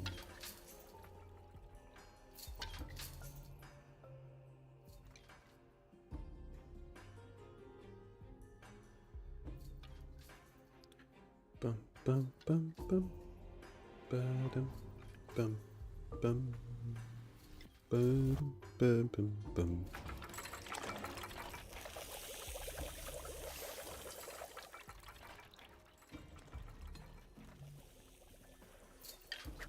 Okay, let's see which ones give us the better experience.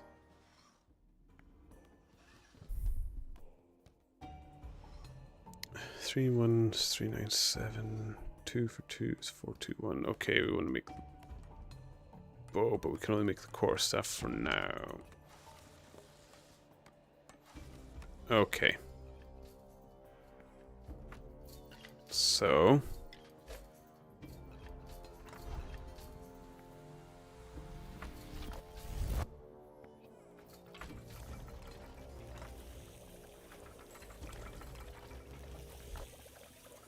I think it was the suave for this. Let's see.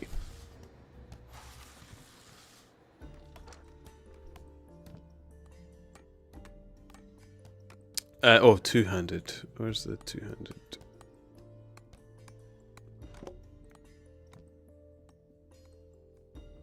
There we go. I thought I brought the wrong thing there.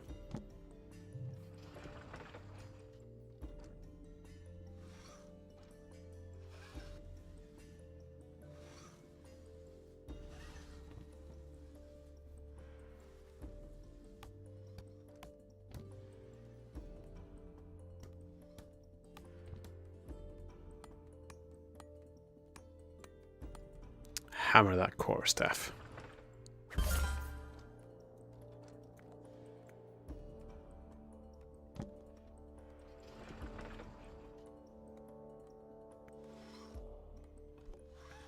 Okay, where am I? Ooh.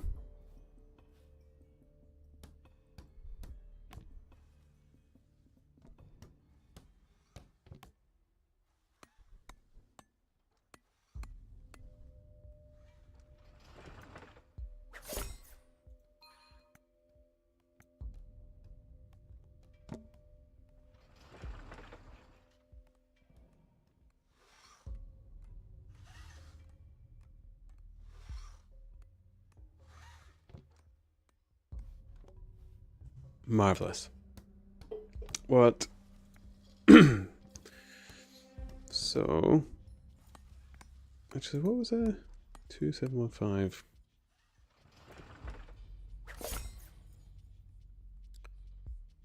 The climbing gets a bit slower here, but I do notice that it's persistently around 2,000 people playing this game, so that's where it's going to slow down, because people do play this generally a lot more than I do.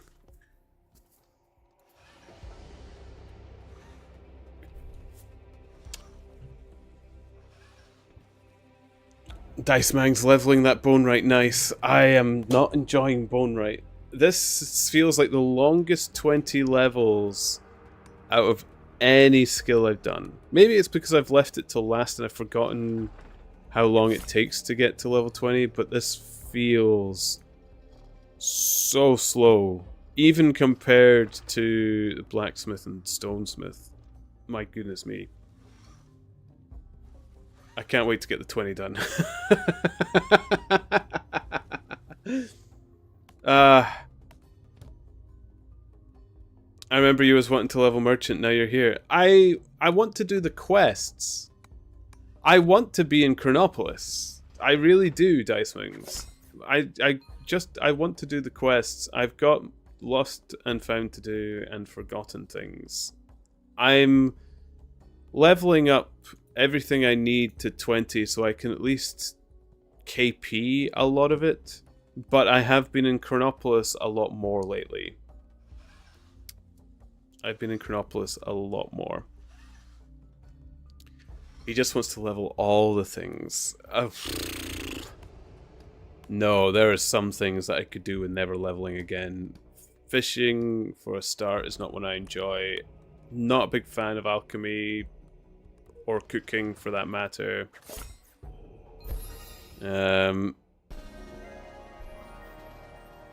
Recurve bow.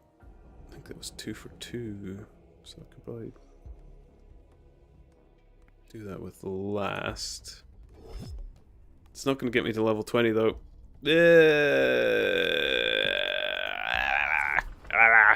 Okay. I will get what I have left. See where it gets me.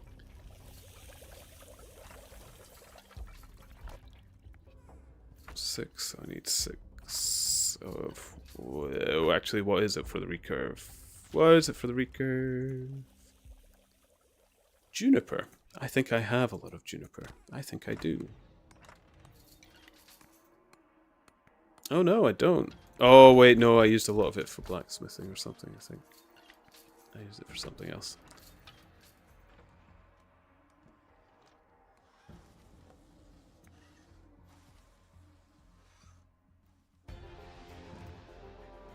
Excellent, okay. That is not how you make a bow.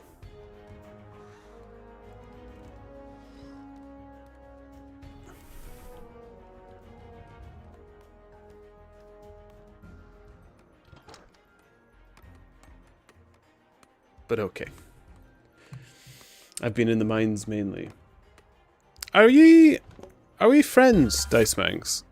Did we friend?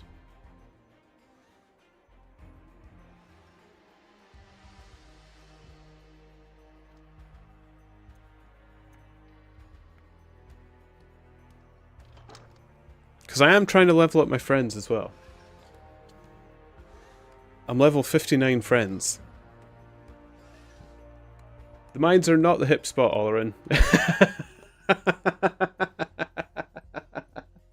I will fight with you all on this. I'm a Kren pan. I love Chronopolis. It's my favorite.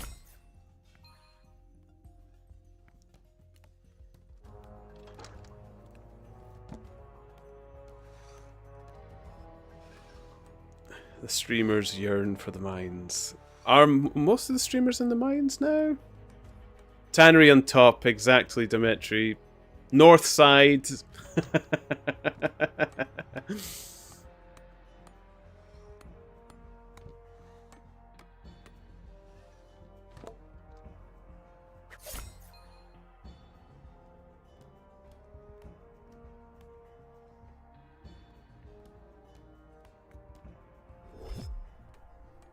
Okay. I need more bone shards. Well... Poop. Okay. So, I need to go back to Hope Forest. I need to gather it.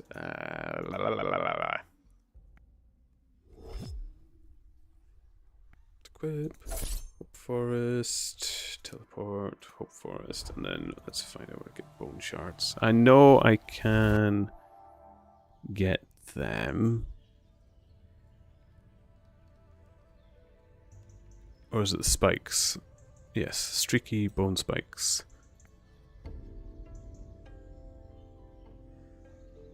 Oh, you're kidding me. They're in a horrible place.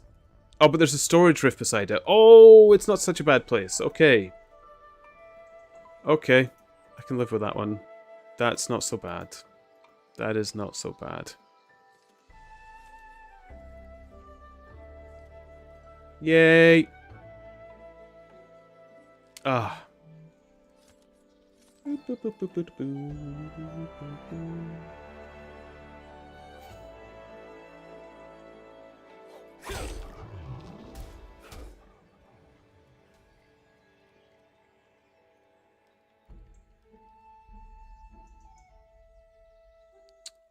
I don't know why I went this way. This is the long way.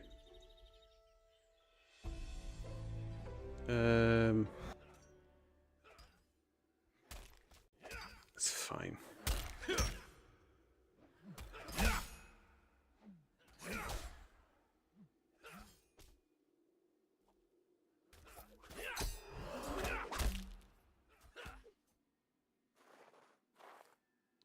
Here we go.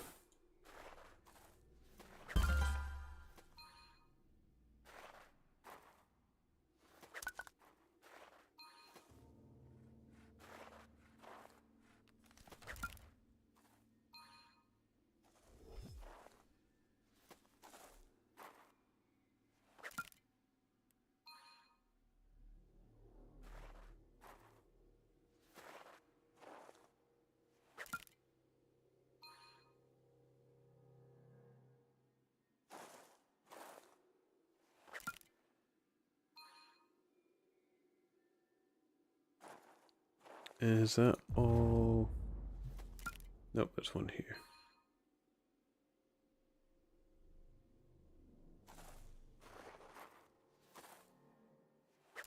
Okay. Bone spikes it is. Delicious.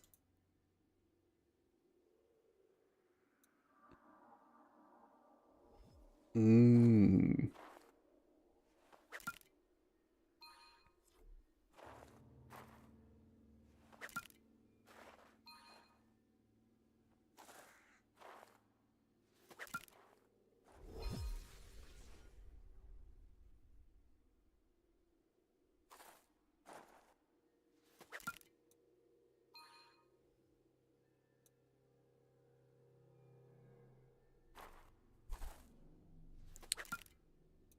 So I will.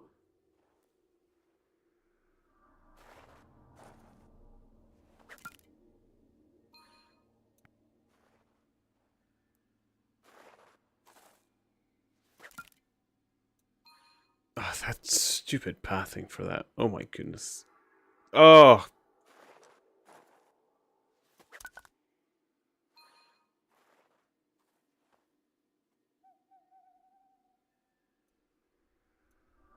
There we go.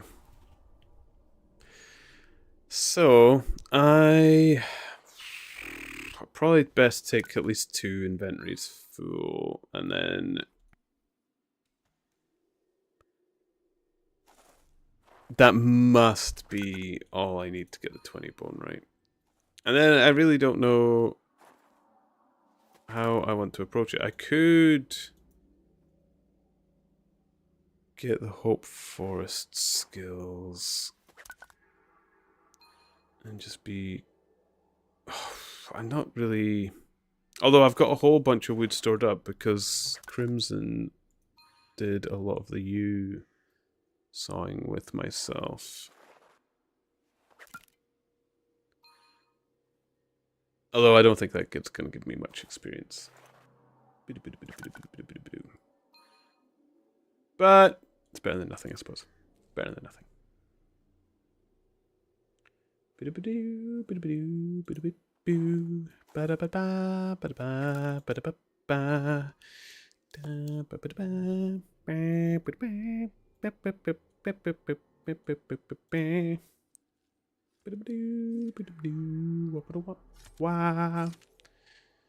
Oh.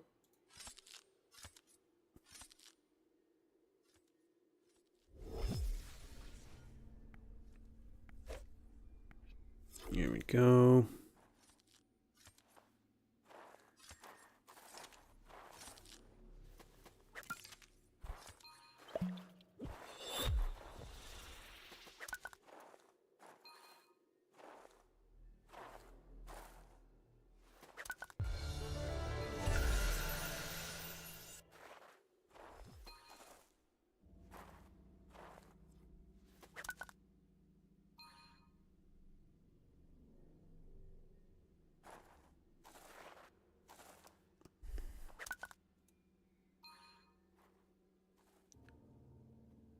Here we go. One more inventory load. Nope. Nope. Bone shards. Bone spikes. Whatever.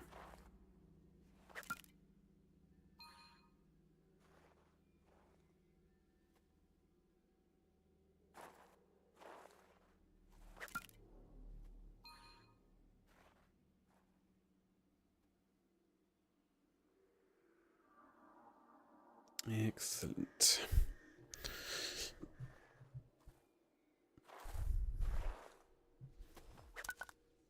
Here we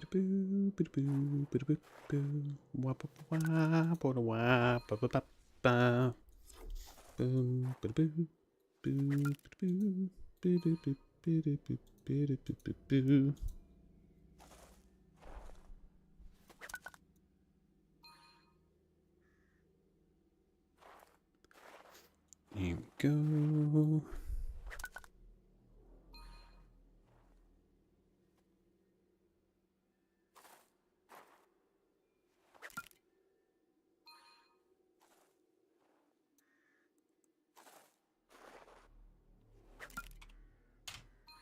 There we go. I'll give it a go. Oh my goodness, 14. Jeez. Ah.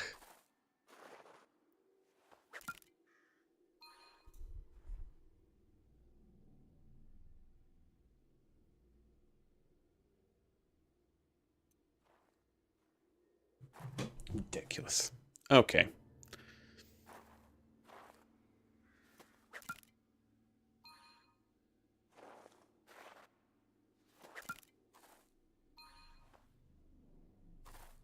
What's up, boy? You cozy? Good.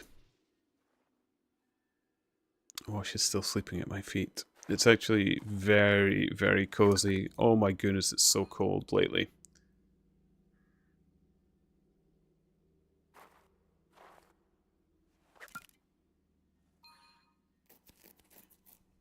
And it dropped like a stone. Like, it was like 10 or 11 degrees Celsius yesterday.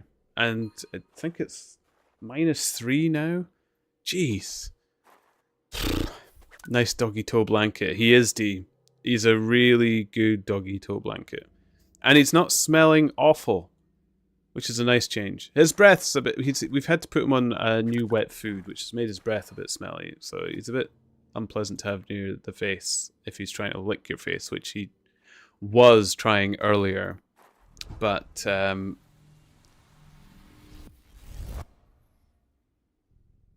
it's always good. He doesn't have bad dog smell anymore right now either.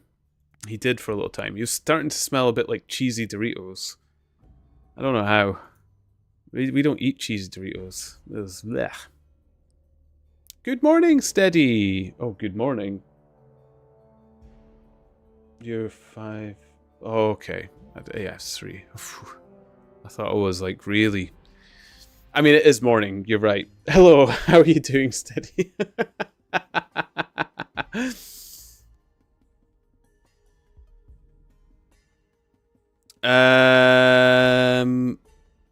This is what I wanted to do. There we are.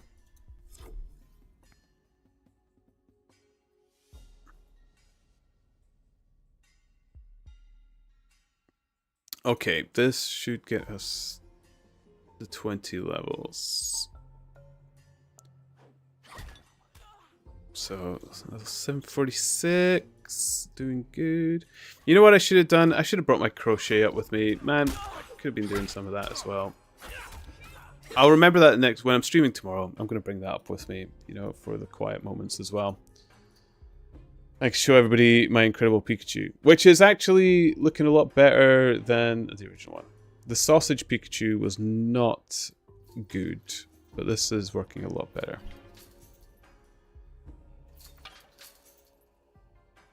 Again, only slept maybe 3 hours at most, so it could be better. Oh man, rough.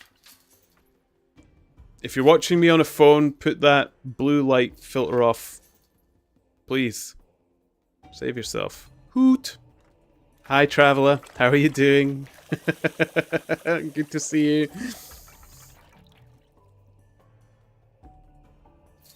I don't know if I'm catching up with you anymore, Traveller. I had so much time away. I need to check.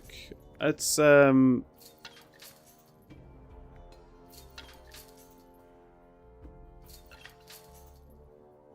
no, I am! Oh, poof. Oh my goodness. I'm almost overtaking Kells. As well. Wow. I mean, I know they're farming one skill, but... Excellent. They should be more wary of the NPC.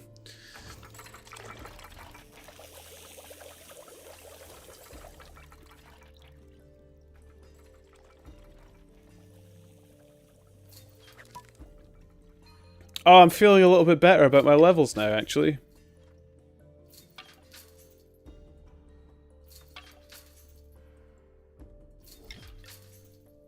There's people in between us, Traveller, but yours was the name I picked to chase, so there we go. I will chase you. It's the only way. Tulil Windex, thank you for the raid. Welcome, raiders. Welcome to the turnip fields. How are you doing? Thank you. That is a free page for the book reading as well. Hello.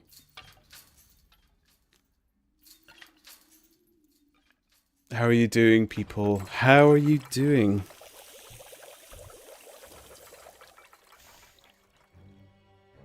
Did the stream go well, Tulil? How's the grind?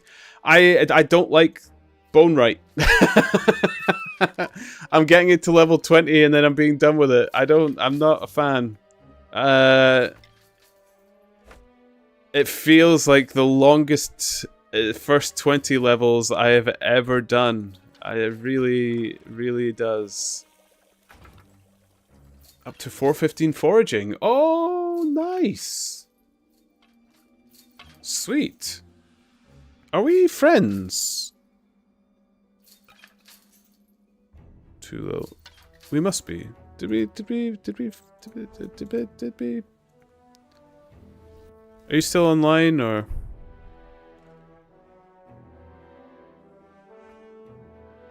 I don't know if we did, actually.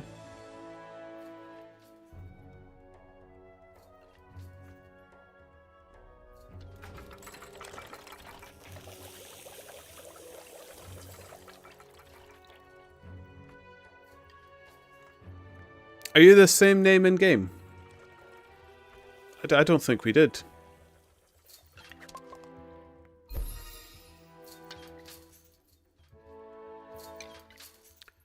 The foraging grind has been a slog. I can imagine. I can imagine.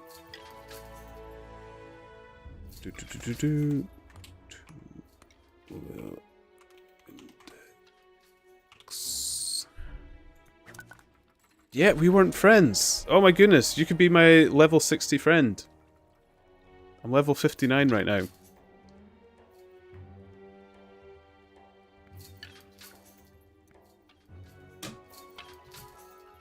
Excellent. I can imagine the foraging grind has been a slog. Oh, I've gone in.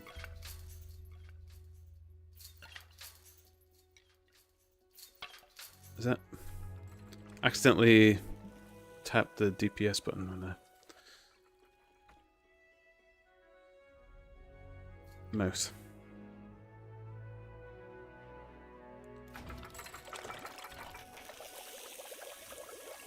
Send me a request and I'll add you when I get home. Gotta get the wifey from work.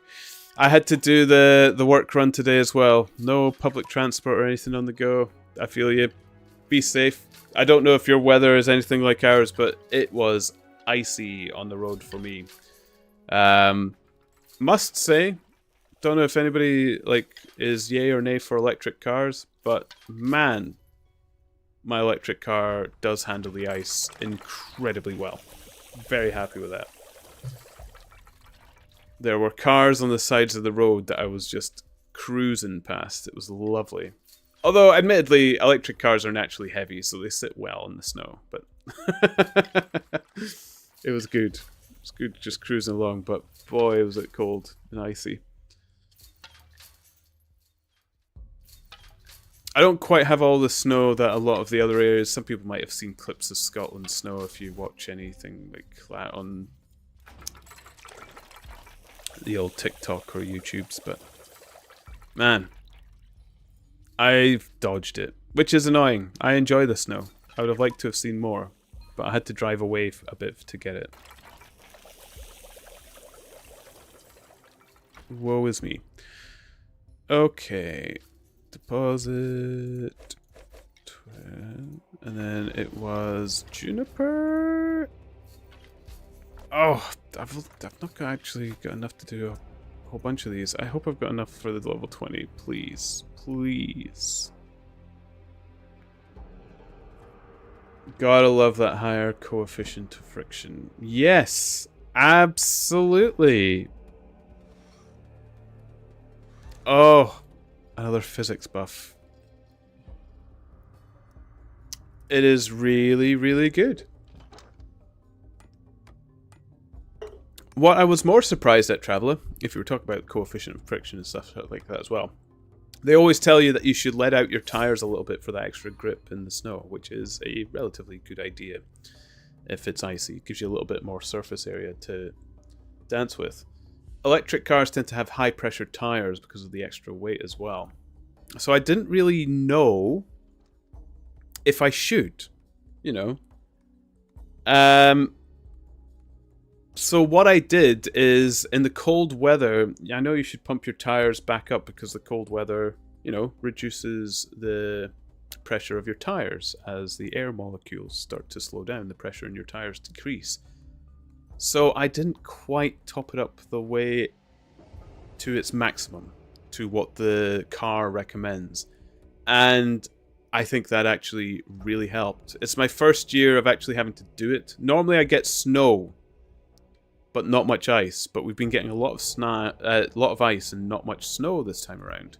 So I did it, and oh boy did it help. So much. The only thing that I thought it might have not helped on is if I had to brake hard, it kept activating the ABS. Which was, you know, you get that horrible where it's pumping the brakes when I didn't really need it to, because I was only like slowing down for a corner.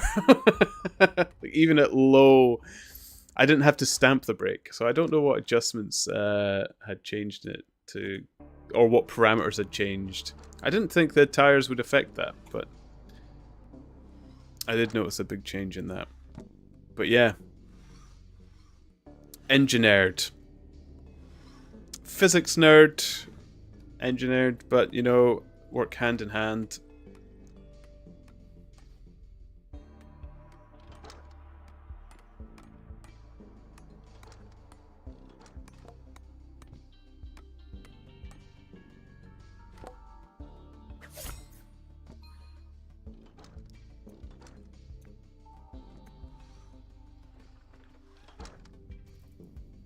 But it was very fun.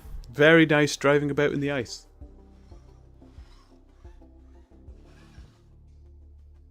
And it was some very nice cars that I saw on the side of the road as well.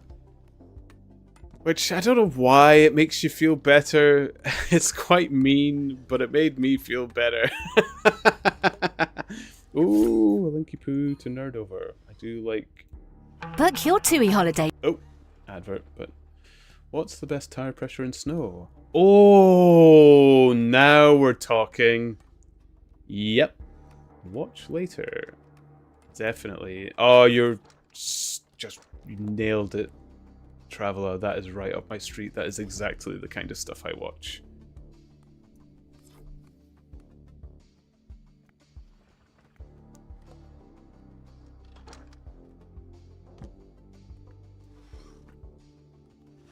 Oh, really?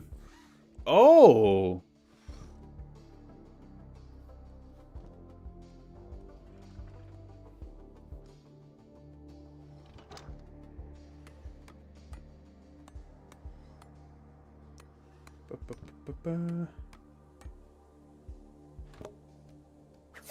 Why is it not letting me add to watch later? You know what? I'll just leave the link up. And...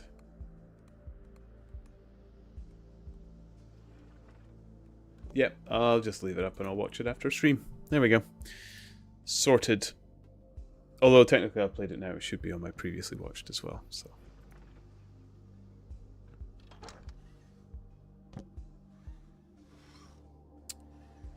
In Germany, I think? Ooh, I don't know. Let's have a look, see. Pirelli... test track.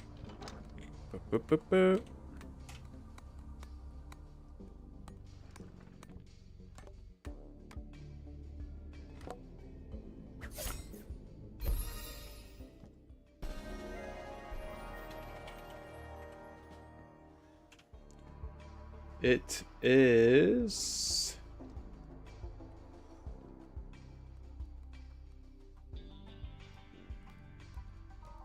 so their test track for their Formula 1 tires is in Germany. But they have a tire test track in North America as well. North United States.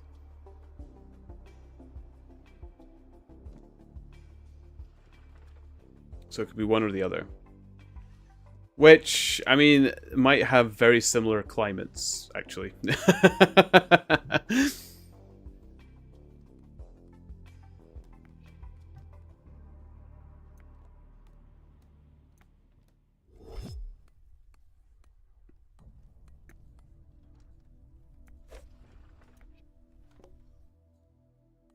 Okay. I think that video's in Germany. I mean, if you're going to get things tested in Europe, Germany is usually the country which has all that kind of stuff ready for it. Plus, motorsport in Germany is pretty big. Very big. Netherlands as well, in fact. I do miss having really good go-kart tracks that I would have in the Netherlands that you just don't get here in Scotland.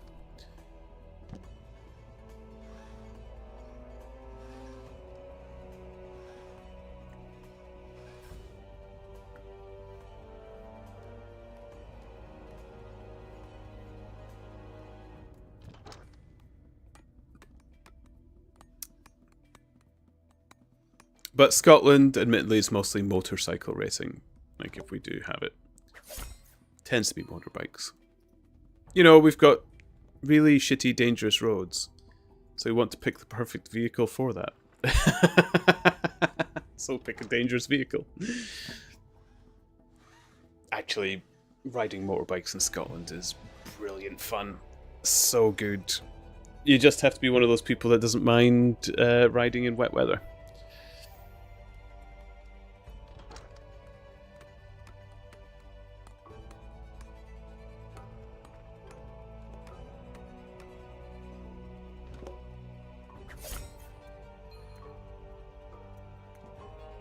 Okay, we've got level 20.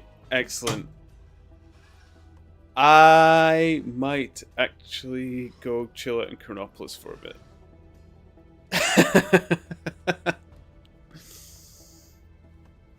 Yo.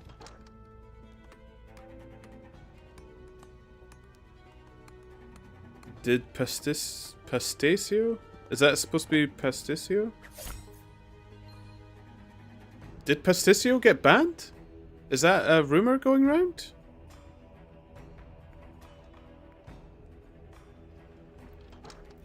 Or is this old news? I don't know. Did they?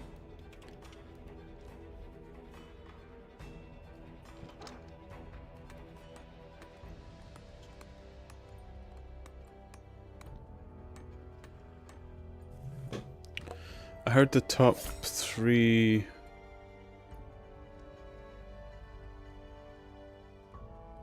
opted out.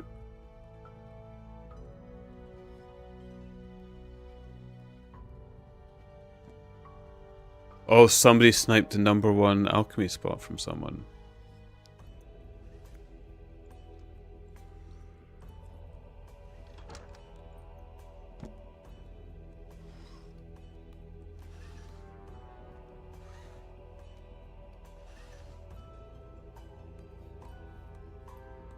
What? Ephraim, I saw him in Kren earlier while merching, so I doubt it. Okay, so he's not banned. What happened? What's the #1? So somebody sniped #1 alchemy. Did they?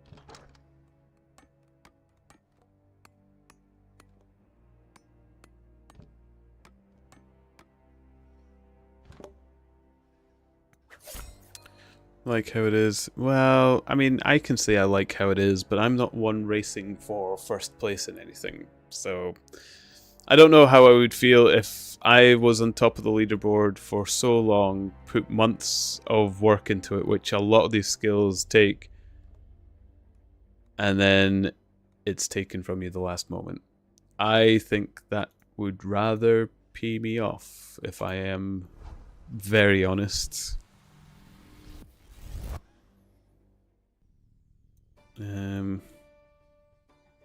Oh, Chronopolis.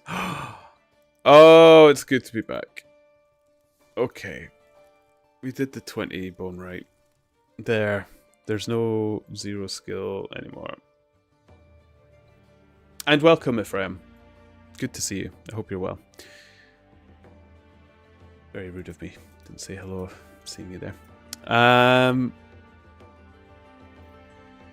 Okay.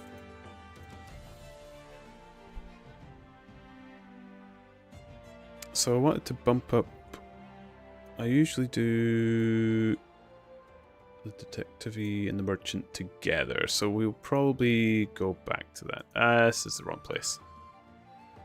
Go to the armory and sell everything off.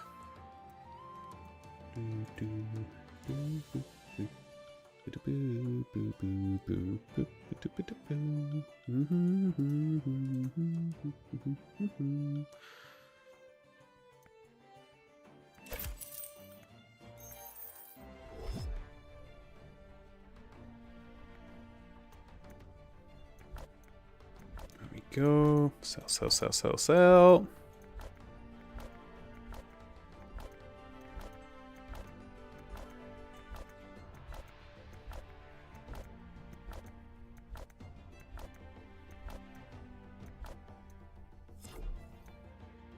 Take it all, Bladrick.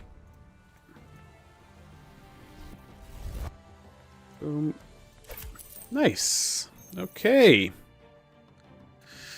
So, I had something on Pier 1.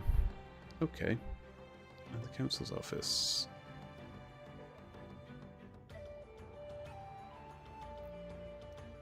Well, then we will bust our way through here.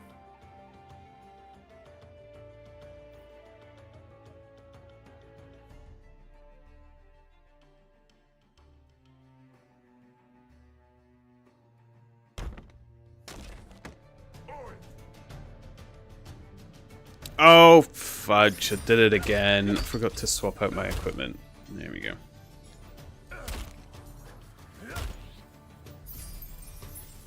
Boop, boop, boop, boop, boop, boop.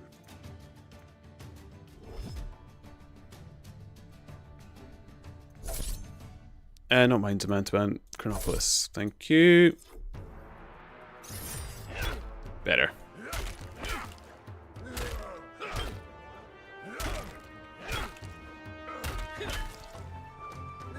Ooh. Oh.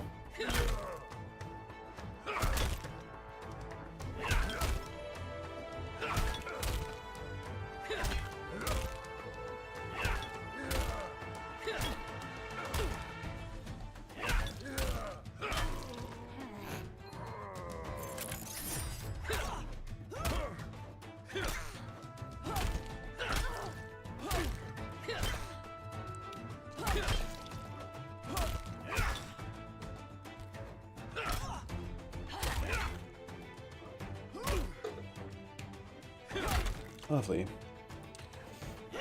And with that, I shall head off for the night. Thanks for the stream. Catch you later. It was lovely to see you again, Dee.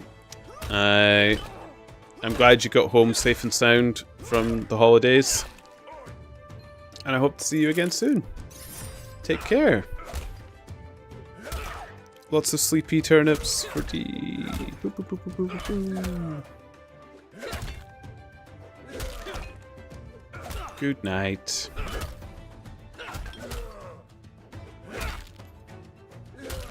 I can't remember if you had to be subbed for the Sleepy Turnip, if that was part of the follow one.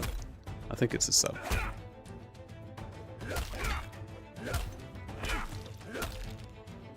Yeah, a little turnip tucked into bed. Nyaw.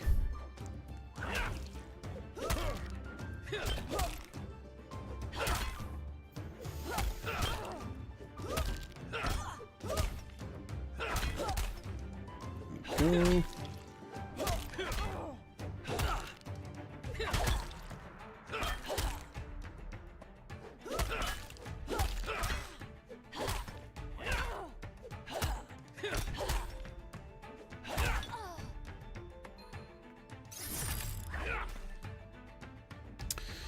I realised while we were going through this, I should have read that one page that was banked. Okay. Well, I'm sure we'll be passing through again. We can do it. Or actually, what I can do is I'll just raid through the other door, and we'll read through it, and then that's the page reclaimed. Now, this one will have been from Two Little Windex's raid. I paid for it, so... Little Windex to thank for this one. We'll do that. I can still get to the pier after that, so that'll be fine.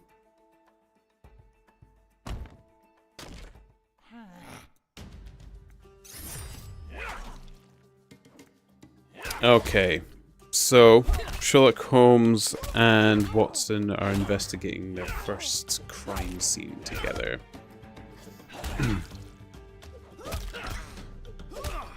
So, they lifted the body, where we got to, and a ring fell to the floor, which Gregson grabbed and picked up. "There's been a woman here," he cried. "It's a woman's wedding ring." Gregson held it out as he spoke upon the palm of his hand. We all gathered round him and gazed at it. There could be no doubt that that circlet of plain gold had once adorned the finger of a bride. "This complicates matters," said Gregson. "Heaven knows they were complicated enough before." "You're sure it doesn't simplify them?" observed Holmes. "There's nothing to be learned by staring at it. What did you find in his pockets?" "We have it all here," said Gregson, pointing to a litter of objects upon one of the bottom steps of the stairs. "A gold watch, number 97163, by Barrett of London. Gold Albert chain, very heavy and solid. Gold ring with Masonic device. Gold pin, bulldog's head, with rubies as eyes.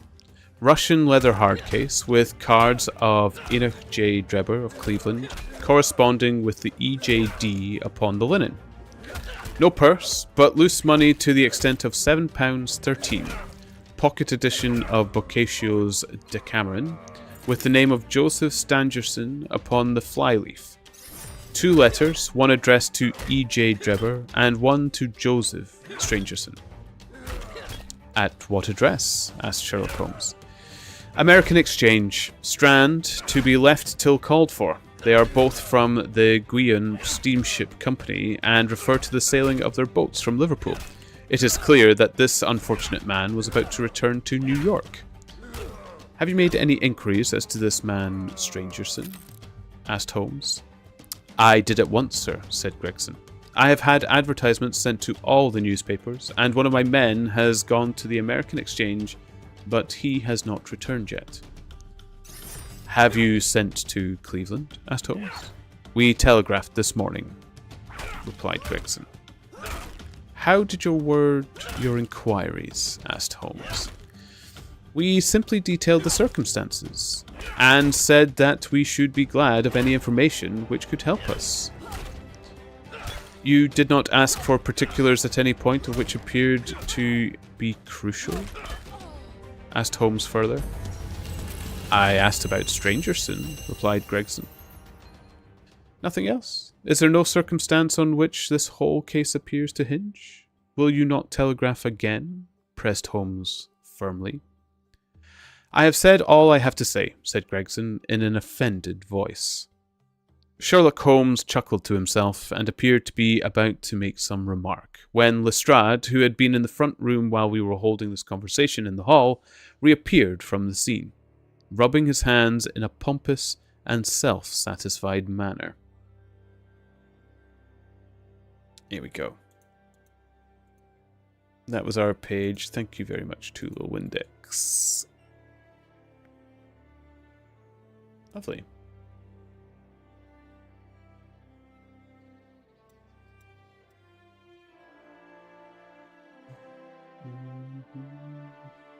Boop, boop, boop, boop.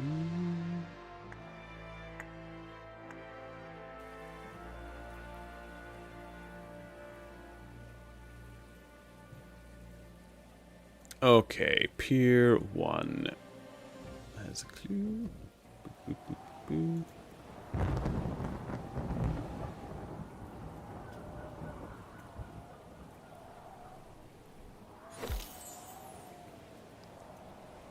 And then it's council's office. We might as well do. So a little more quicker. Quickly now. Excellent.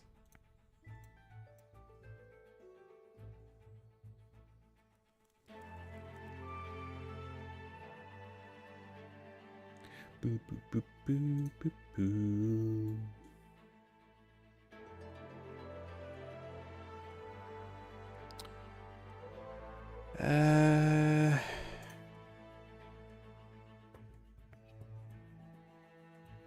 Where was the clock stall again? Oh yeah, I didn't mind this one. Okay.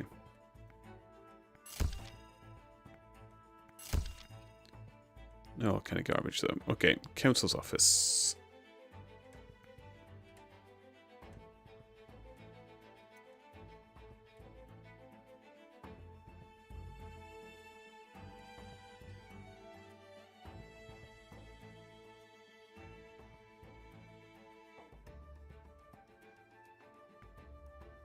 Boo, boo, boo, boo. Cry name. Excellent.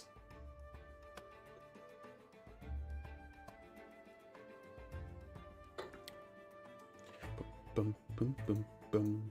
Bada bada bum bum bum bum. Bada bada bum bum bum. Bada bada boo boo boo boo doo.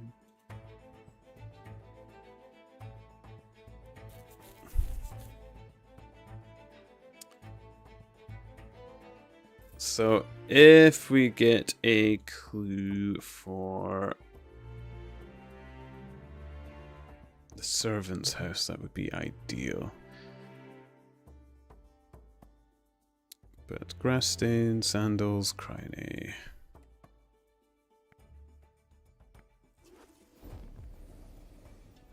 Boo, boo, boo, boo, boo, boo.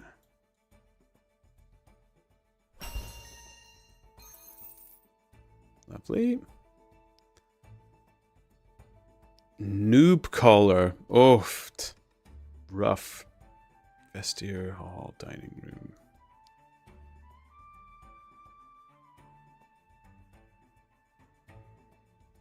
Meh. Not perfect, but okay. We will grab the clockwork sheep.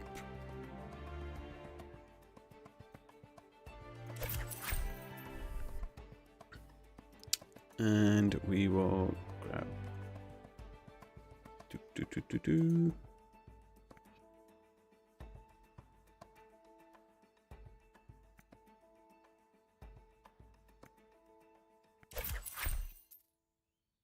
Boo, boo, boo, boo, boo, boo.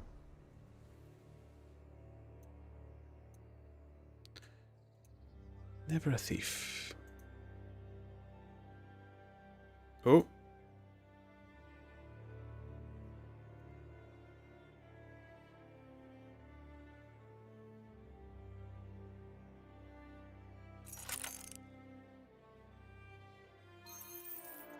Excellent. We'll grab our soap.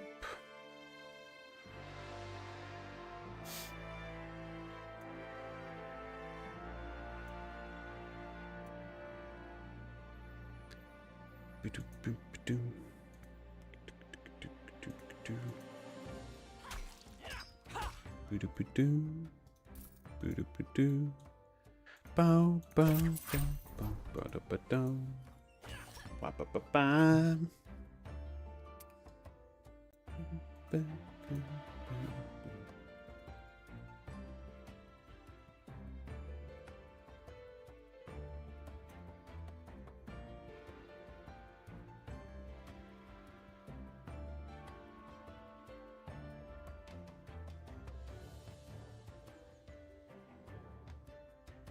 Okay.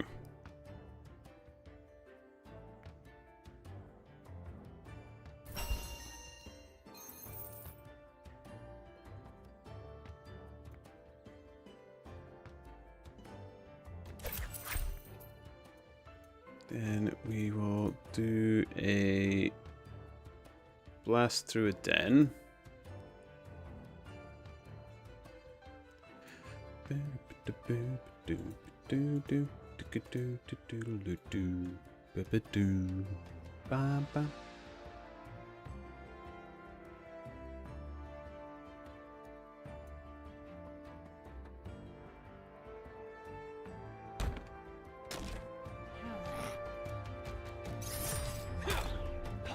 Marvelous.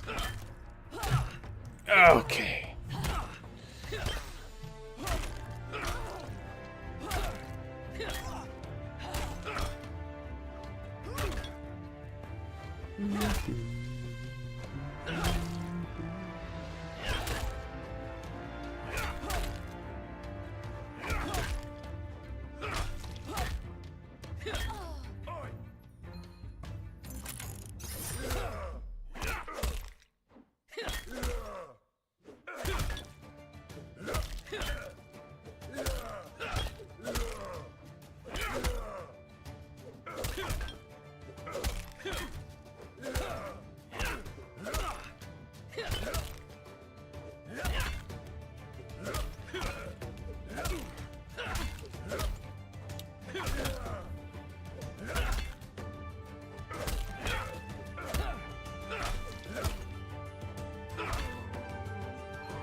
Okay, well, I suppose...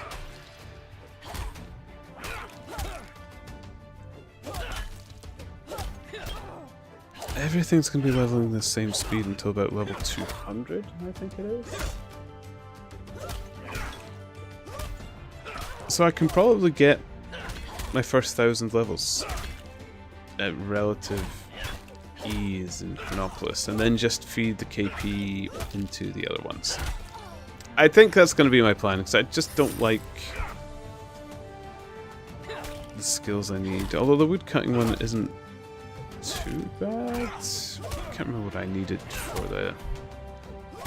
I haven't looked enough into that Forgotten Things quest, which I keep forgetting about anyway.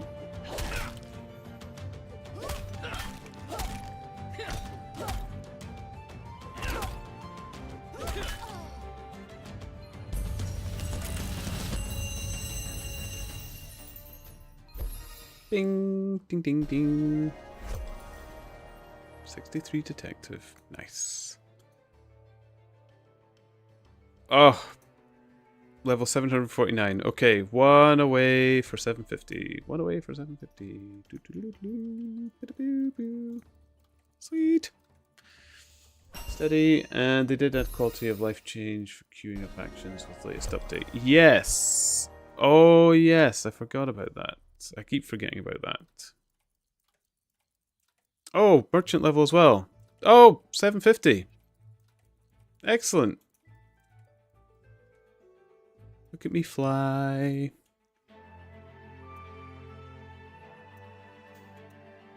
Yeah, I forgot about the queuing actions, but it's not really applied to... I suppose if I'm back in the tannery, if I start getting the merchant levels to do that a little bit more cheaply, that will help, because I will be doing the tannery. I wonder how the tannery is getting on. Should pop a head in. See if anybody's there. See if anyone's active.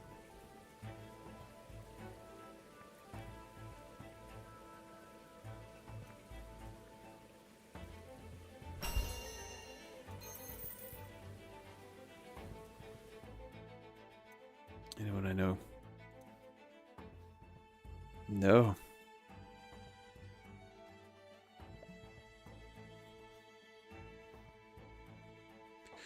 I mean, considering wood cutting with tannery, it might not work so well.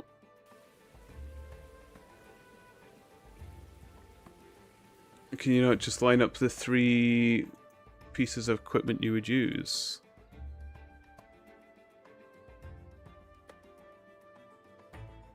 For one hide? Or will it do it in between each hide? Is that where it goes wrong? While we're here, we might as well check the merchant board.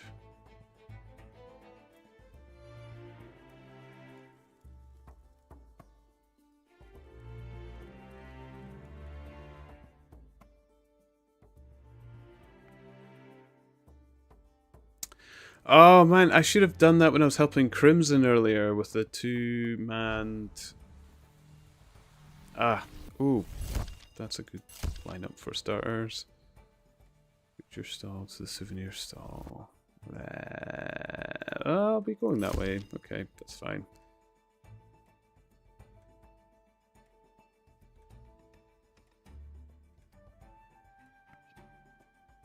Okay. Okay, well, I'll be going to the Goose Inn for a clue so I can get the pizza at the same time. The vestiaire hall... Dining room's a bit of a pooper. You know what, do the vestiaire hall first, because if another pizza comes up on the merchant board when I come back, I can pick that up at the same time.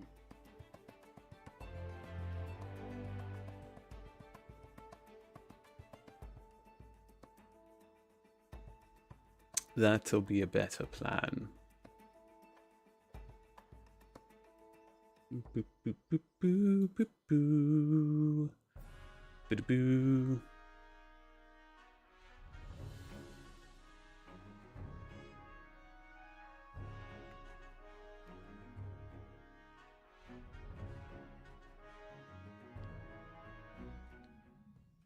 Do do do do do do do do do do do.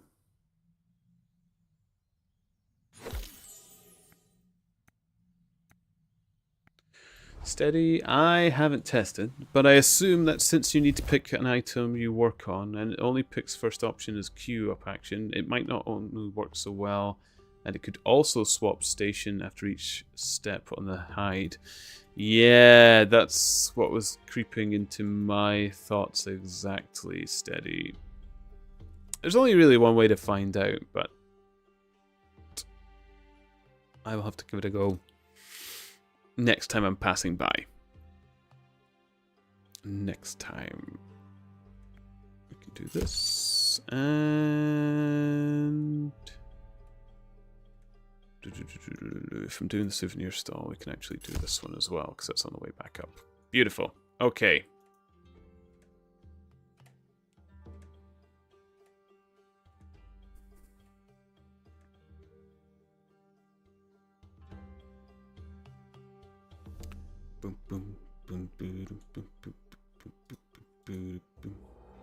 Oh, is this a thief? I think it was.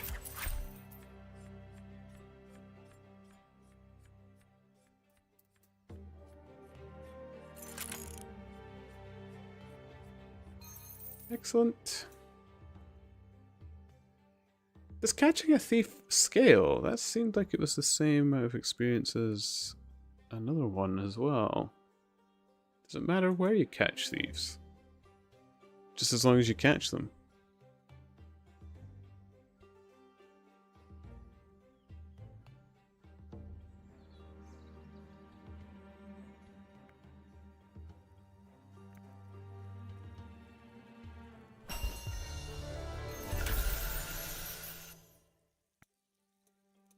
Okay.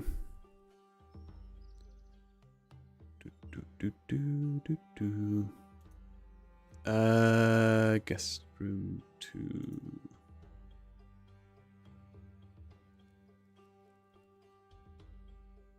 Steady, but for gathering professions with all nodes in single room, it will work really well.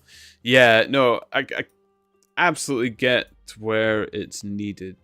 And to be honest, in the tannery, I suppose it's not hugely important that you can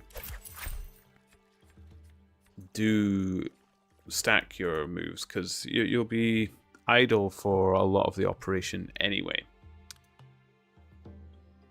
But for reading, like, it's been particularly quiet for reading today, but when it's a busier day reading, it'd be kind of handy if I could stack a lot more things. Okay, boots, soil stain, white hair.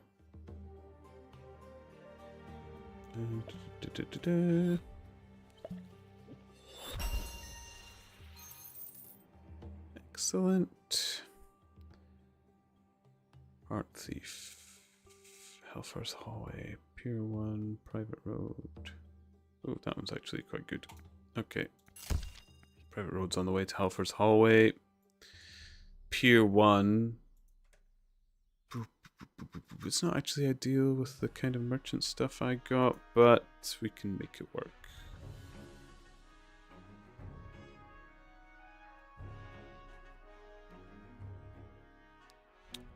Get the merchants.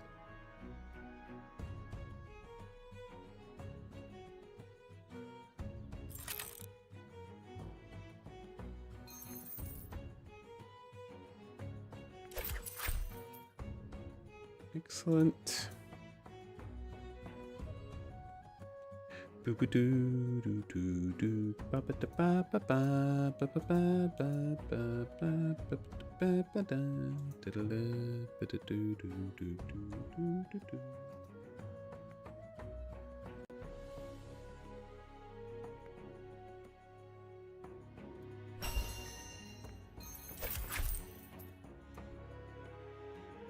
Oh, the watches. Trade, trade, trade. No, back. I need the watches.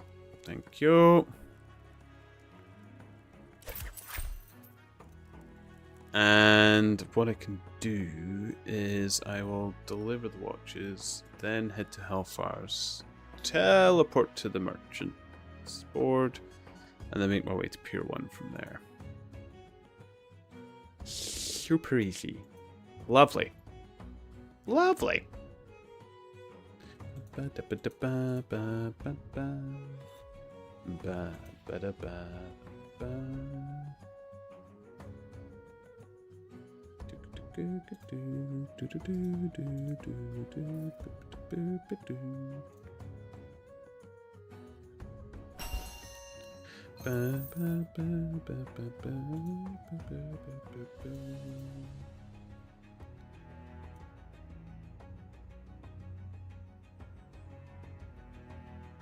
Souvenir. I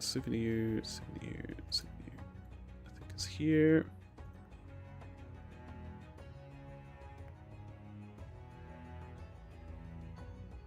Yep.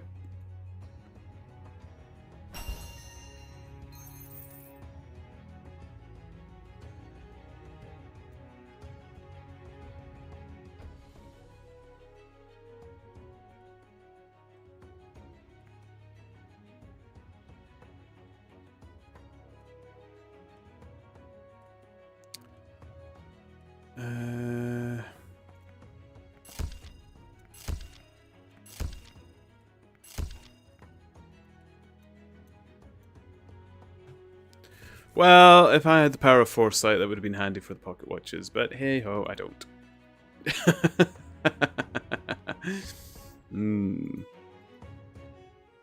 Nasty.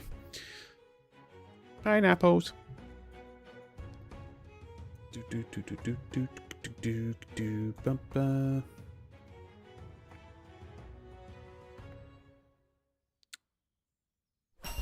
Thanks. You're welcome. Okay, let's... Private road. Boom, boom, bada, boom. Bum, bum, bada, bum, bum, bum. Do, do, do, do, do, do, do, doodle, do.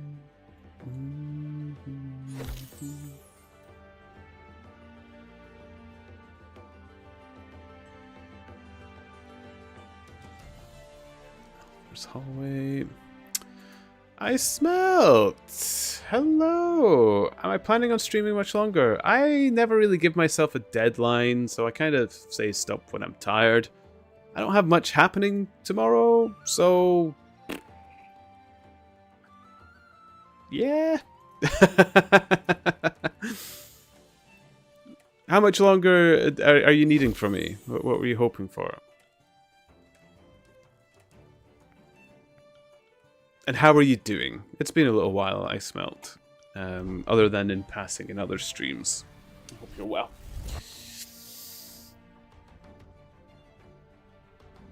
Oh, I see. Oh, well, tell Vorpal the most I can give is about an hour, I would say. That brings me to 5 AM. That's about as much. So if there's somebody with Patchy streaming longer and they want to raid them, yeah. Yeah.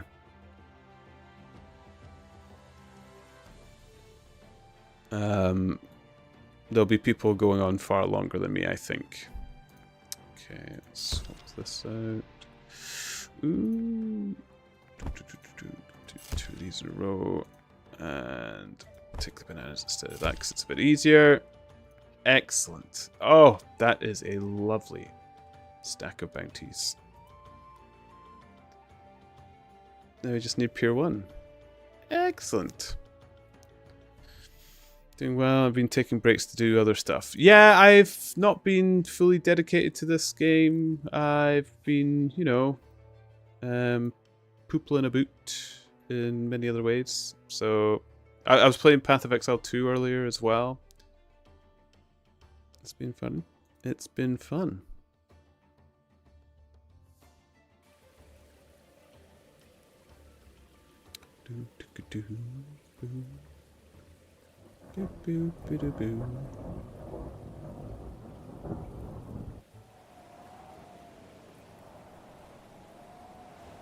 I hate this civilian keeps standing on the clue. Go away.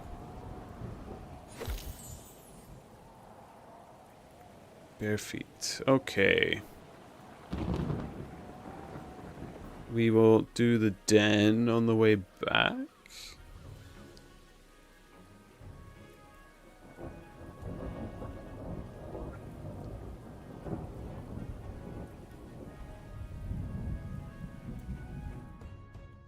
Oh, Patchy's clearly popular all around. It's even affecting raid choices.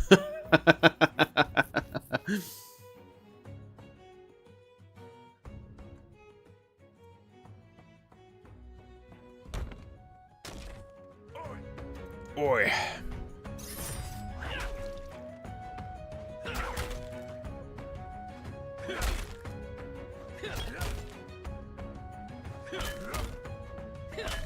Yes, the lurkers can keep farming their doubloons. Yeah! Oh, I only just added Patchy today, I smell. I kind of forgot about it. Olorin set me on the correct path.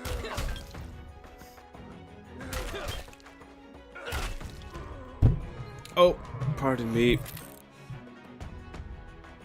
Sorry if that deafened anyone. Not the microphone. Yeah. Under the basis that I get to be the man in the crow's nest. I don't know what that position is. Is it the outlook? The one that shouts. The one that's loud.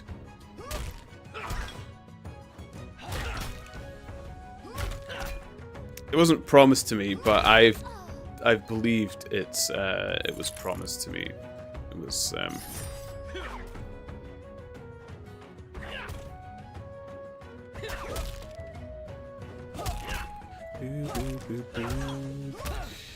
I saw incoming Vorpal raid. Oh, thank you, Vorpal.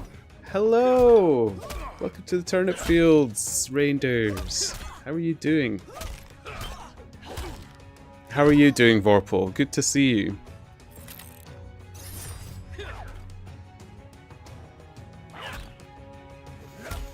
Hello, fellow Patchy enjoyer. Yeah, I popped Patchy on today.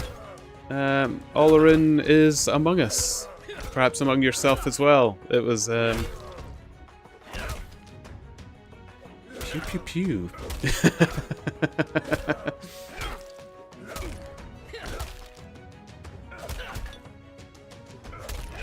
Welcome. Yes, I do have Patchy.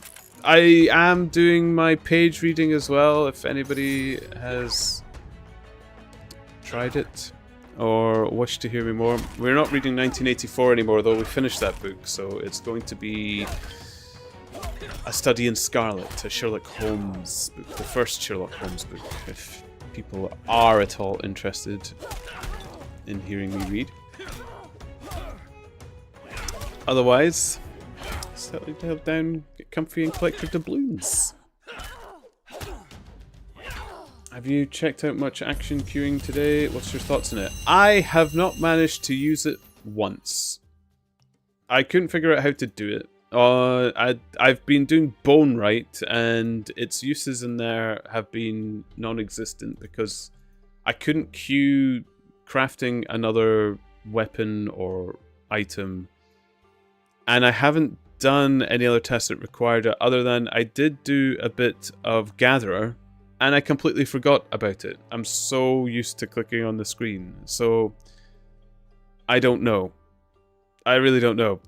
You know, I'm the worst one to ask for, Paul. I'm like the bottom rung of the streamer ladder as far as competitiveness is concerned, so I haven't really been experimenting with it much.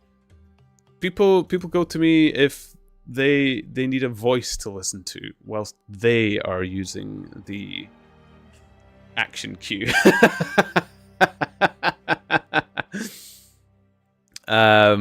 So yeah, I haven't had a chance to use it at all. It's been silly of me, to be honest. Small red buttons, barefoot, red trousers. Small red buttons, barefoot, red trousers. There we go. So yeah, what about yourself? Did you get good use out of it? Was it working? Was it good?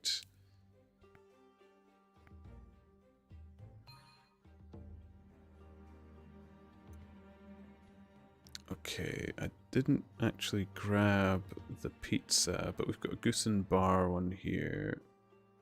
City dies, guards archive for Eric. Okay, that's actually quite an easy one. Okay. It's great for mining and smelting. Yeah, mining, I didn't try it. I could have tried it for the bone dipping thing, whatever it's called. But yeah. Now that I'm in Chronopolis, I can't think of many of the skills that would work for. We raised the question, would it work in the tannery or would it interrupt what hide you're on and just go to the next one? So, again, not too sure. So, goose and bar.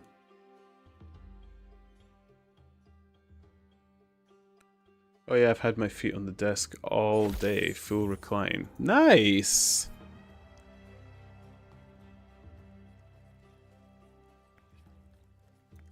I mean, from a standpoint of the way we've been kind of selling this game a little bit as like a second monitor game, or that's how I've been sort of selling it to people, it's great. You know, you stack up a lot more, you go on to whatever else you are doing at the time. It didn't occur to me to actually have the game running whilst I was playing Path of Exile 2 earlier. I think I just needed a bit of a break. I'd taken a bit of a break whilst over the New Year as well, and it was nice. It's good to be back in the game, chatting away to people and such. But, yeah. I don't know how much people were expecting me from this. I don't have that. I don't have an edge in anywhere. Oh, actually, that's a lie. I am starting to catch up with people on overall level. So, you know, that's been fun, at least.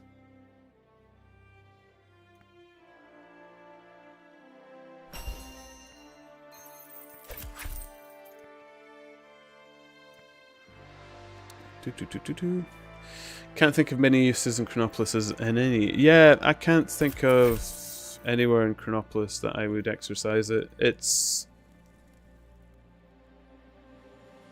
everywhere is too long a distance apart. The tannery is the only one that might be an option, but I don't think it would actually work for it. If you could stack the 3 machines to work one after the other, that would be lovely. Especially when I am doing the book reading, it would free me up so much time if we get the busy day of reading.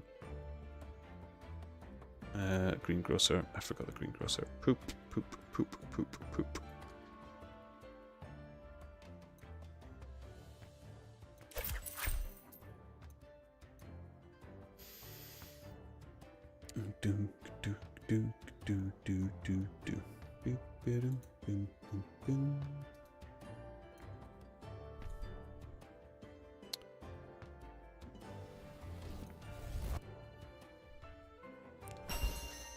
Okay, we'll bust through here to deliver the carrots. And also, when we deliver the carrots, it'll bring us close for the city dies, so...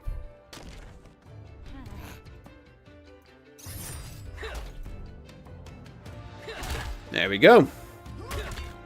Lovely. But thank you very much for the raid. It actually gives us a page. So, for the raids page, whilst we're doing a raid, can't queue leatherworking since it brings up item selection menu. Yeah, I thought that might be the case. So we've got a page of Sherlock Holmes. I don't know if anybody's read this book before, but here we go. We have a page. Yeah, a raid gets a page as well, Vorpal, so you're coming in. Got the page, so thank you very much. So, Sherlock Holmes and Watson are still identifying the crime scene, or investigating the crime scene with Gregson and with Lestrade as well. Lestrade's just entering back into the room. So... this starts with Lestrade himself. Mr. Gregson, Lestrade said, I have just made a discovery of the highest importance, and one which would have been overlooked had I not made a careful examination of the walls. The little man's eyes sparkled as he spoke, and he was evidently in a state of suppressed exultation at having scored a point against his colleague. Come here, Lestrade said, bustling back into the room, the atmosphere of which felt clearer since the removal of its ghastly inmate. Now, stand here. Lestrade struck a match on his boot and held it up against the wall. Look at that, he said triumphantly. I have remarked that the paper had fallen away in parts. In this particular corner of the room, a large piece had peeled off, leaving a yellow square of coarse plastering. Across this bare space, there was scrawled in blood-red letters in a single word. Rash. What do you think of that? Cried the detective, with the air of a showman exhibiting his show. This was overlooked because it was in the darkest corner of the room, and no one thought of looking there. The murderer has written it with his or her own blood. See this smear where it was trickled down the wall? That disposes of the idea of suicide anyhow. Why was that corner chosen to write on? I will tell you. See that candle on the mantelpiece? It was lit at the time, and if it was lit, this corner would be the brightest instead of the darkest portion of the wall. And what does it mean now that you have found it? Asked Gregson in a depreciatory voice. Mean? Why, it means that the writer was going to put the female name Rachel, but was disturbed before he or she had time to finish. You mark my words, when this case comes to be cleared up, you will find that a woman named Rachel has something to do with it. It's all very well for you to laugh, Mr. Sherlock Holmes. You may be very smart and clever, but the old hound is the best when all is said and done. I really beg your pardon, said Sherlock Holmes, who had ruffled the little man's temper by bursting into an explosion of laughter. You certainly have the credit of being the first of us to find this out, and as you say, it bears every marking of having been written by the other participant in last night's mystery. I have not had time to examine this room yet, but with your permission, I shall do so now. As he spoke, he whipped a tape measure and a large round magnifying glass from his pocket. With these two implements, he trotted noiselessly about the room, sometimes stopping, occasionally kneeling, and once lying flat upon his face. So engrossed was he with his occupation that he appeared to have forgotten our presence, for he chattered away to himself under his breath the whole time, keeping up a running fire of exclamations, groans, whistles, and little cries suggestive of encouragement and of hope. As I watched him, I was irresistibly reminded of a pure-blooded, well-trained foxhound as it dashes backwards and forward through the covert, whining its eagerness until it comes across the lost scent. For 20 minutes or more, he continued his researches, measuring with the most exact care the distance between marks which were entirely invisible to me, and occasionally applying his tape to the walls in an equally incomprehensible manner. In one place, he gathered up very carefully a little pile of grey dust from the floor, and packed it away in an envelope. Finally, he examined with his glass the words upon the wall, going over every letter of it with the most minute exactness. This done, he appeared to be satisfied, for he replaced his tape and his glass into his pocket. Lovely. Jojo, thank you for the follow. I heard the follow, so I read 2 pages there. So that bought a page as well, Jojo. Thank you very, very much. So I had to do another raid to make up for that extra page as well. So thank you very much. Thank you. And welcome to the Turnip Fields. Hope you're well. So those of you new who've not had been in my channel before, to get page reads, when you're watching, you'll accumulate turnips, which is the currency that you get at the bottom of your little pagey there. 300 turnips can buy a page, among other things as well. Or you can get a page for follows, and subscriptions get 5 pages. We got 10 pages earlier today from that, so you can bag yourself a few pages if anybody wishes. There is a timer on the turnips purchase, because there are some people that have hundreds, if not thousands, and millions of turnips already from watching me for quite some time.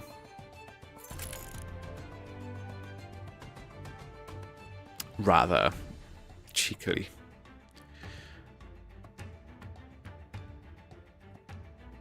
Boop, boop, boop, boop, boop, boop, boop, boop.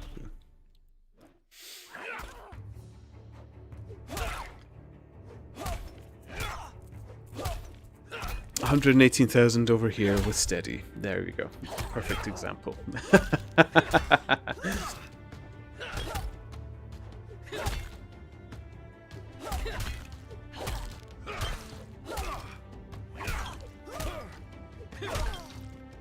Done.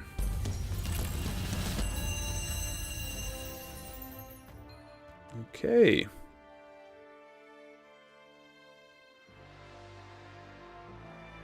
Deliver the carrots. So, I was 718 when I started today. I am now 751. 33 levels. That's not bad. That's not bad at all.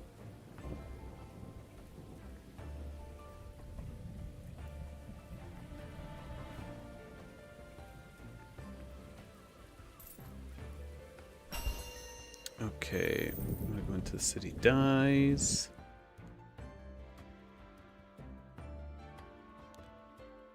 Boom, boom, boom, boom, do, do, do, do, do, do, do, do, do, do, do, do, do, do. Excellent. Then we'll pass by the merchant board before we hand in the pocket watches, and we'll hand in the investigation as well. Lovely. Lovely circle route. Perfect. Hazelpaw. There's somebody I recognize. Hello. I see you.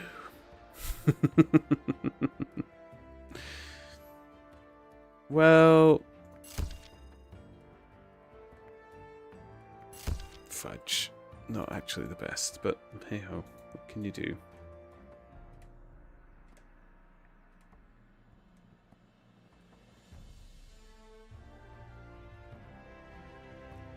Are you still doing 20s across the board on Chronopolis, Steady, or are you advancing on the levels I had?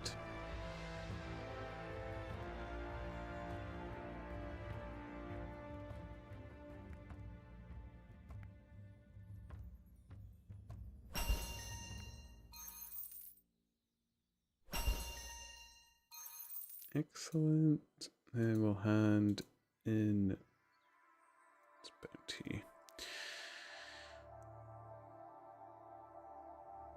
Boop, boop, ba-doop, boop, boo. Steady. Working on getting merchant discount for leatherwork, then move on to 20 leatherwork on all characters. Oh, yes. You have said that before.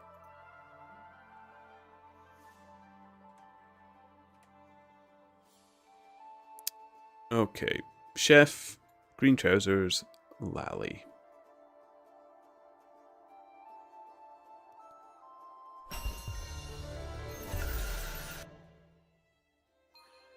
Excellent. Littering and puddle assault.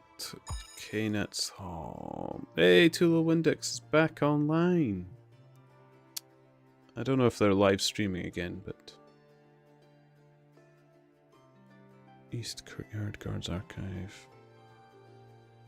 Servant's Bathroom.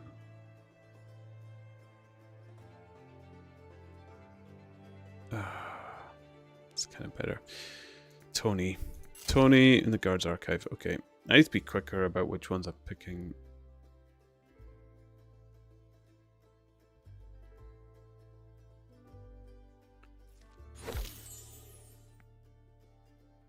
Do.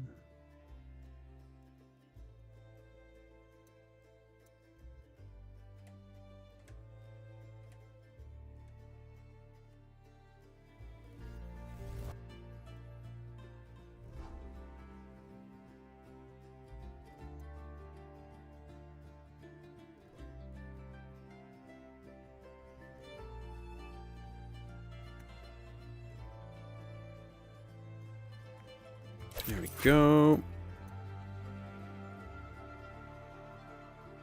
So with Millicent, wanting to make sure I cover all the leathers from 0 to 20 range. Though with Millicent I have done mix and done merchant until I unlock next hide, then leatherwork for a bit and then back to merchant.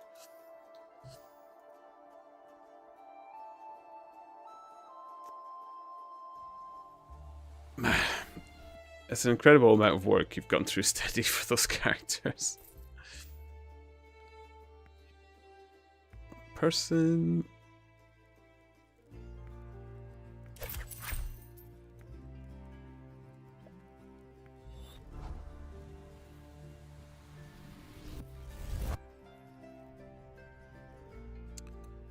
do, do, do.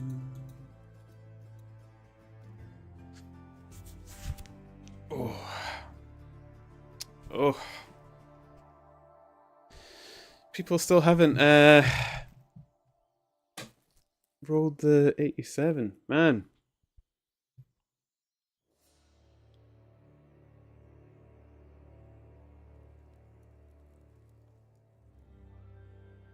It's a tough game, Olerin. I don't think anyone's... how long can it last? Can it move between streams? Like, if I were to go offline and come back, does it keep that game playing? Oh, double pizza. Fantastic. Right on the change. Infernio Max. Hello. I hope you're well. I remember you from Zan's.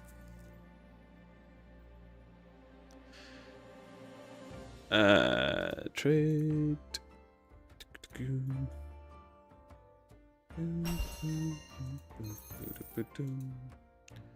And then we'll do the East Courtyard and Film Storeroom. Lovely.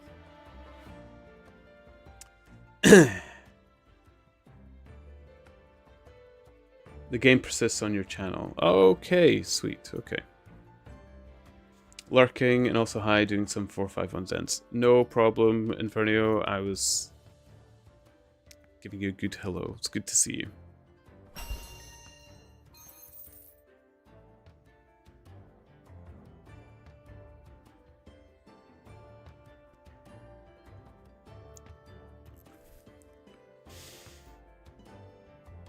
I'm here to help people's time go through smoothly.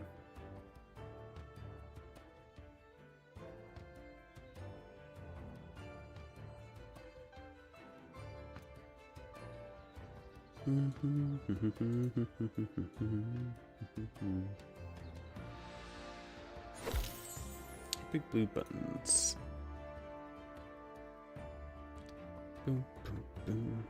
Okay, this could work out quite well. Oh, imagine just another pizza and another banana. Pizzas and banana. We'll do fill in storeroom, teleport back, and if it could just give me pizza banana. Pizza banana. That would be brilliant. Game. Love me. Love me, game, please.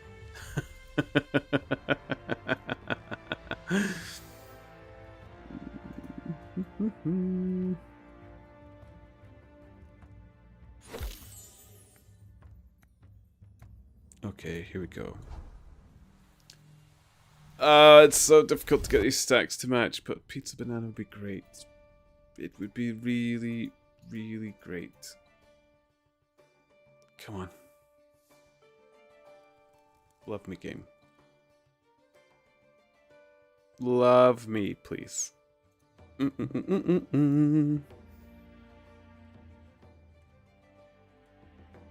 Pizza banana. Oh boy, the game loves me. Thank you.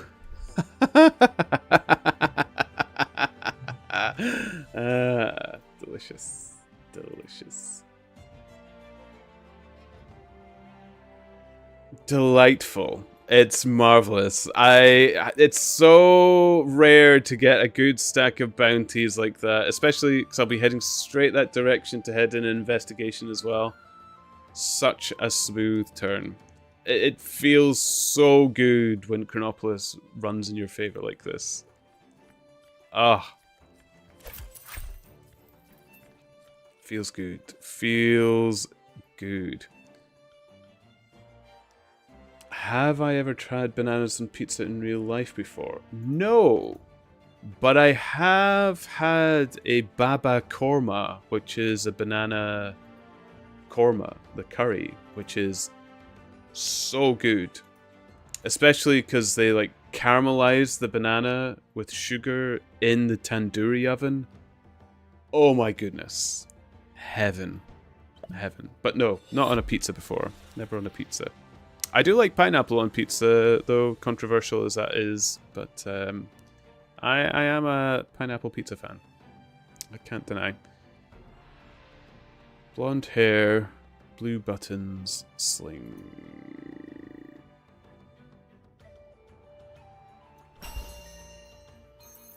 Lovely, lovely. Courtyard, guards, kennets. Villain's bedroom. Yep. Guards archive. Rita.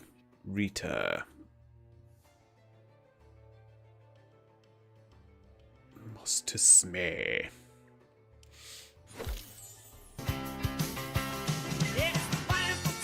See the sights. Pet the cat. Tap, tap on your way back. Look about the city.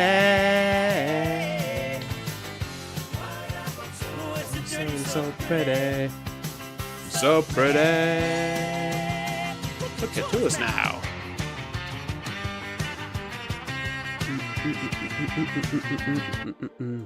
Nice. That's the advert for Pineapple Tours I smelt. There you go. You can learn about the city. There's Pineapple Groove as well, which is also related to the Pineapple Tours, but is a good bit groovier. And I love it.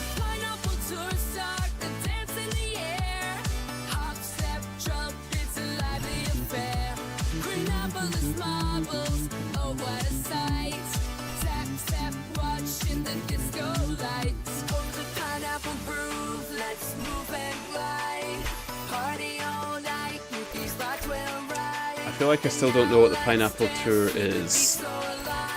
You have to be in Chronopolis to go on the Pineapple Tour, and all will become clear when you take the Pineapple Tour, including what Tap is, what the influence of pineapples are, and what it all means. There is 3 main people, or 4 or 5 actually, lots of people you can go to get the tour. But it starts at the Tannery in Chronopolis. So it's the Tannery crowd that you might be familiar with. So like sort of Twisty, you've got... I keep calling him Losulian, but it's Losulian, or Losu for short.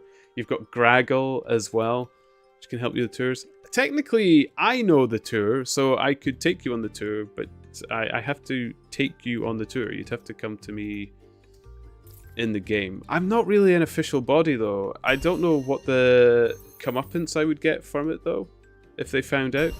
But I managed to negotiate a voucher the last time I did something wrong, so I don't think it's too bad. But, yeah. It's a tour. So, Cult? Have you... If you... Oh, man. There is a third song. There is another... Well, actually, there's many songs, but there is one song in particular. I managed to highlight it on my... And it's on my YouTube channel. It's called the Pineapple Cult song. And yeah, it sounds rather cultish. It's rather terrifying, to be honest. Is it Pet Cat backwards? Just guessing. I have no idea. Ooh, you might be onto something.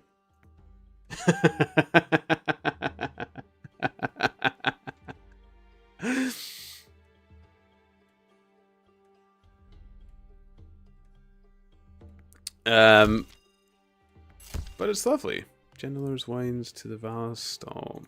Maybe make that work, except I don't know where the vase stall is. Oh, no, take it. Just show me where it is on the map. Oh, that's not too bad. Okay, we can do that. We can do that.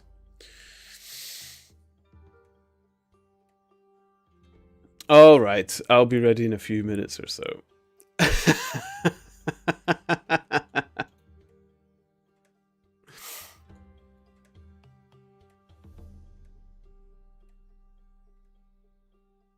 And if you want a discount on the Pineapple Tours, whenever you have your guide, you shout Turnip 10. And the caps is important. It's not the voucher if you just type Turnip small. You have to shout it. to get your discount. Turnip 10. What am I going? East Courtyard. Boo. Where? There we go.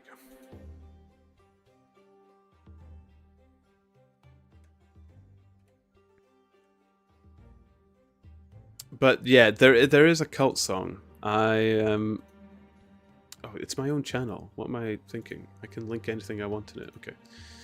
2 moments. Boop, boop, boop, boop, boop, boop, boop, boop, boop, boop, boop. Now, like you'll hear this song if you do click on it, and I do apologize. I'm laughing heavily through it, but we'll play.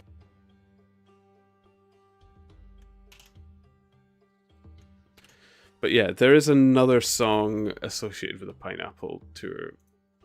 They were experimenting with music, and this came out of it. I think Losu was using an AI at the time, and the way they described it to me is they were trying to get it to do a rap, and this was the result. So knock yourself out. You might already be watching it, in which case I can't warn you anymore, but I would warn you. It is awful. It's the worst thing you'll ever hear.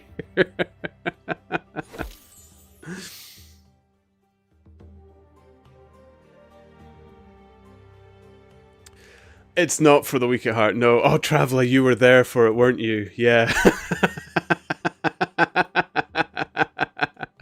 Oh, I was in agony. I was so sore with how much I was laughing at that thing. It was awful. Really, really hellish. I know you love Bones Dog. I know you love AI Bones Dog, but that song could teach you to hate it.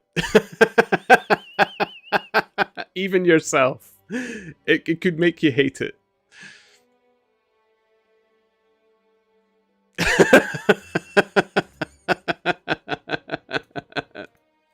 It is really that bad. It is really that bad.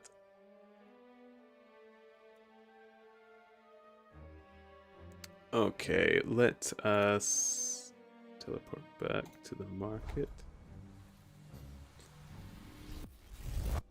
It's like AI beta. It's like AI pre-alpha. It's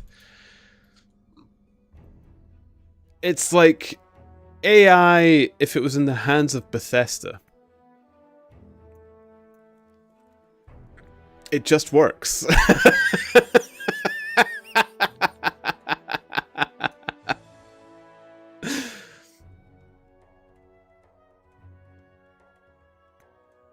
Okay, take pizza. You know what? I'm going to take 2 of these wines because... Oh, actually, I could do 2 of these that as well. I can go that way around.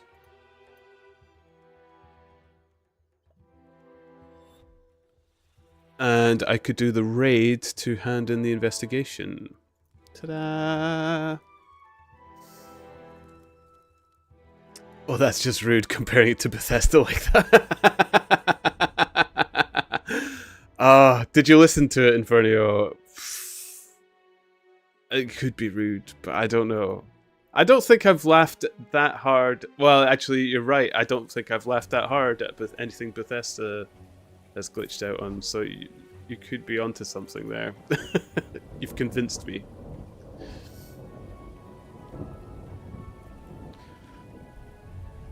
Just listen to it. Cultish is definitely a word to describe it. Yeah, hellish was my first word of describing it, I think, in the video, if I remember it rightly. It's been a while since I've listened to it myself. There's a reason I linked it to you all and didn't play it live on my stream again. I don't think I could take it again. I really don't want to hear it anymore.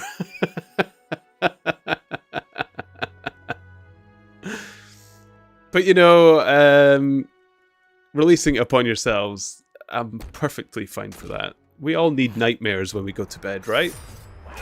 That's what I've gifted you all.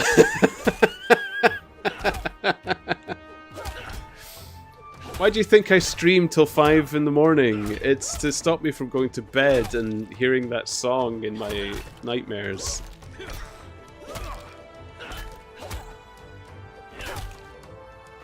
You're ready for the tour now? Okay. I am... I'll be finished this and then I'll head right back to you. Actually, nah. I can come back later. Tour's too good. I can't just let you... It's too good. Tannery. It starts at the tannery.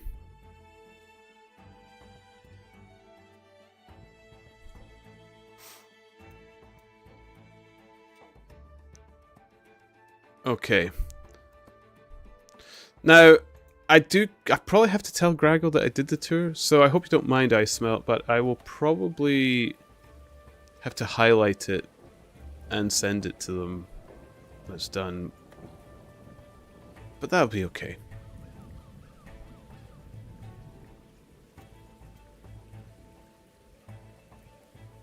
And the tour always changes, so...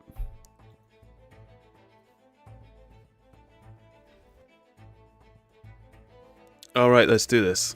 Okay.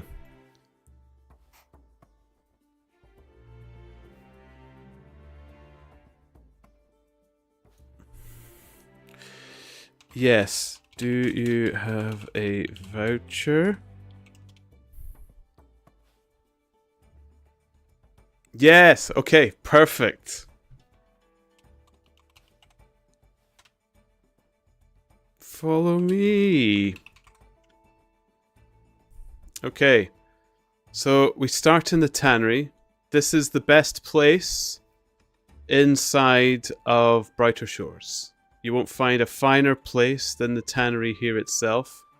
You will find yourself in the tannery for most of your time. You shouldn't do anything but the tannery. But if you follow me, and we'll get the tour started.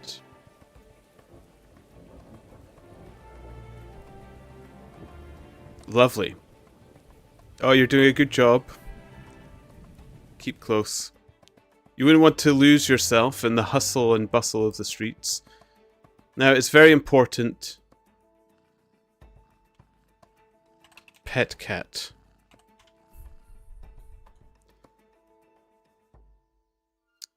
So you must pet the cat to start the tour.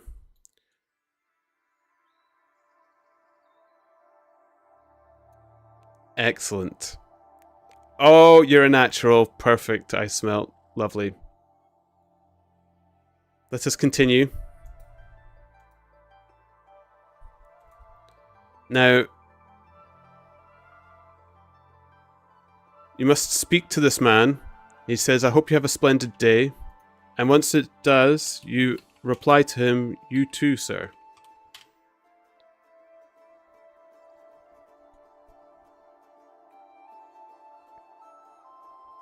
Perfect. Oh, I think I do remember this tour well. This is great. Lovely. Now, they normally type out the spiel here, but here you can see the turnips. I will point them out. You've got the turnips on either side of us here. Now, the turnips represent wealth. It represents the colonial era when they used to bring turnips back, and it was only the wealthy that could afford the turnips. They would even rent them and put them on their tables to show off to their friends how wealthy they were. This is why you find turnips decorated, or pineapples, sorry, decorated all over. Sorry, I have a weird turnip fixation. I often get it mixed up. You must sit on the bench and immediately stand up before heading into the Goose Inn, where you can order pina coladas. Pina colada, please, sir.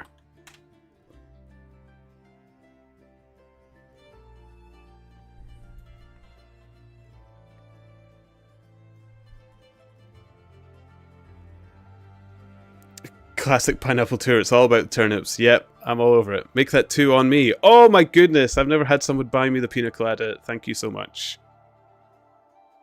Excellent. Then, because we're in our drunken stupor, you have to sit on the bench and stand up again. You need to head back the way we came, but you'll notice that there's pineapples all over the square here. There's many different pineapples of all different kind. But we're building up to one of my more favourite parts of the tour, so we head back on our way. Now, bear in mind, Graggle has officially changed this tour many times, so it's worth coming back one day, I smell, and doing the tour again. But now you must tack-tep. So tack-tep on the way back. There we go. That's where that part of the song comes from. Tack-tep on the way back. Pet cat, tack-tep on the way back.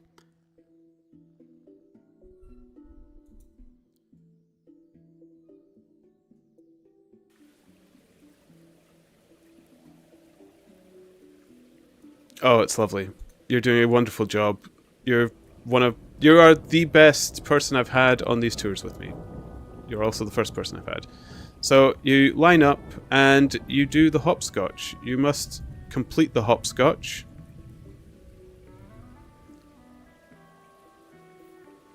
Do your various moves in line.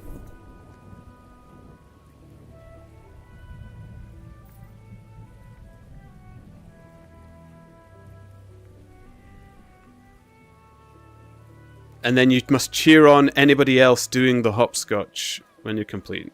Now, there's just yourself right now, but you can cheer anyway. I'm sure it'll be lovely. It'll be the best cheer you've ever had in your dreams.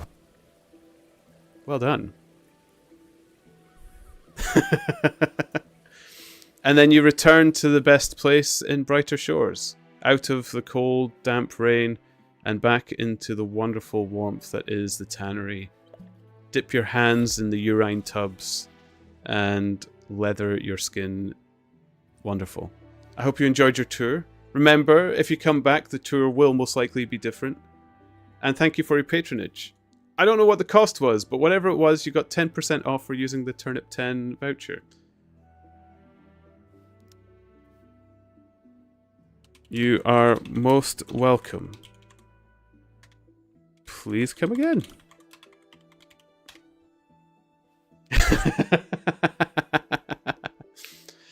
Oh, the mangoes. Oh no, I didn't know the mangoes bit. Well, you'll have to come back and do the mangoes bit. Lovely. That is the one of the turnip pineapple tours. I hope you all learned a lot today.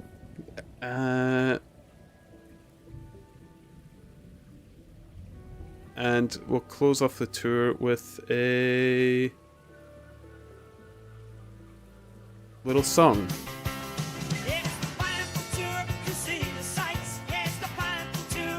See the daily life that you got. Pet the cat, tack-tep on your way back. Pineapple tour at the city. The city's so pretty. So pretty. Book your tours now. A turnipple tour.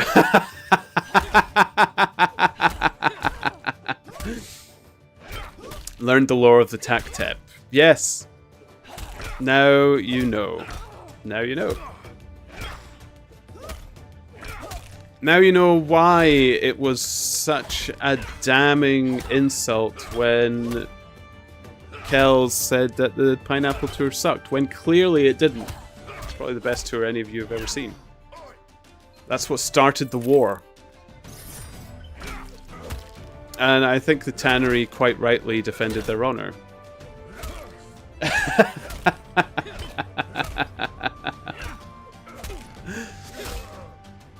I don't get haunted by the owl nearly as much as I used to. It's a shame. I quite liked seeing it wherever I looked.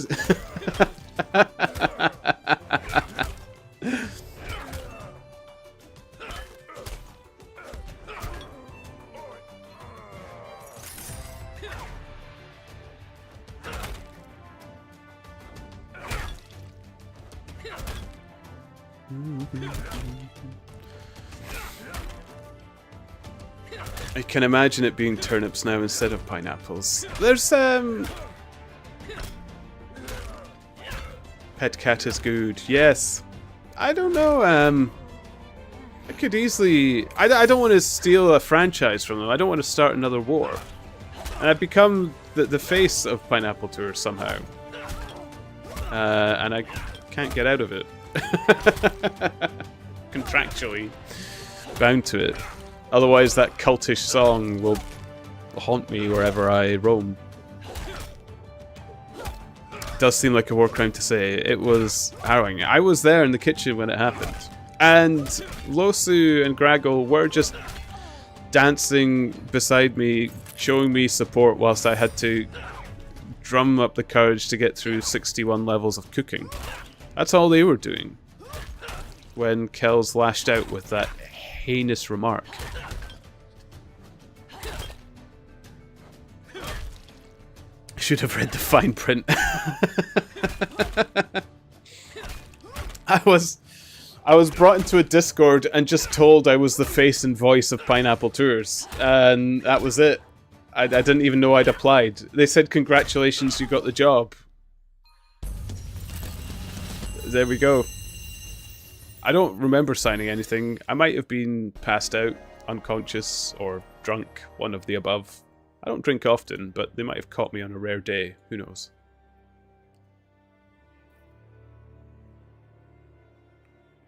You accepted the contract verbally. I mean, technically, it was written.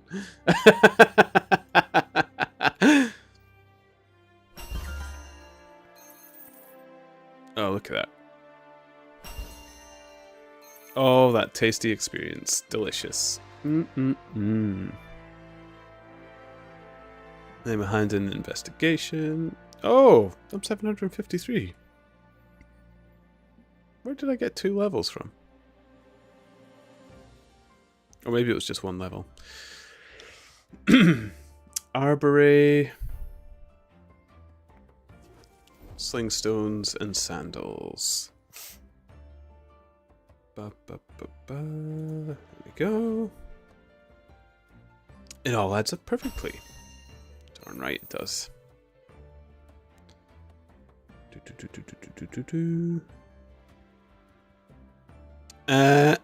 Servant's house actually works. Okay.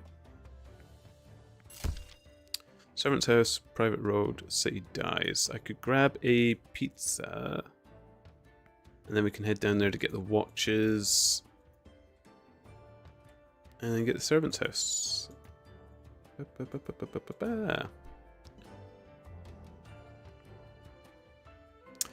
I hope more people turn up for the Pineapple Tours.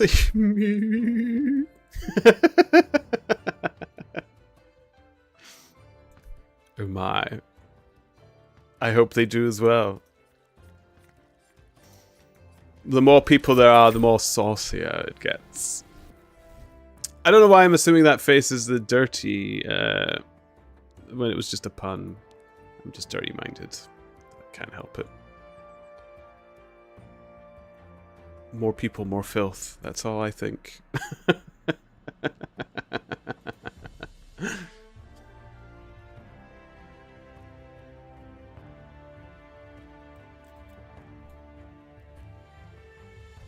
Plus, I'm working on my, it's not Albert Ashford. What's his name? Alfred. From Code Veronica. His laugh. Oh, if I could imitate that laugh. I'll be king of something. I don't know what yet, but something.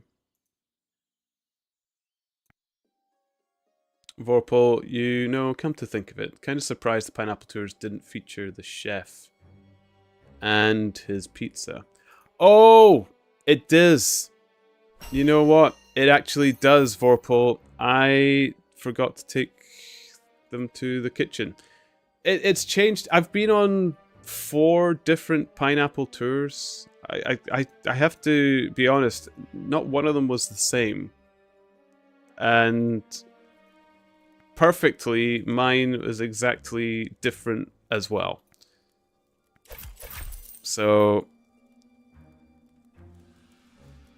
I get excited. I like the hopscotch. The hopscotch is my favorite part at the end. Doing the hopscotch and then finishing up. It's beautiful. So, like I said, I'm not one of the guides. I'm just the face. I'm the advertisement. So, you've had a taster. That's what's happened. You've had a teaser of the pineapple tours. You want the full fat pineapple tour, you'll have to contact Graggle, Twisty, Losu, Senhai is also there for it as well. I think Ryan sometimes has helped, but I don't. They were put on the tour. I don't know if they actually know the tour now that I think about it. So maybe not Ryan, but any of the others above, absolutely. Grab your pineapple tour from them. So I'm great at teasing you. You'll want more.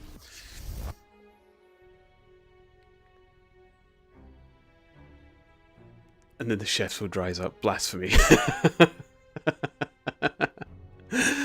When you said I'd get 10% off the tour, I thought you meant price, not spots along the route.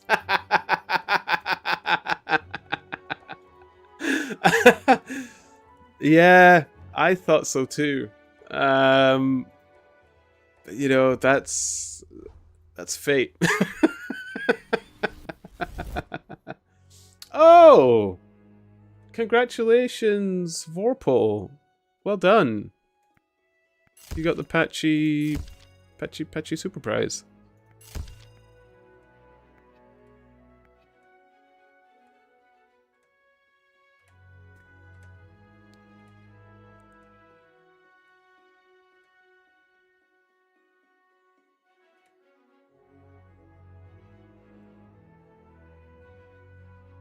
Oh my goodness.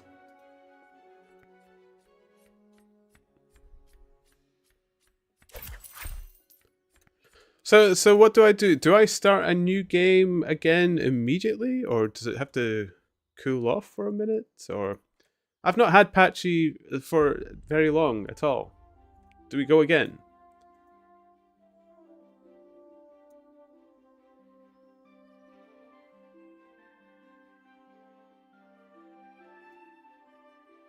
And do I make it more expensive? Because I just did 1 for 10 like you did as an example.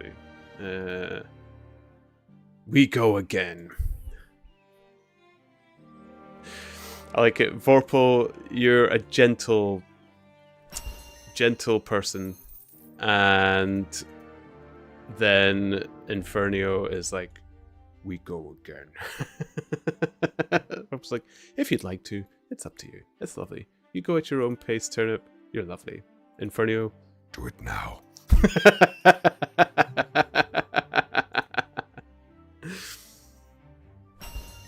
Okay. Let's see if I remember how to do this right. Will I increase the bid? It was 1 last time. Will I make it more daring? Will we make it 2? Let's let's oh, you know what? PP, was it new? Oh, fudge. He told me. Please chat, go all the way back to when. Oh, I think it's new. 3, and we'll make the prize. I don't know.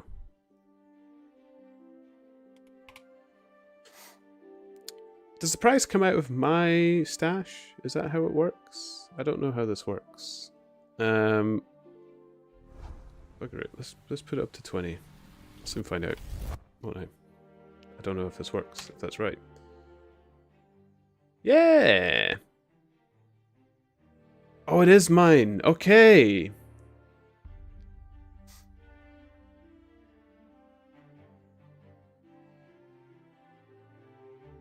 Oh, I could put in my whole stash. That'd be fun.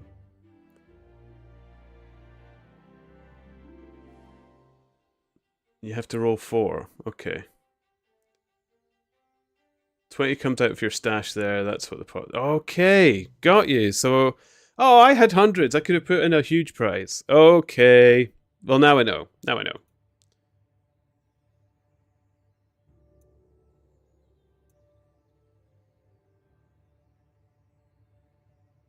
Remember that 500 doubloons is 40 hours of lurking. I am good at lurking, Olerin. Well, actually, no. I'm usually very loud. I mean, if I'm loud in people's chat, I'm still getting doubloons, right? Right? That's you and me sitting like Anakin and Padme. I'm asking you like that. So please answer it to me as such. Stare at me blankly. Started one with 250 earlier. It was kind of fun. Helped some of the broke boys. Rolling yourself gives you a chance to win back what you put in. I'd feel bad rolling myself and winning it back, though. Especially if... Because I'm assuming what you pay into the pot... Oh no, does that add to the pot? Or does some of that go back to me? I don't know how that works. It's not the best idea to go super crazy with numbers. There's still no logical reason to start with a large pot. Okay. It's just part of the fun. Have a good day, I smell. It was lovely to show you the pineapple tour. I'm sure that's why you need food. You are just tired from your adventures. Go get yourself re-energized. Lovely to see you again. Be good. Take care. Don't miss me too much. I'll miss you.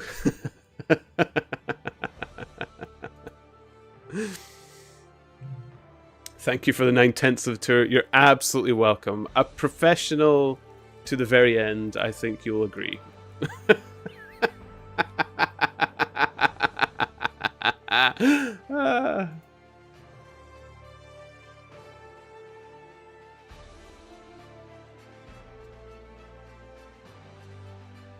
Okay, I went right back past City Dies. Jeez, that's where I was heading. Flippin'. There we go.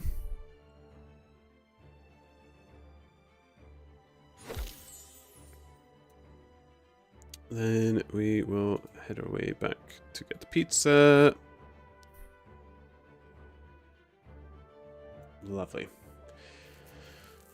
Inferno, you put in a prize and we add to it trying to take what you put in. And you try and get what we put in. Okay. Yeah, so I do want to be trying sometimes.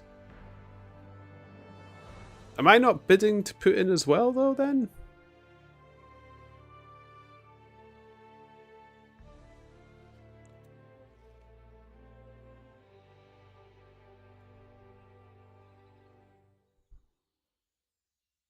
Do.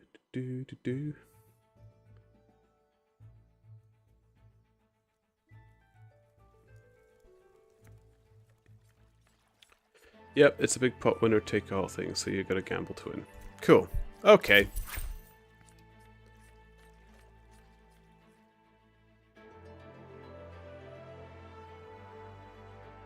Well, then I'll give it a go.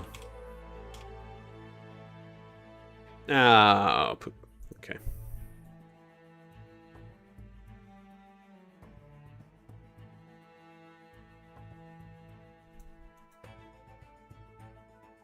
Hand in the quest. Hand in the investigation. Silly sausage.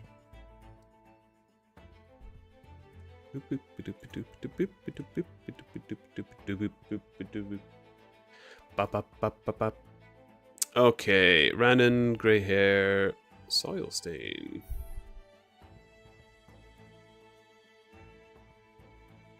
Why, I see you.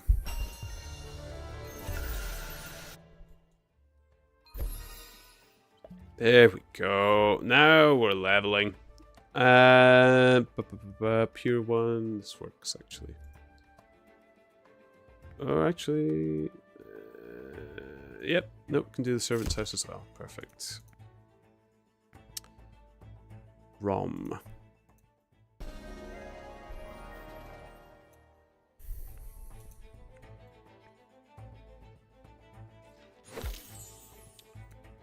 Doodle-doodle-doo. And then some nice winners may tip you afterwards, but most don't so far. Aww. Yeah. Vorpal didn't tip me, did they? Damn you, Vorpal. I thought we were friends. I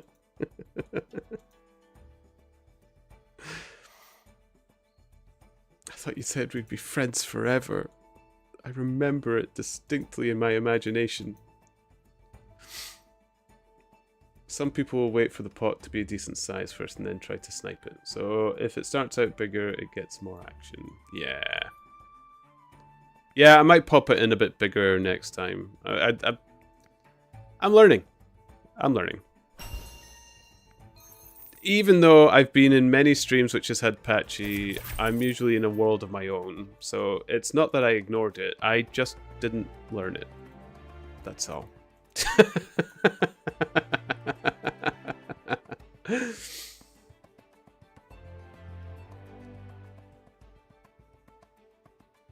We are considering an opt-in feature for streamers, auto tip, where after a certain price threshold, let's say 100, the new payout will be tip 10% streamer, then tax the remainder, and deliver the prize. For those who really want to enforce the tipping.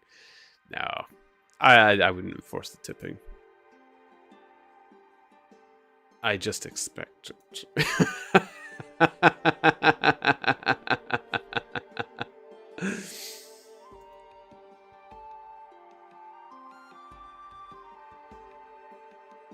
Okay, get our carrots, we'll get our sheepies, then we'll head over to Pier 1 by crossing over the little den. Beautiful. Don't mind if I do. Lovely. Okay. Is it Penny? Penny want my banana? There you go, Penny. Penny! Take my bananas. Thank you.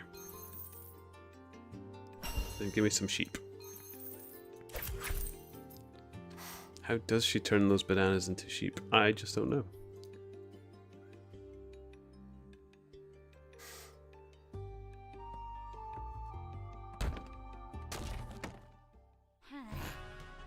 Okay. Zohan, my understanding of Patchy is that if no one gambled, we'd all live in a rich utopia. Yes, that does make sense, Zohan. It really does. Auto tip sounds like a nice feature to add on as an option. Yeah, I think I wouldn't want to force people to tip. Even on my tours, my real life tours, not just the pineapple tours, I don't ask people to tip. People are generous and do tip, but I don't ask them for it. Which is probably part of the reason why I don't do whole the like and subscribe thing. I don't even get an auto message for doing it either. And it just, I'm happy to still let it go, see what people do. People can make that decision up for themselves, usually, in my mind. But I can understand it. An auto tip function, some people would like that. I can't say don't make it. I mean, you can make it, and I just don't have to use it. So it works. It'll work. Instead of taking doubloons from one another, we should all just get along and prosper together. That sounds like very landlubber talk, Olerin. I don't know. I don't know what you do with landlubbers. I don't know what the rules are on your ship, or what Patchy does to landlubbers. It would be an optional feature. Some streamers would want it, others wouldn't. Yeah, yeah. Could get a mix, I suppose.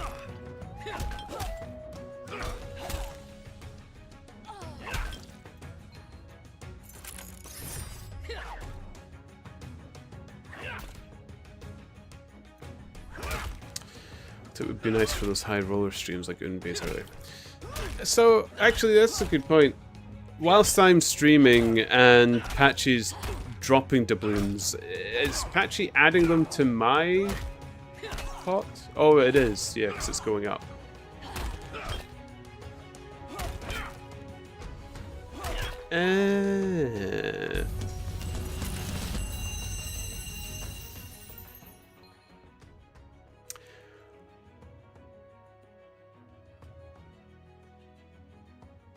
Okay.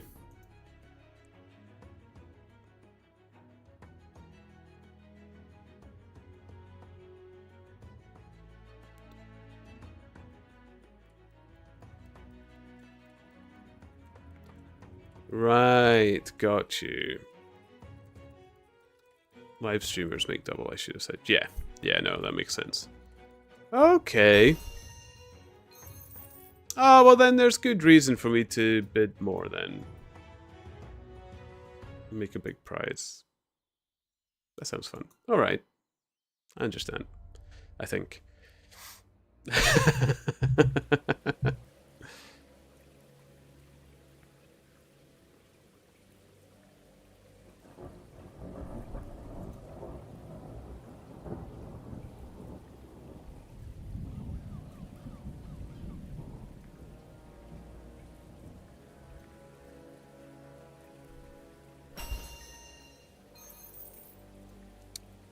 Okay, Pier 1. Oh, I ran past it. There we go.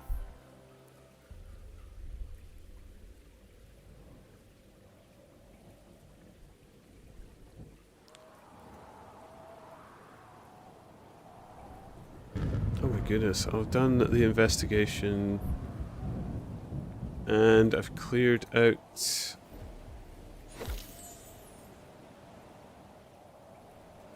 my merchant bounties as well. Damn. Not a bad run.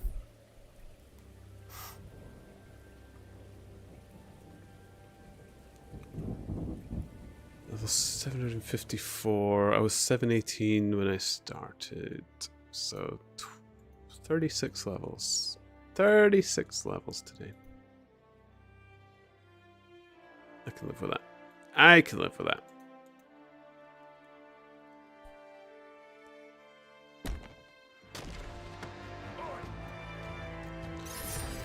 The prize is likely to get big on its own. I always try to make it worth rolling at least one time to start. 1 for 20 or 2 for 50 or my usuals.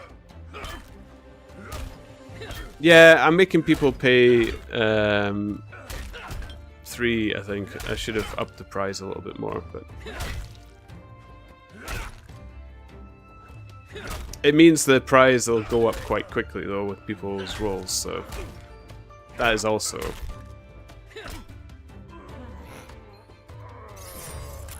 a benefit to get people paying more.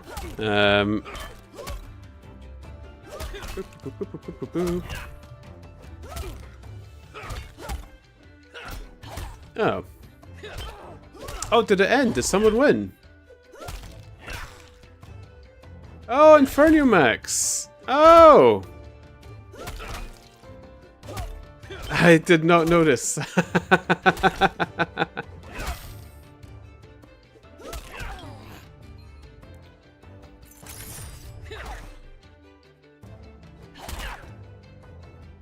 How do you tip, by the way? I really do not know. I really do not know. Oh, you got 75 doubloons for it, though. It actually accumulated quite quickly.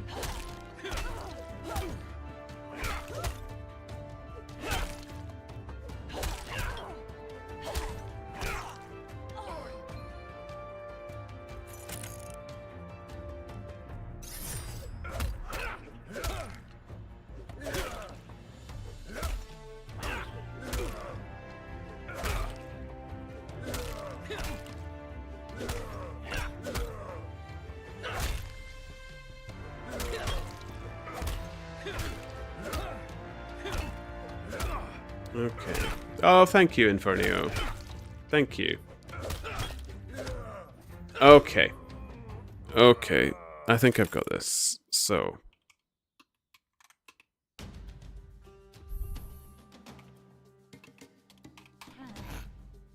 Boom.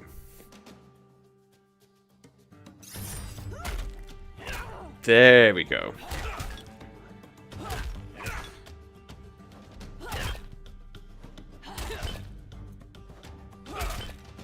Perfect. Okay.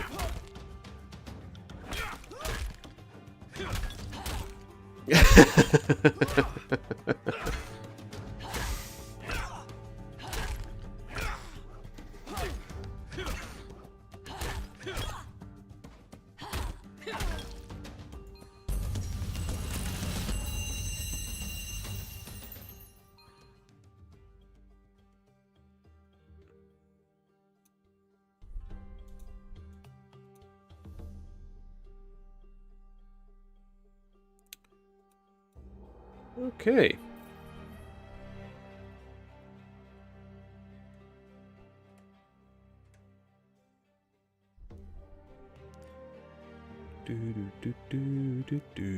Arboret. Blue ink. Mail. What was that? Yeah.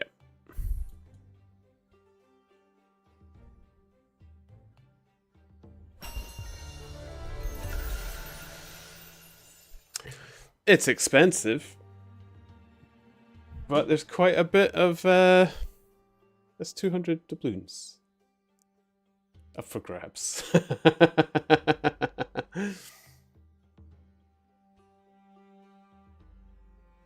Oh. Oh, really? Oh, I just saw it pop up. You are. Oh my god. Vorpal.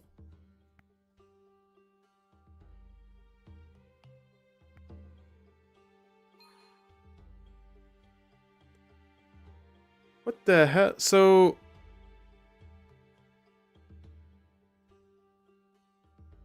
What was the drama? I heard people talking about Pasticcio earlier when I was in the Bone Right. What happened? What was going on?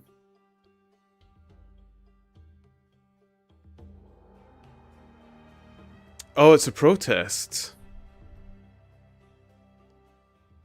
Is this because I saw they pointed out that somebody sniped the alchemy or something like that.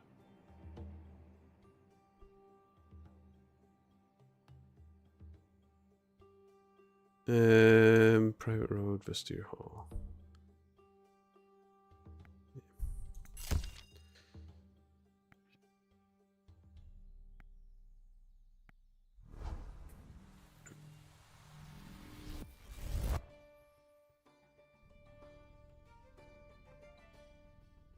It started with Yips opting out for unclear reasons, then Irksome followed, then Pasticcio, now Unbe woke up and opted out. Oh my goodness.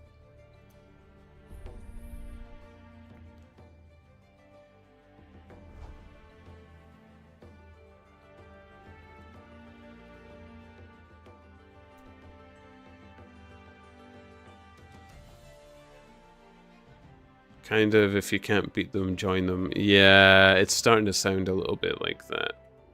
It's, I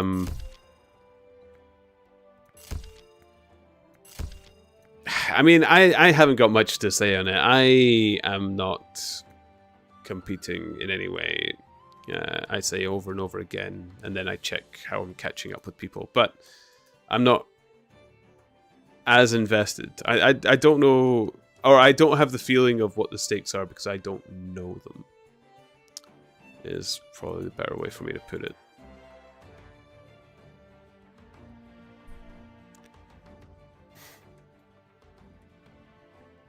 It makes sense, but it's a shame to see though. Yeah, and... I'm struggling to understand the necessity of it as well. A little bit.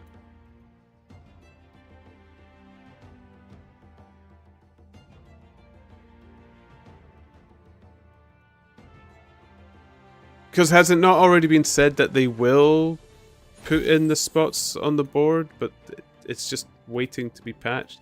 Is it just because has been a patch day today and it wasn't there? Were people expecting it to be there today with a new patch? It seems to be a little vague. Meadow has been opted out for ages. The reason I think it sucks is they don't actually want to do it, but they are doing it because they feel they have to. It's taking too long for them, I think.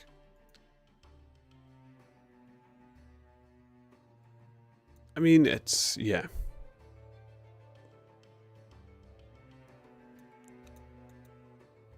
Yeah, I can understand it. Like I said, I'm just... I just don't know what them doing it in this manner is actually going to achieve. Like, I don't know.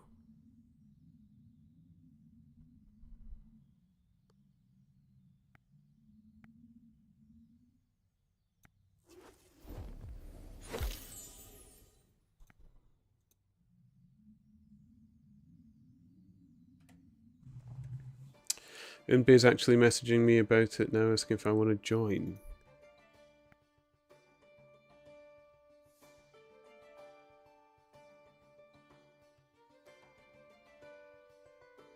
I mean, are they giving you the reasons?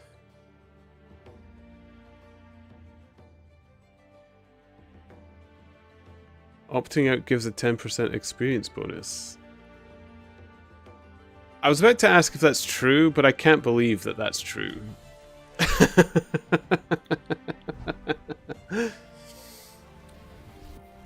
Basically, a protest until true rank, I guess. Yeah.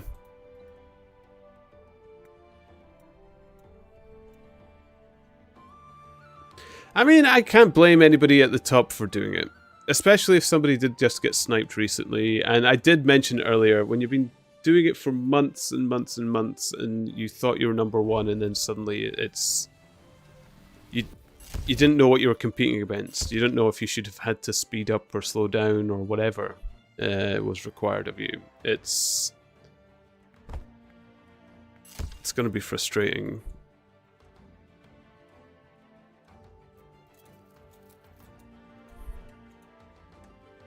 So I wouldn't blame... It's not true. There's no advantage to being opted out. Well, the advantage is the people around you don't know how much they should be investing against you. Really? I guess that's the main thing.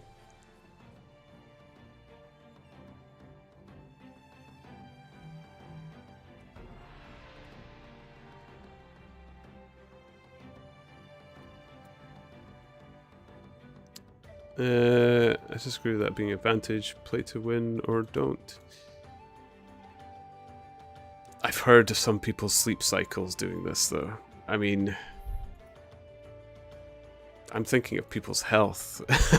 it's why I don't... I couldn't do it. I don't have the stamina for it. But then I guess I don't have that play to win mentality. I suppose. I mean, I'm competitive, but not for this. I couldn't do it for this. Pizzas. I always do that. I always run past the pizzas. For people like me who wouldn't play more, it means nothing. But for hard rank chasers, it's big. Yeah. It's just the investment that they put in behind it. Don't cry because someone else put in more time than you did. No, I get that as well. But so if it was me, Zohan, and I was competing, I would be adjusting how much I'm competing by the race around me. Like if you're a marathon runner, you're looking at the people around you to know how much investment of energy you're putting into your run. Like, should you try and expend a bit more, put a bit more strain on your body to greater that distance or close a distance? If you had to run a marathon and you couldn't see the other racers around you, that entire strategy of the sport taken out of it, to the point where there is no longer a strategy other than, well, I might as well just run then. And I wouldn't do it if that was the strategy. I would find that a bit flavorless. Is how I would perceive it if I was in that race. That's the bit I would find difficult.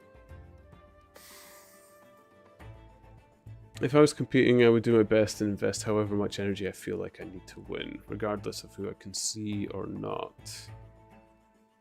Bunch of people in invisibility cloaks running around you. Exactly, yeah.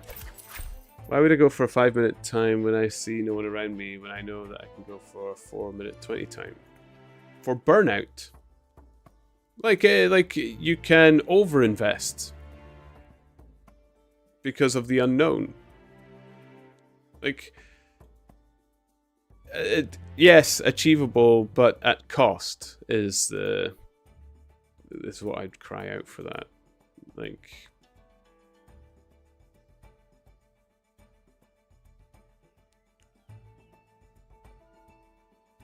$4.20.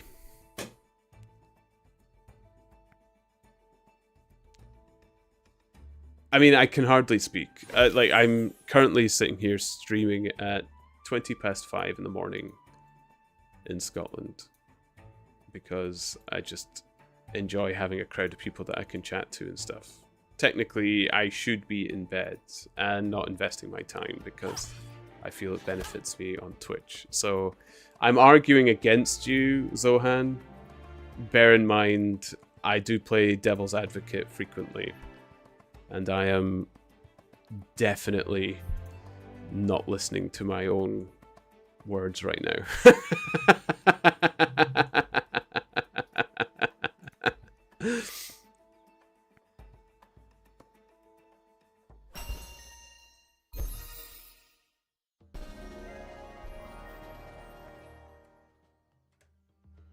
Okay.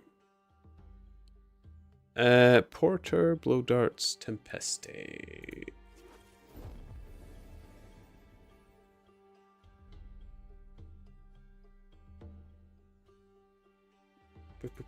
There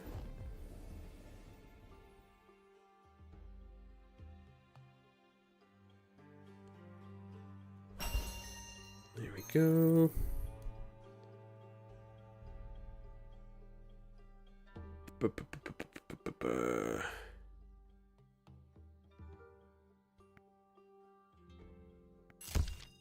Tony in the archive. Excellent. Oh, I didn't pick up the Clockwork Sheep.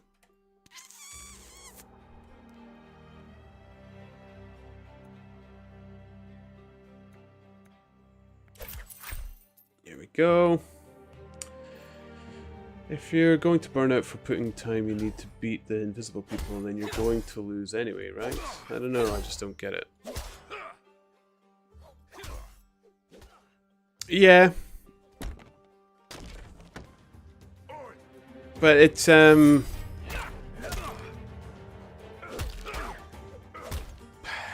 you're actually kind of right with that. It's difficult. I need an outside impulse when I'm competing. I cannot compete with no one around me. Otherwise, I don't know what that investment might be. Now, I guess that means I can't get upset if the invisible racers around me win, but at the same time, how long is that race going to last? At which point, then, yeah, this protest is actually a good idea. Because it's showing that, well, what's the point in racing then? If you've got a greater number of people that have opted in and then are now protesting about it, then absolutely. Then the protest is valid.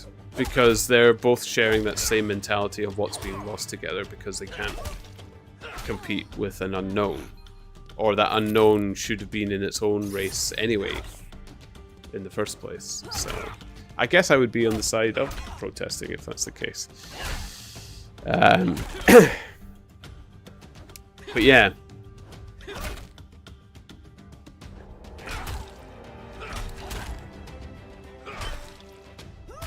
Much the same myself, but others feel differently. I stay up to date myself, not because I'm racing, but because I don't want to race. Yeah, staying up to date helps a lot with my mental health while playing the game, but then you constantly see these people complain about the up-tours just making me feel bad. Anyway.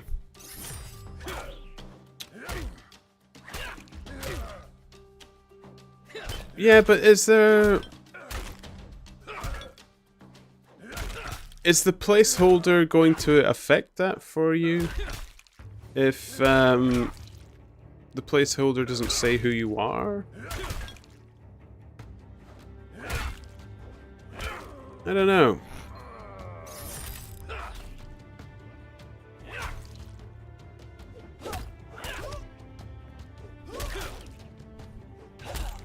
If you refresh, you'll see me and Empathetic out now too. We're actually kind of getting a lot of people to do this. All the top players talk to each other. No, I can imagine all the top players talk to each other. I'm actually, Vorpal, I'm just surprised I'm in the friends list of any of the top players at all, including yourself. I find that delightful. I don't expect all of you to talk to me about those kinds of things though, because I don't have a foot in it. Oh,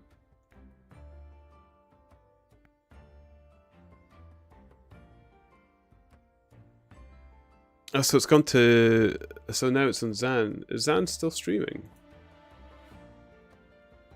They might have... Zan might have be asleep. Yeah.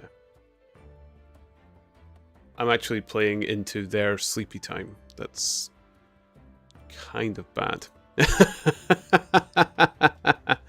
Yeah, I think Zan is asleep. I am playing on into their bedtimes. That is a frequent thing for me, so I'm not at all surprised by that.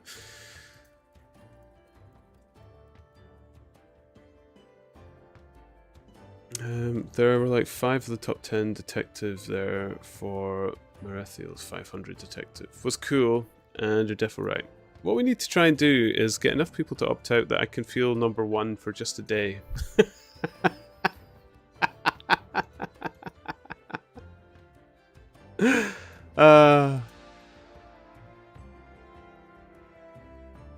Oh, glory be, this turnip could be #1.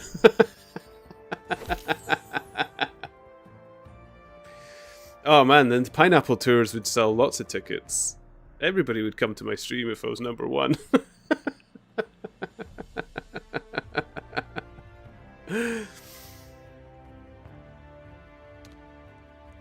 Placeholder would instantly take away my anonymous status. The update is coming eventually, but that's something I have to work through when it gets here. True ranks won't even solve these people's problems. What happens when true rank comes? They see someone opted either ahead of them or right behind them. We were down from Pistachio's 3,700 total to 3,000, so... What now? They speed up or slow down without knowing the level still? It's the same situation.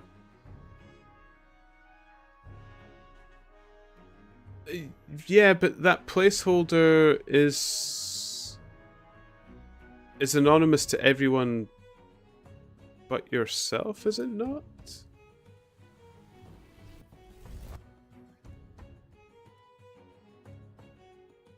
I don't... Is a placeholder going to hold your name?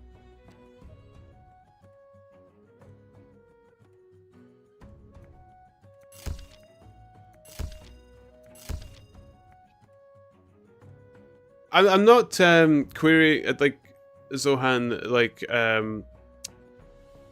I said, I play devil's advocate. I feel like I am arguing against you. Please know that I am just trying to understand the other point of view, because I must admit I'm very, very interested in what you have to say on it, because I haven't met many that argue against the placeholder. So I'm kind of grilling you a bit, to which I apologize. I don't mean it in a harsh way. I just would want to know. I'd like to know. I like to find out, because in other arguments, when somebody is opting for it, I would play devil's advocate for your side, and it's better that I know rather than I don't. So,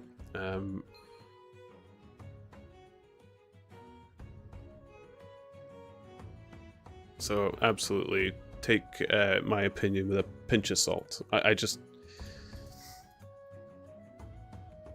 press the right gears to get the answers that I'm searching for, if that makes sense. I don't mean it maliciously.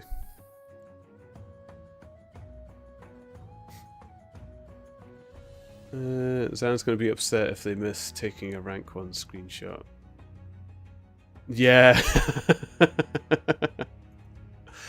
Oh, or Vorpal, be online when Zan's online, and every time he's about to take the screenshot, opt in before his refresh comes in. That would be even better. Just for that moment.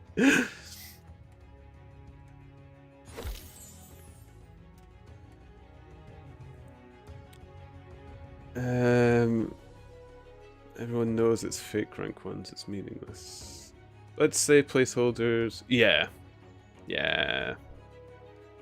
Let's say placeholders were a thing for alchemy. Clayton now knows there's someone in front of him.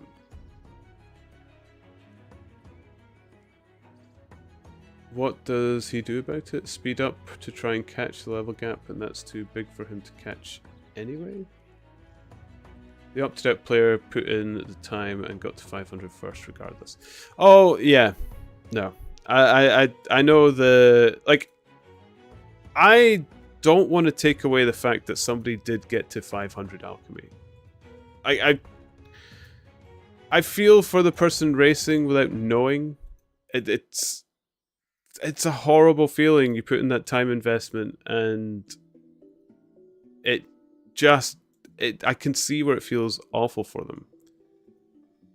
I don't think anybody should... I think people should still be congratulating the guy who did 500. But at the same time, the person who got 500 can't be upset that they're not known because we never saw them. I never saw their name until now. Ferret. Like, it's...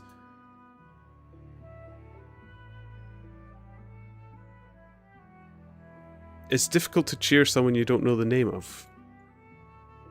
So the instantly you're going to mentally turn to anger and frustration. That is a human reaction. I would say yes, okay. They were racing, they got to 500, but then why opt in at the end? If that was what they were intending. Because if they're opting in at the end, that means they intended the snipe. And therefore, I'm sorry, but the human reaction is a human reaction. And it's actually a little intrinsic in our nature. It's difficult to disagree with that. Abandoned sword, mail, and boots. Here we go.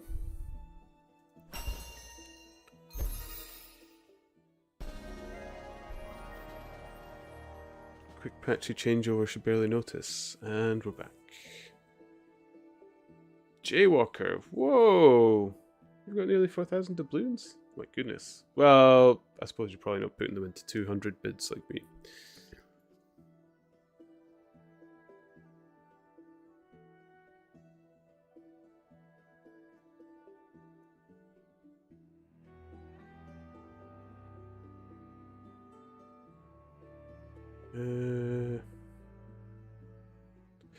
Along with your knowing the name point, at this stage the top 10 total has barely moved. It's been the same people for a while, so people will know a lot are missing. Yeah. Yeah, and then in this instance, the protest is... It only really occurs or happens to the new players that don't know whom was at the top of the leaderboards for so long.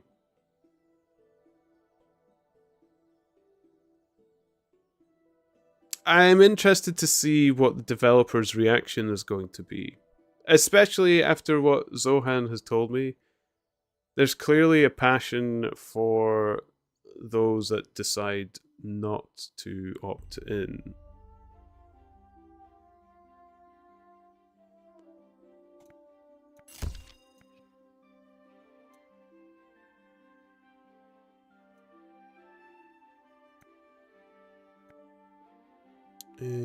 Eve.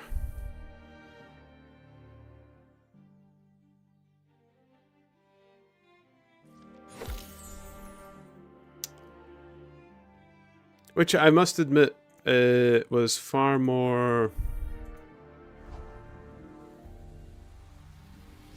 compelling than I knew at first. So thank you for that, Zohan. I really do appreciate it.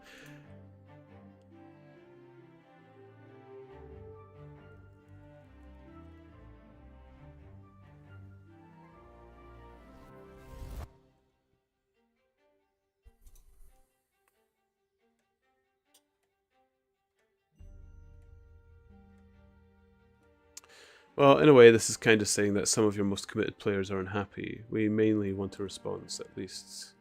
We're working on it. Yeah, I am sort of... The reason I've fallen a little bit quiet is I'm just trying to consider what a solution might have been or should be. I know it's not my responsibility. I just like the mental exercise of it. So if it looked like I disappeared into myself for a bit, that's the reason why. Because it comes down to the bottling thing. You can't make everybody happy. But when in a case where you can't make everybody happy, I always wonder, well, then you should make people all a little unhappy together for good reasoning. Like, if you can explain why you haven't got it the way you exactly want it, but it takes away from some, gives a little bit back to the one where the imbalance is apart. Which I suppose the placeholder is. I'm just still trying to understand what the reveal of a placeholder is for the people that have opted out, though. I don't understand how that gives away your anonymity, because no one knows it except yourself, which you wouldn't know unless you're paying attention to, I suppose, because people are streaming it. You can see it when people are streaming it.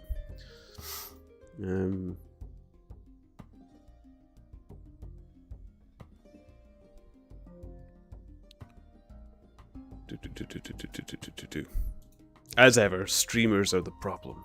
It's our fault.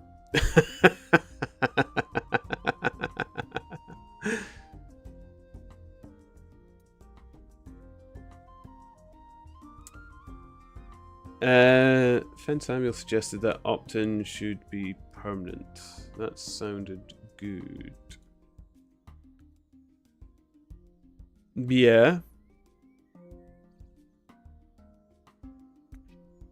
Yeah, because then you'll have to choose the skill that you've opted in for.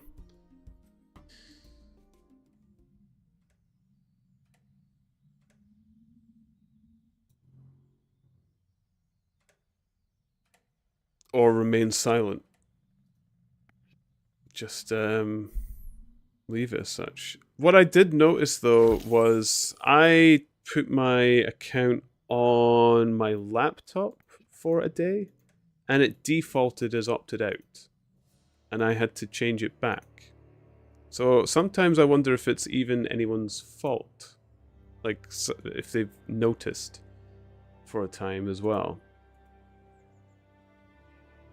Nobody would have noticed my opting out because I don't think anybody's paying attention to my play, the great NPC skills that I've been adhering to for so long. But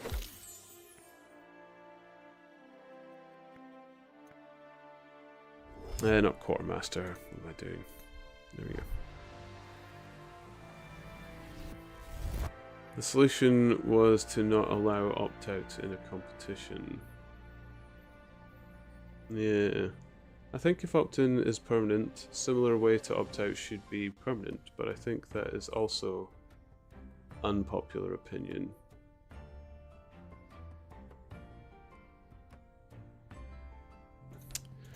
Well, I think for the people where opting out is like the mental strain, as Zohan, or not strain, but the difficulties that it can imply, those that are using the opt-out for the good reasons such as that probably don't need the opt-in.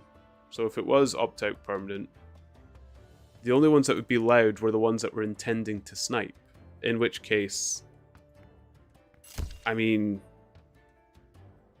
that's your choice. You either join the race or you don't, which kind of falls into Zohan's argument. You either do it or you don't.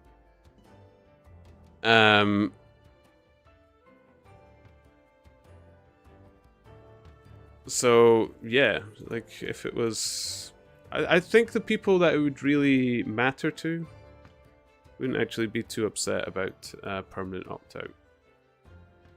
And then the loud ones would be the ones that you know are the ones that like to stir up the mess.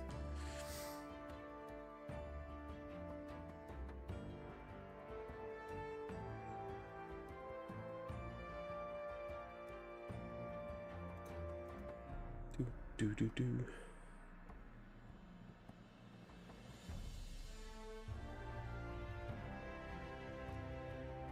I'm not a fan of this solution. I plan on opting in after I finish my Hope Port goal, but if in the future I decide to set a goal for a new episode, I'd like to be opted out while I do it.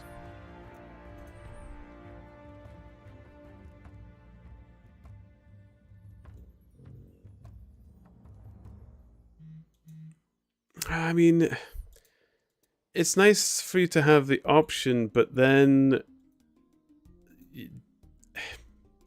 you're taking without give at that point, Zohan. I will say that you're the ones opting out there are then receiving more the ones that are opting in, like because the option is more spread to their favor than those without. And that just invites not having the leaderboards at all at that point.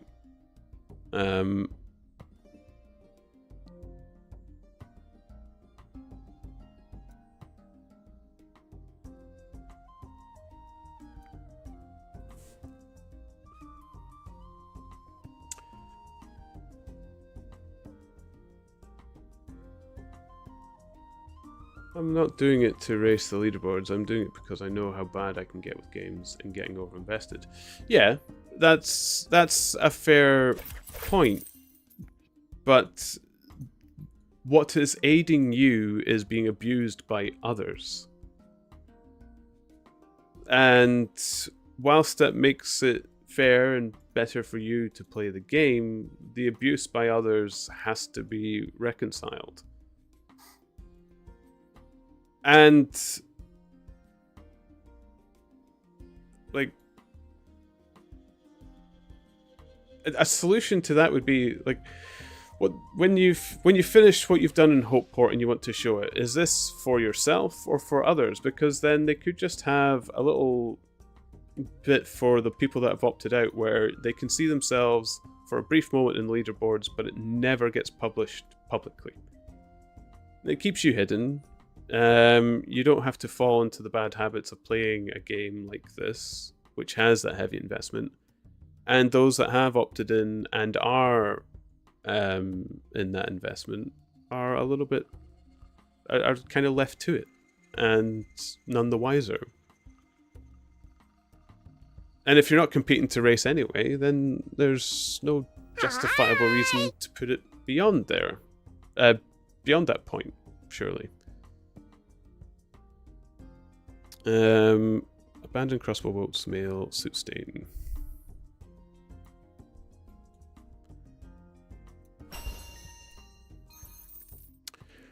Thank you for the follow, Lambro. Thank you. Hello, welcome to the Turnip Fields. I have been reading books. You have bought a page for it, but we've kind of been discussing the the fluff of the leaderboards, which has been occurring, which is, I must admit, deeply interesting. I had never considered it before because I don't have a foot in it at all. I am kind of unbiased to either way at this point, but it largely doesn't affect me. So, city dies, private road, Goosen. Yes, nice and easy. Okay, I forgot to pay out my bananas. Lol, nice. How are you doing? Welcome to the turnip fields. And I have stayed, well, man, it's almost 6 in the morning. Oh my goodness.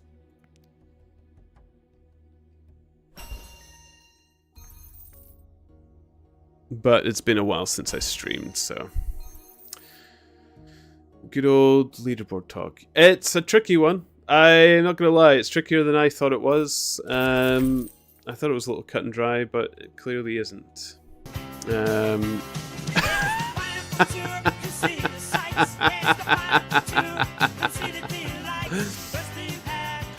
Was that intentional, Steady, or was the page the one you were aiming for? City, city so pretty, so pretty. Look at us now.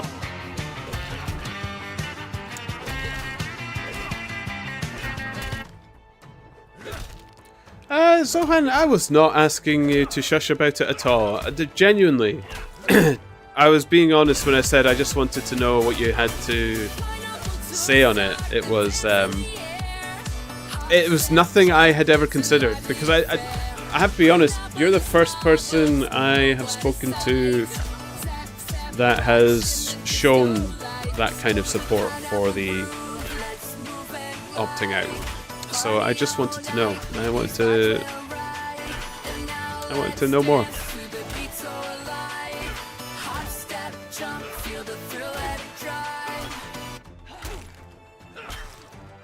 Oh!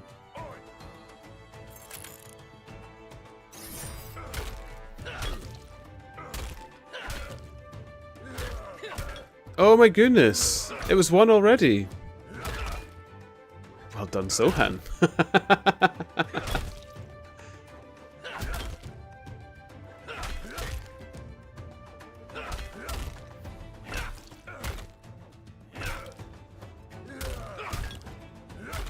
Oh my goodness, and you only had 15?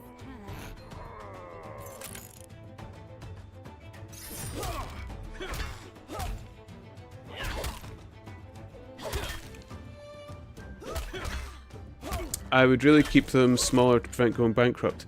I've never wanted to be rich, Oleraine. I won't let myself go bankrupt, but I won't let myself get rich either.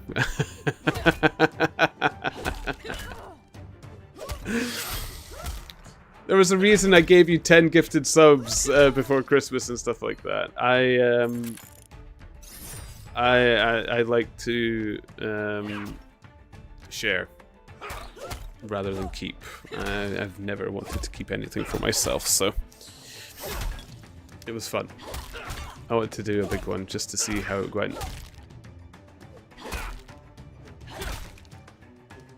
I still have plenty in my mind. Oh, thank you, Zohan. Thank you.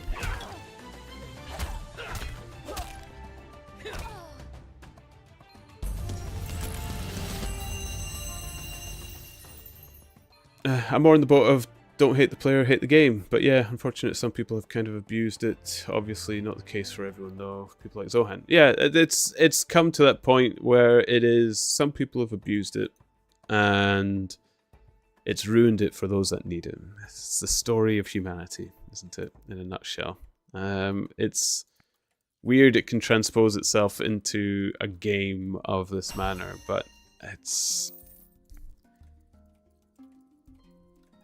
exactly like the people that play their funny little hacks in first-person shooters and stuff like that. Like, take advantage of something that and ruin it for the people around them because they just... That's what they want to do. That's what they want to do. And unfortunately, I have to admit, I can understand that that's their drive and that's what they get kicks from. Like, that might be the only thing that seems to please them. And I wouldn't want to rob somebody of never having joy or pleasure in their life, even if it does seem to be rather nasty to the people around them. Which is... I forgot to get the butcher's meat. Never mind. Never mind.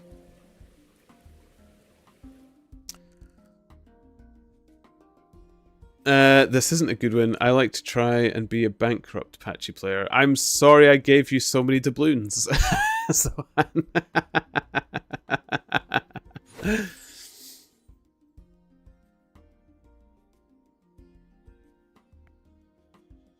okay.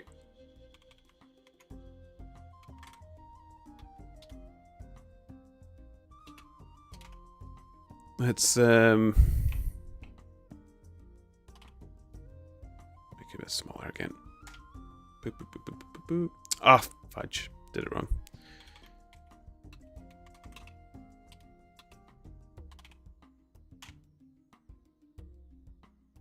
Am I doing this wrong?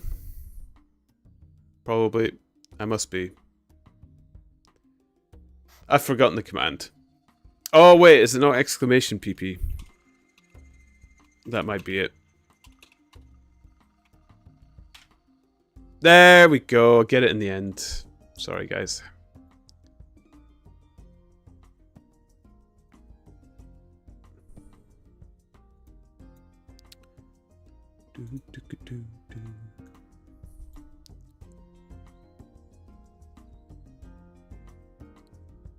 Unbe! Hello!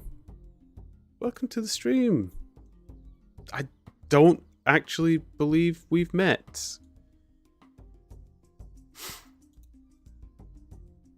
Officially. So, hello. Good day. How are you doing? You've lurked. I think I've lurked in your stream a few times. Your stream's chat tends to be quite busy, so I don't think I ever managed to stand out enough to chat to yourself. So, good to meet you.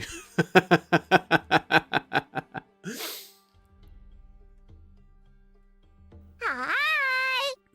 Cosmic Condition, thank you for the... Oh, 300 followers. Thank you very much, Cosmic Condition. I've made it to 300. Here we go.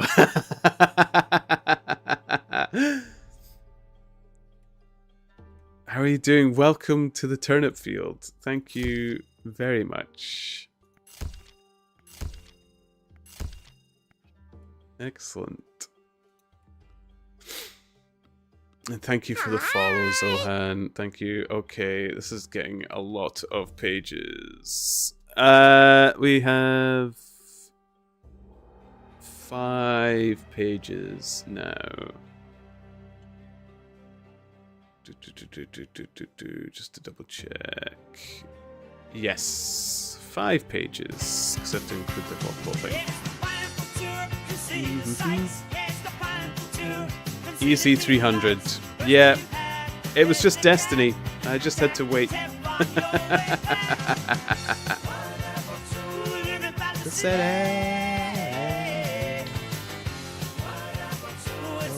So pretty.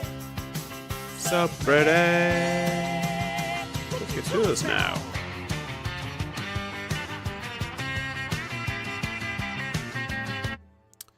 Okay, concentrate on what I'm doing. This merchant bounty board has been absolute rubbish. Rubbish. It's not giving me anything that I need. What I'll do is we'll go to private road, we'll teleport back to the bounty board and see if something better doesn't turn up to make it a little bit nicer. Lovely.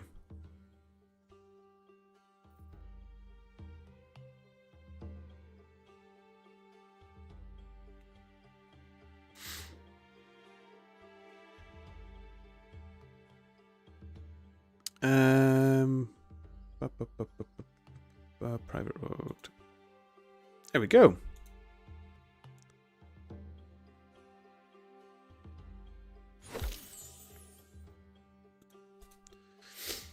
But if you've been lurky doodling, you probably know what we've been talking about for the past, I think it's been an hour now that we were chatting about it.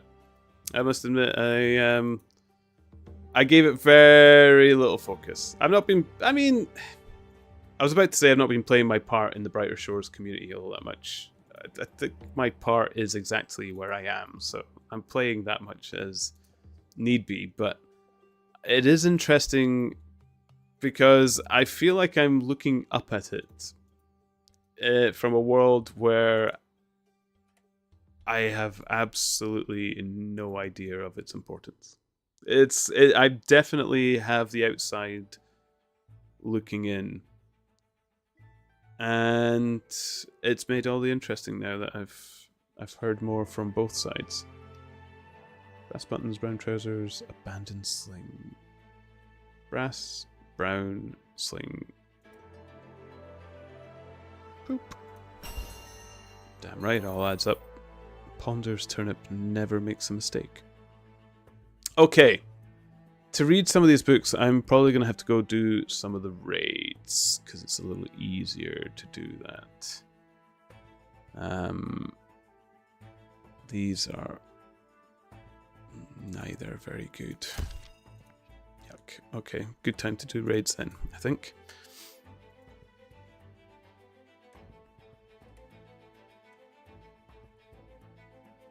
Okay, so the book we've been reading is a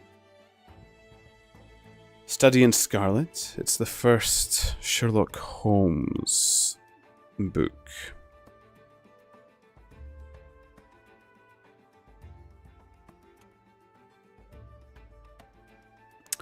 And what we've been on is their first investigation of a crime scene.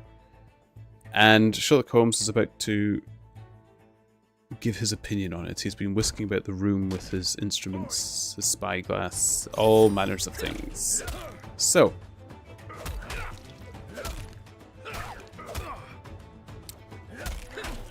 starting with Sherlock Holmes. They say that genius is an infinite capacity for taking pains, Sherlock remarked with a smile. It's a very bad definition, but it does apply to detective work. Gregson and Lestrade had watched the manoeuvres of their amateur companion with considerable curiosity and some contempt. They evidently failed to appreciate the fact, which I had begun to realize, that Sherlock Holmes' smallest actions were all directed towards some definite and practical end. What do you think of it, sir? They both asked him. It would be robbing you of the credit of the case if I was to presume to help you, remarked Sherlock Holmes. You are doing so well now that it would be a pity for anyone to interfere. There was a world of sarcasm in his voice as he spoke. If you will let me know how your investigations go, he continued, I shall be happy to give you any help I can. In the meantime, I should like to speak to the constable who found the body. Can you give me his name and address? Lestrade glanced at his notebook. John Rance, he said. He is off duty now. You will find him at 46 Audley Court, Kennington Park Gate. Holmes took a note of the address. Come along, Doctor, he said. We shall go and look him up. I'll tell you one thing which may help you in this case, he continued, turning to the two detectives. There has been murder done, and the murderer was a man. He was more than 6 feet high, was in the prime of life, and had small feet for his height, wore coarse, square-toed boots, and smoked a Trichinopoly cigar. He came here with his victim in a four-wheeled cab, which was drawn by a horse with 3 old shoes and 1 new one on his off foreleg. In all probability, the murderer had a florid face, and the fingernails of his right hand were remarkably long. These are only a few indications, but they may assist you. Lestrade and Gregson glanced at each other with incredulous smile. If this man was murdered, how was it done? Asked the former. Poison, said Sherlock Holmes curtly, and strode off. One other thing, Lestrade, He added, turning round the door. Rash is the German for revenge, so don't lose your time looking for Miss Rachel. With which Parthian shot he walked away, leaving the two rivals open-mouthed behind him. Lovely. Greybeard. Hello, hello. How are you doing? Training detective and reading Sherlock Holmes. Beautiful. It's working quite well. I'm enjoying it for you.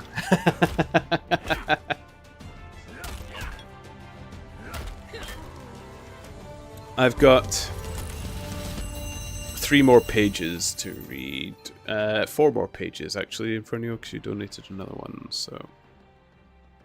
back up to 4. I will try and get a page counter on the screen in future. I'll have to see how I can interact with it and how it can work. But what I forgot to do was turn the music down a bit, because that was deafening even me. My goodness. Or actually, can I... oh, there's a master. I could have just turned it down a bit, so it can still be there. Oh, better. Better. So, A Study in Scarlet, Chapter 4, What John Rance Had to Tell.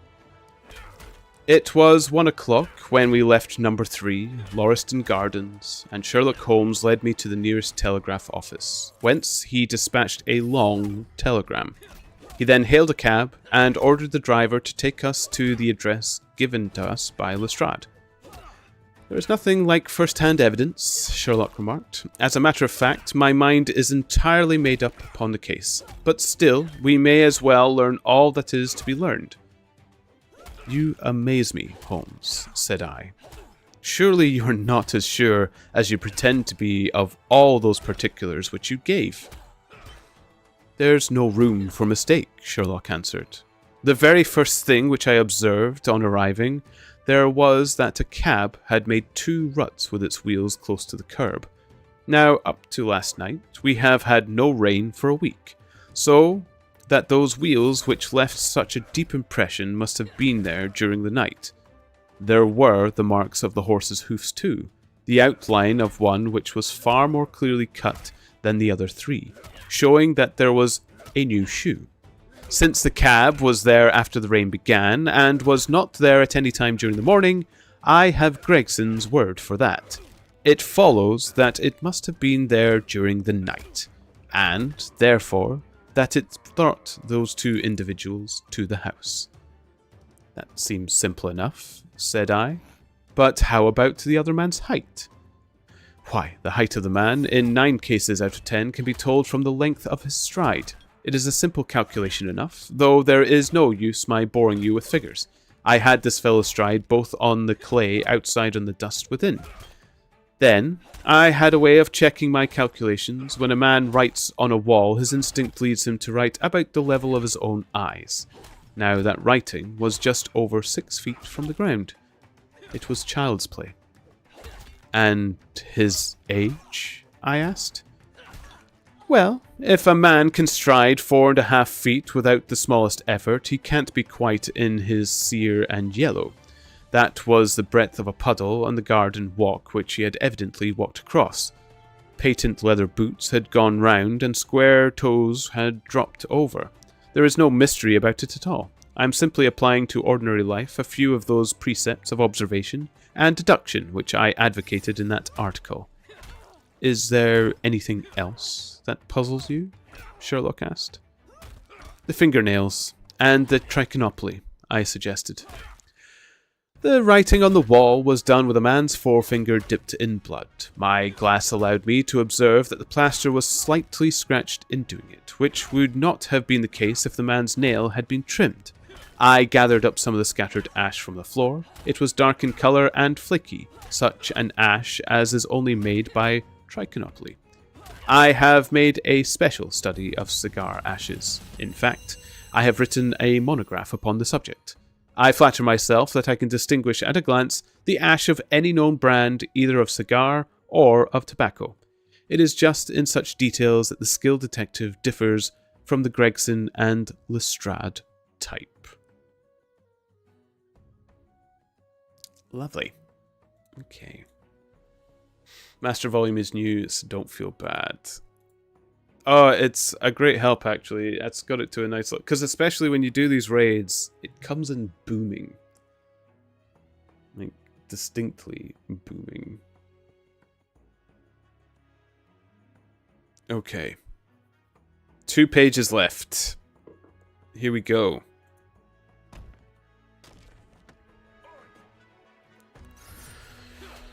And the florid face, Watson asked.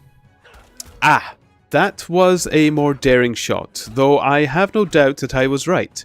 You must not ask me that at the present state of the affair. I passed my hand over my brow. My head is in a whirl, I remarked. The more one thinks of it, the more mysterious it grows. How came these 2 men, if there were 2 men, into an empty house? What has become of the cabman who drove them? How could one man compel another to take poison? Where did the blood come from? What was the object of the murderer, since robbery had no part in it?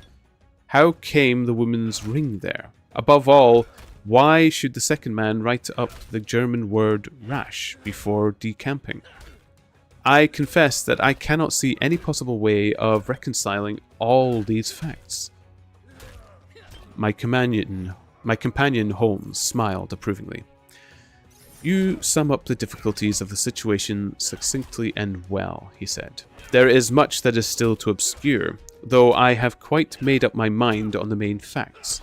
As to poor Lestrade's discovery, it was simply a blind intended to put the police upon the wrong track, by suggesting socialism in secret societies. It was not done by a German. The A, if you noticed, was printed somewhat after the German fashion. Now, a real German invariably prints in the Latin character, so that we may safely say that this was not written by one, but by a clumsy imitator who overdid his part.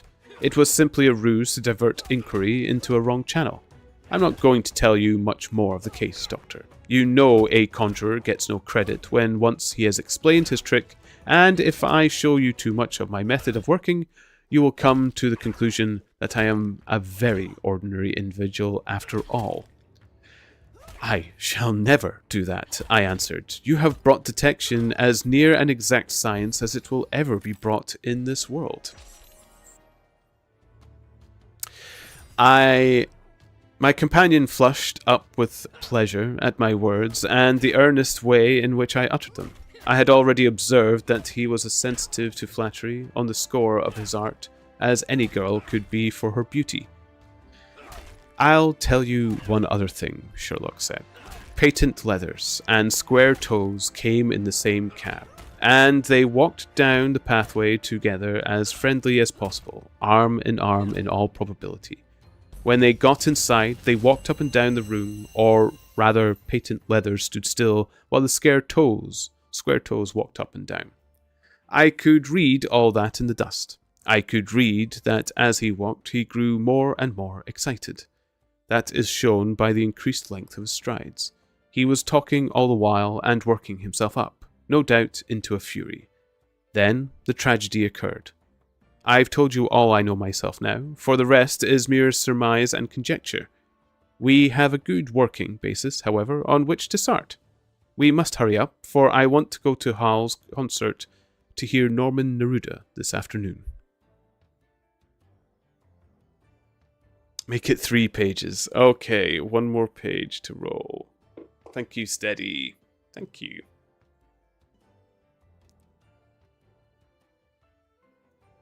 Lovely. Well, 1 more raid then, shall we?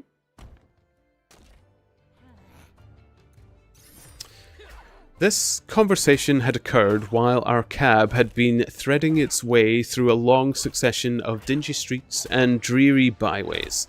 In the dingiest and dreariest of them, our driver suddenly came to a stand.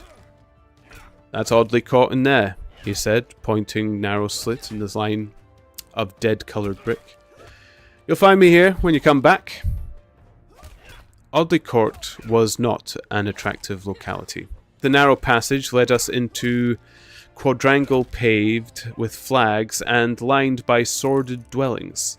We picked our way among groups of dirty children and through lines of discoloured linen until we came to number 46, the door of which was decorated with a small slip of brass on which the name Rance was engraved.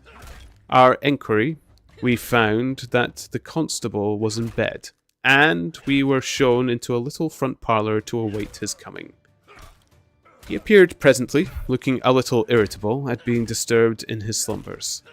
"I made my report at the office," he said. Holmes took a half-sovereign from his pocket and played with it pensively. "We thought that we would like to hear it all from your own lips," he said.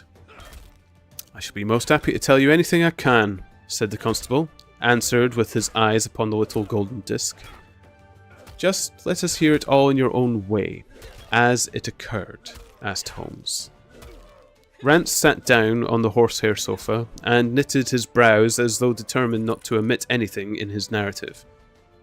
"I'll tell ye from the beginning," he said. "My time is from 10 at night to 6 in the morning. At 11 there was a fight at the White Hart, but bar that all was quiet enough on the beat. At 1 o'clock it began to rain, and I met Harry Murcher, him who has the Holland Grove beat, and we stood together at the corner of Henrietta Street and talking. Presently, maybe about 2 or a little after, I thought I would take a look around and see what was down in the Brixton Road. It was precious dirty and lonely. Not a soul did I meet all the way down, though a cab or two went past me. I was a-strolling down, thinking between ourselves how uncommon handy a 4 of gin hot would be, when suddenly the glint of a light caught my eye in the window of that same house. Now, I knew that them 2 houses in Lauriston Gardens was empty on account of him that owns them who won't have the drains seen to, though the very last tenant what lived in one of them died of typhoid fever. I was knocked all in a heap, therefore, seeing a light in the window, and I suspected that something was wrong. When I got to the door..."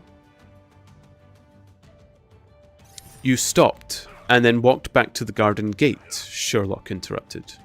"What did you do that for?" Rance gave him a violent jump and stared at Sherlock Holmes with the utmost amazement upon his features. "Why, that's true, sir," he said. "Though how you come to know it, heaven only knows. Yeah, see, when I got up to the door, it was so still and lonesome that I thought I'd be none the worse for someone with me. I ain't afeard of anything on the side of the grave, but I thought that maybe it was him that died of the typhoid inspecting the drains that killed him. The thought gave me a kind of turn, and I walked back to the gate to see if I could see Murcher's lantern, but there wasn't no sign of him, nor of anyone else."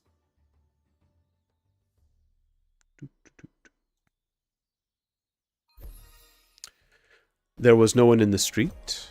asked Sherlock. "Not a living soul, sir. Not as much as a dog. Then I pulled myself together, went back and pushed the door open. All was quiet inside, so I went into the room where the light was burning. There was a candle flickering on the mantelpiece, a red wax one, and by its light I saw... Yes, I know all that you saw. You walked round the room several times and you knelt down by the body, and then you walked through and tried the kitchen door, and then..." John Rance sprang to his feet with a frightened face and suspicion in his eyes. "Where was you hid to see all that?" he cried. "It seems to me that you knows a deal more than you should." Lovely.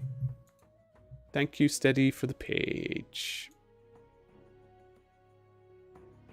Oh, excellent. I could just put the music back up again.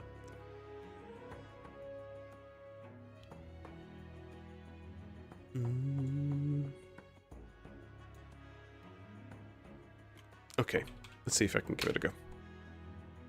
Ah.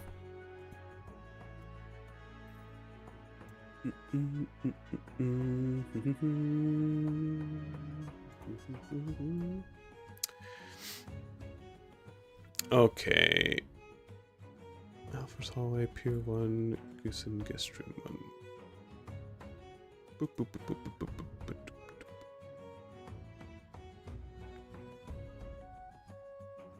Okay, we can do Pier 1 from here. Before we head there, we'll grab plates, these sheepies, and some carrots.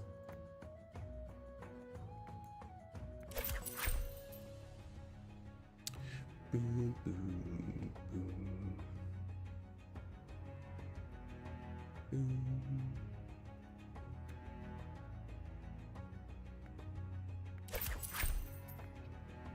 Excellent. Okay.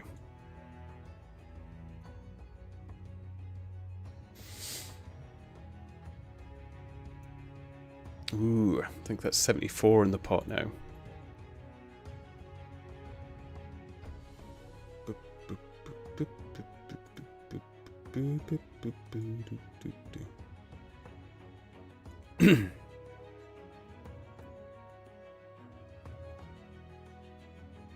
Okay, we'll have another blast through. 758. Okay, I have done 40 levels today. Lovely! How many?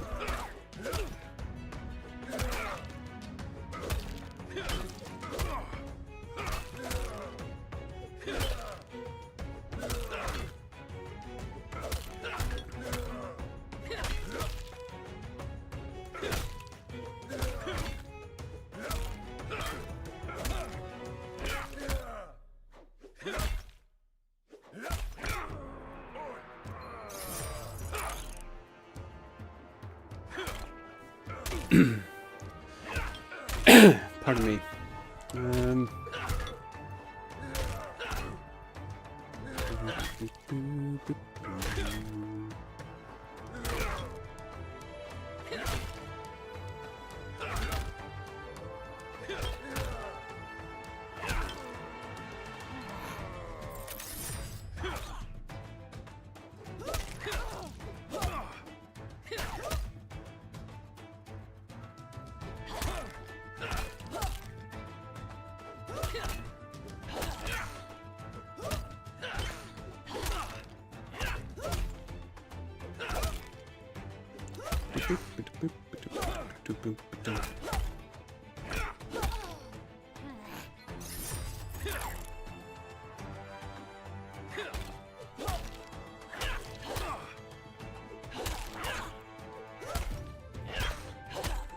Okay. I am going to put a last call on buying pages for people. I always sign off with reading a free page, so we'll get a free page on, but it is getting very early in the morning for me, and I really should get some sleep. Do we know if any of the others that are on have Patchy as well? Because that's how I was picked, and it seems fun to carry that torch on. Does Impaler or Rat Splat or do any of them? Does anybody know? Sun's up, time for bed. Yeah, it's a bit weird when you say it like that. Oh, a ding to set me to bed with. Lovely.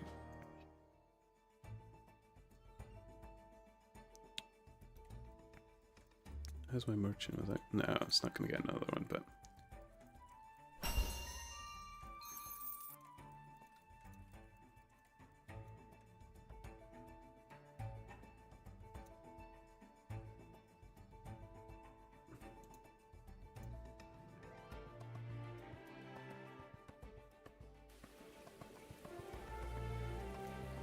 Lovely.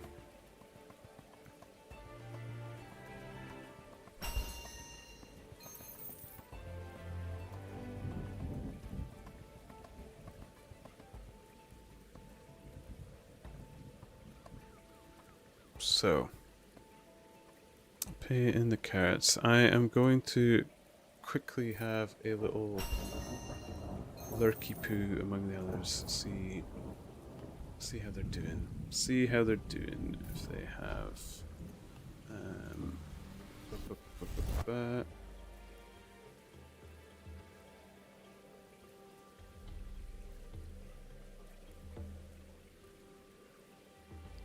Although I think I raided Impaler last time, so...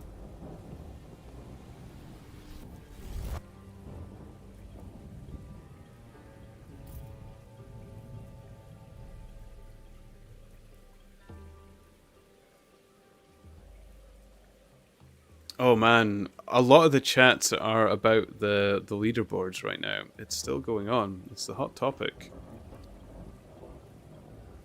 Which I suppose it's going to be. It makes sense. But,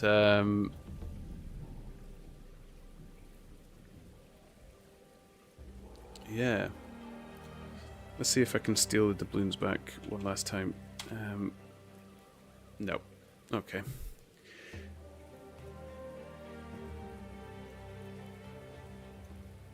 Well, let's aim further down then.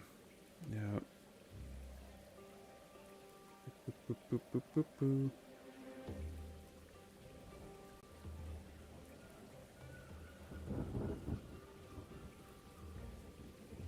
Oh, this one's definitely got 3 hours of stream left, so...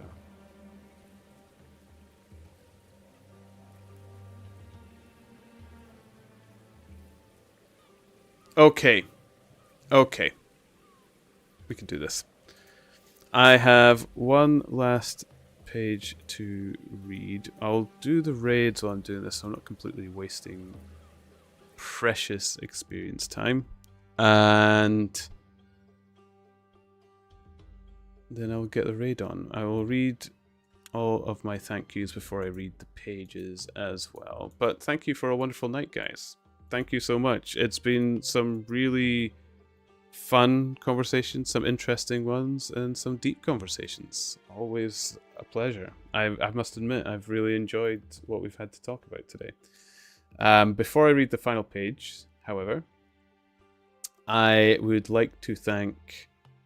Oh, this is going to go way down a bit. Okay, so Kilo Joel for the resubscription, Viking Bruh for a raid, Miss Esri for another subscription today as well, 2 Lil Windex for a raid, Toxiki for a follow, Vorpal for your raid, thank you very much, Jojo for the follow, Lambro FPS for the follow, Cosmic Condition for the 300th follow, thank you very much, Zohan, thank you very much for the follows as well. I will, as I promised, read off one last page before I set myself to bed, and maybe set some of you off to bed if that's the way my voice can take it.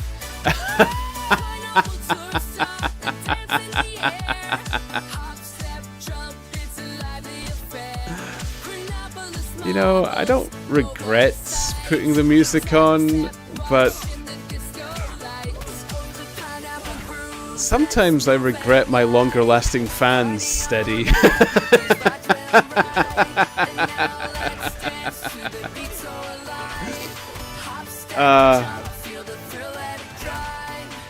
Thank you. I must admit, I do like Pineapple Groove, so that's what I'm saying. But well done on your timing, sir. That was brilliant.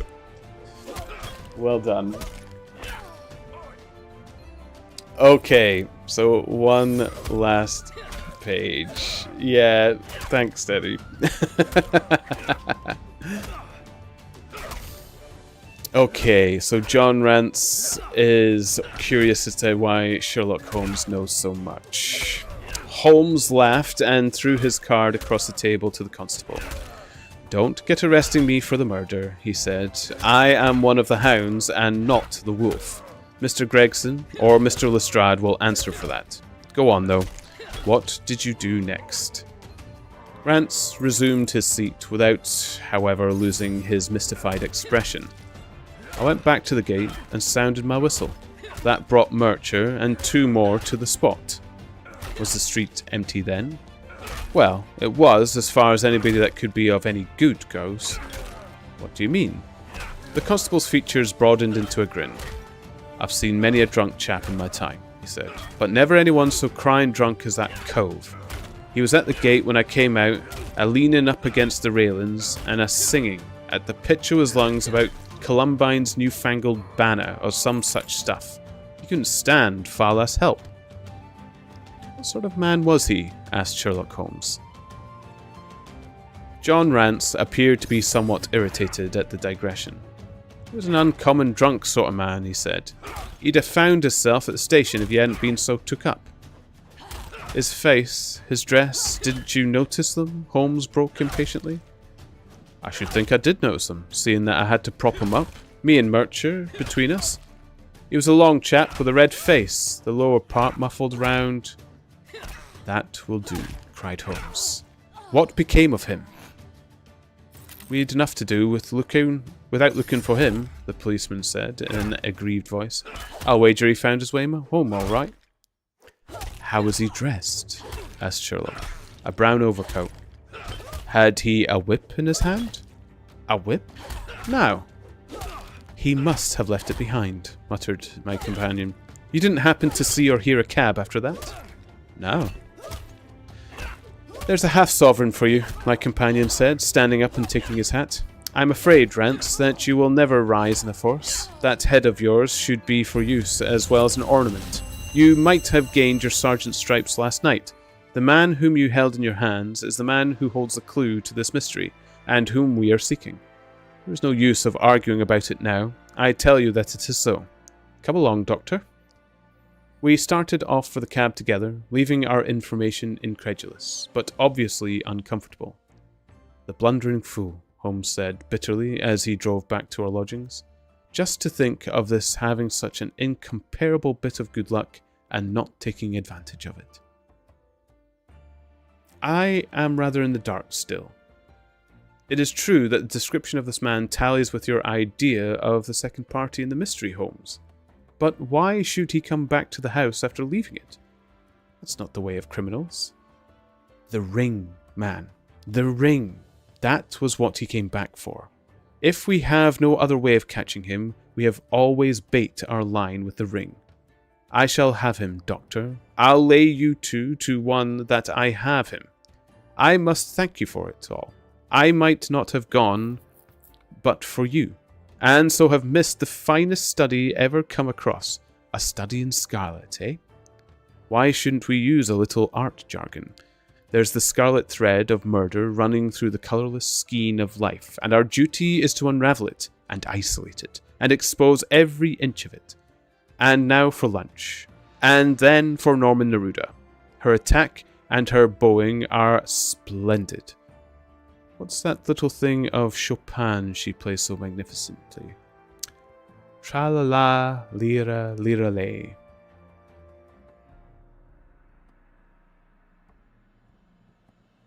Lovely. Thank you so much, guys. I hope you have a wonderful day, wherever that may be. And let us keeping it brighter shores.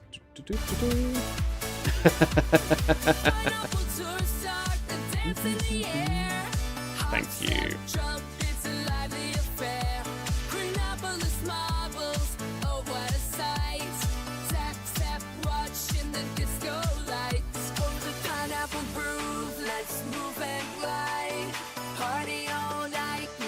Okay.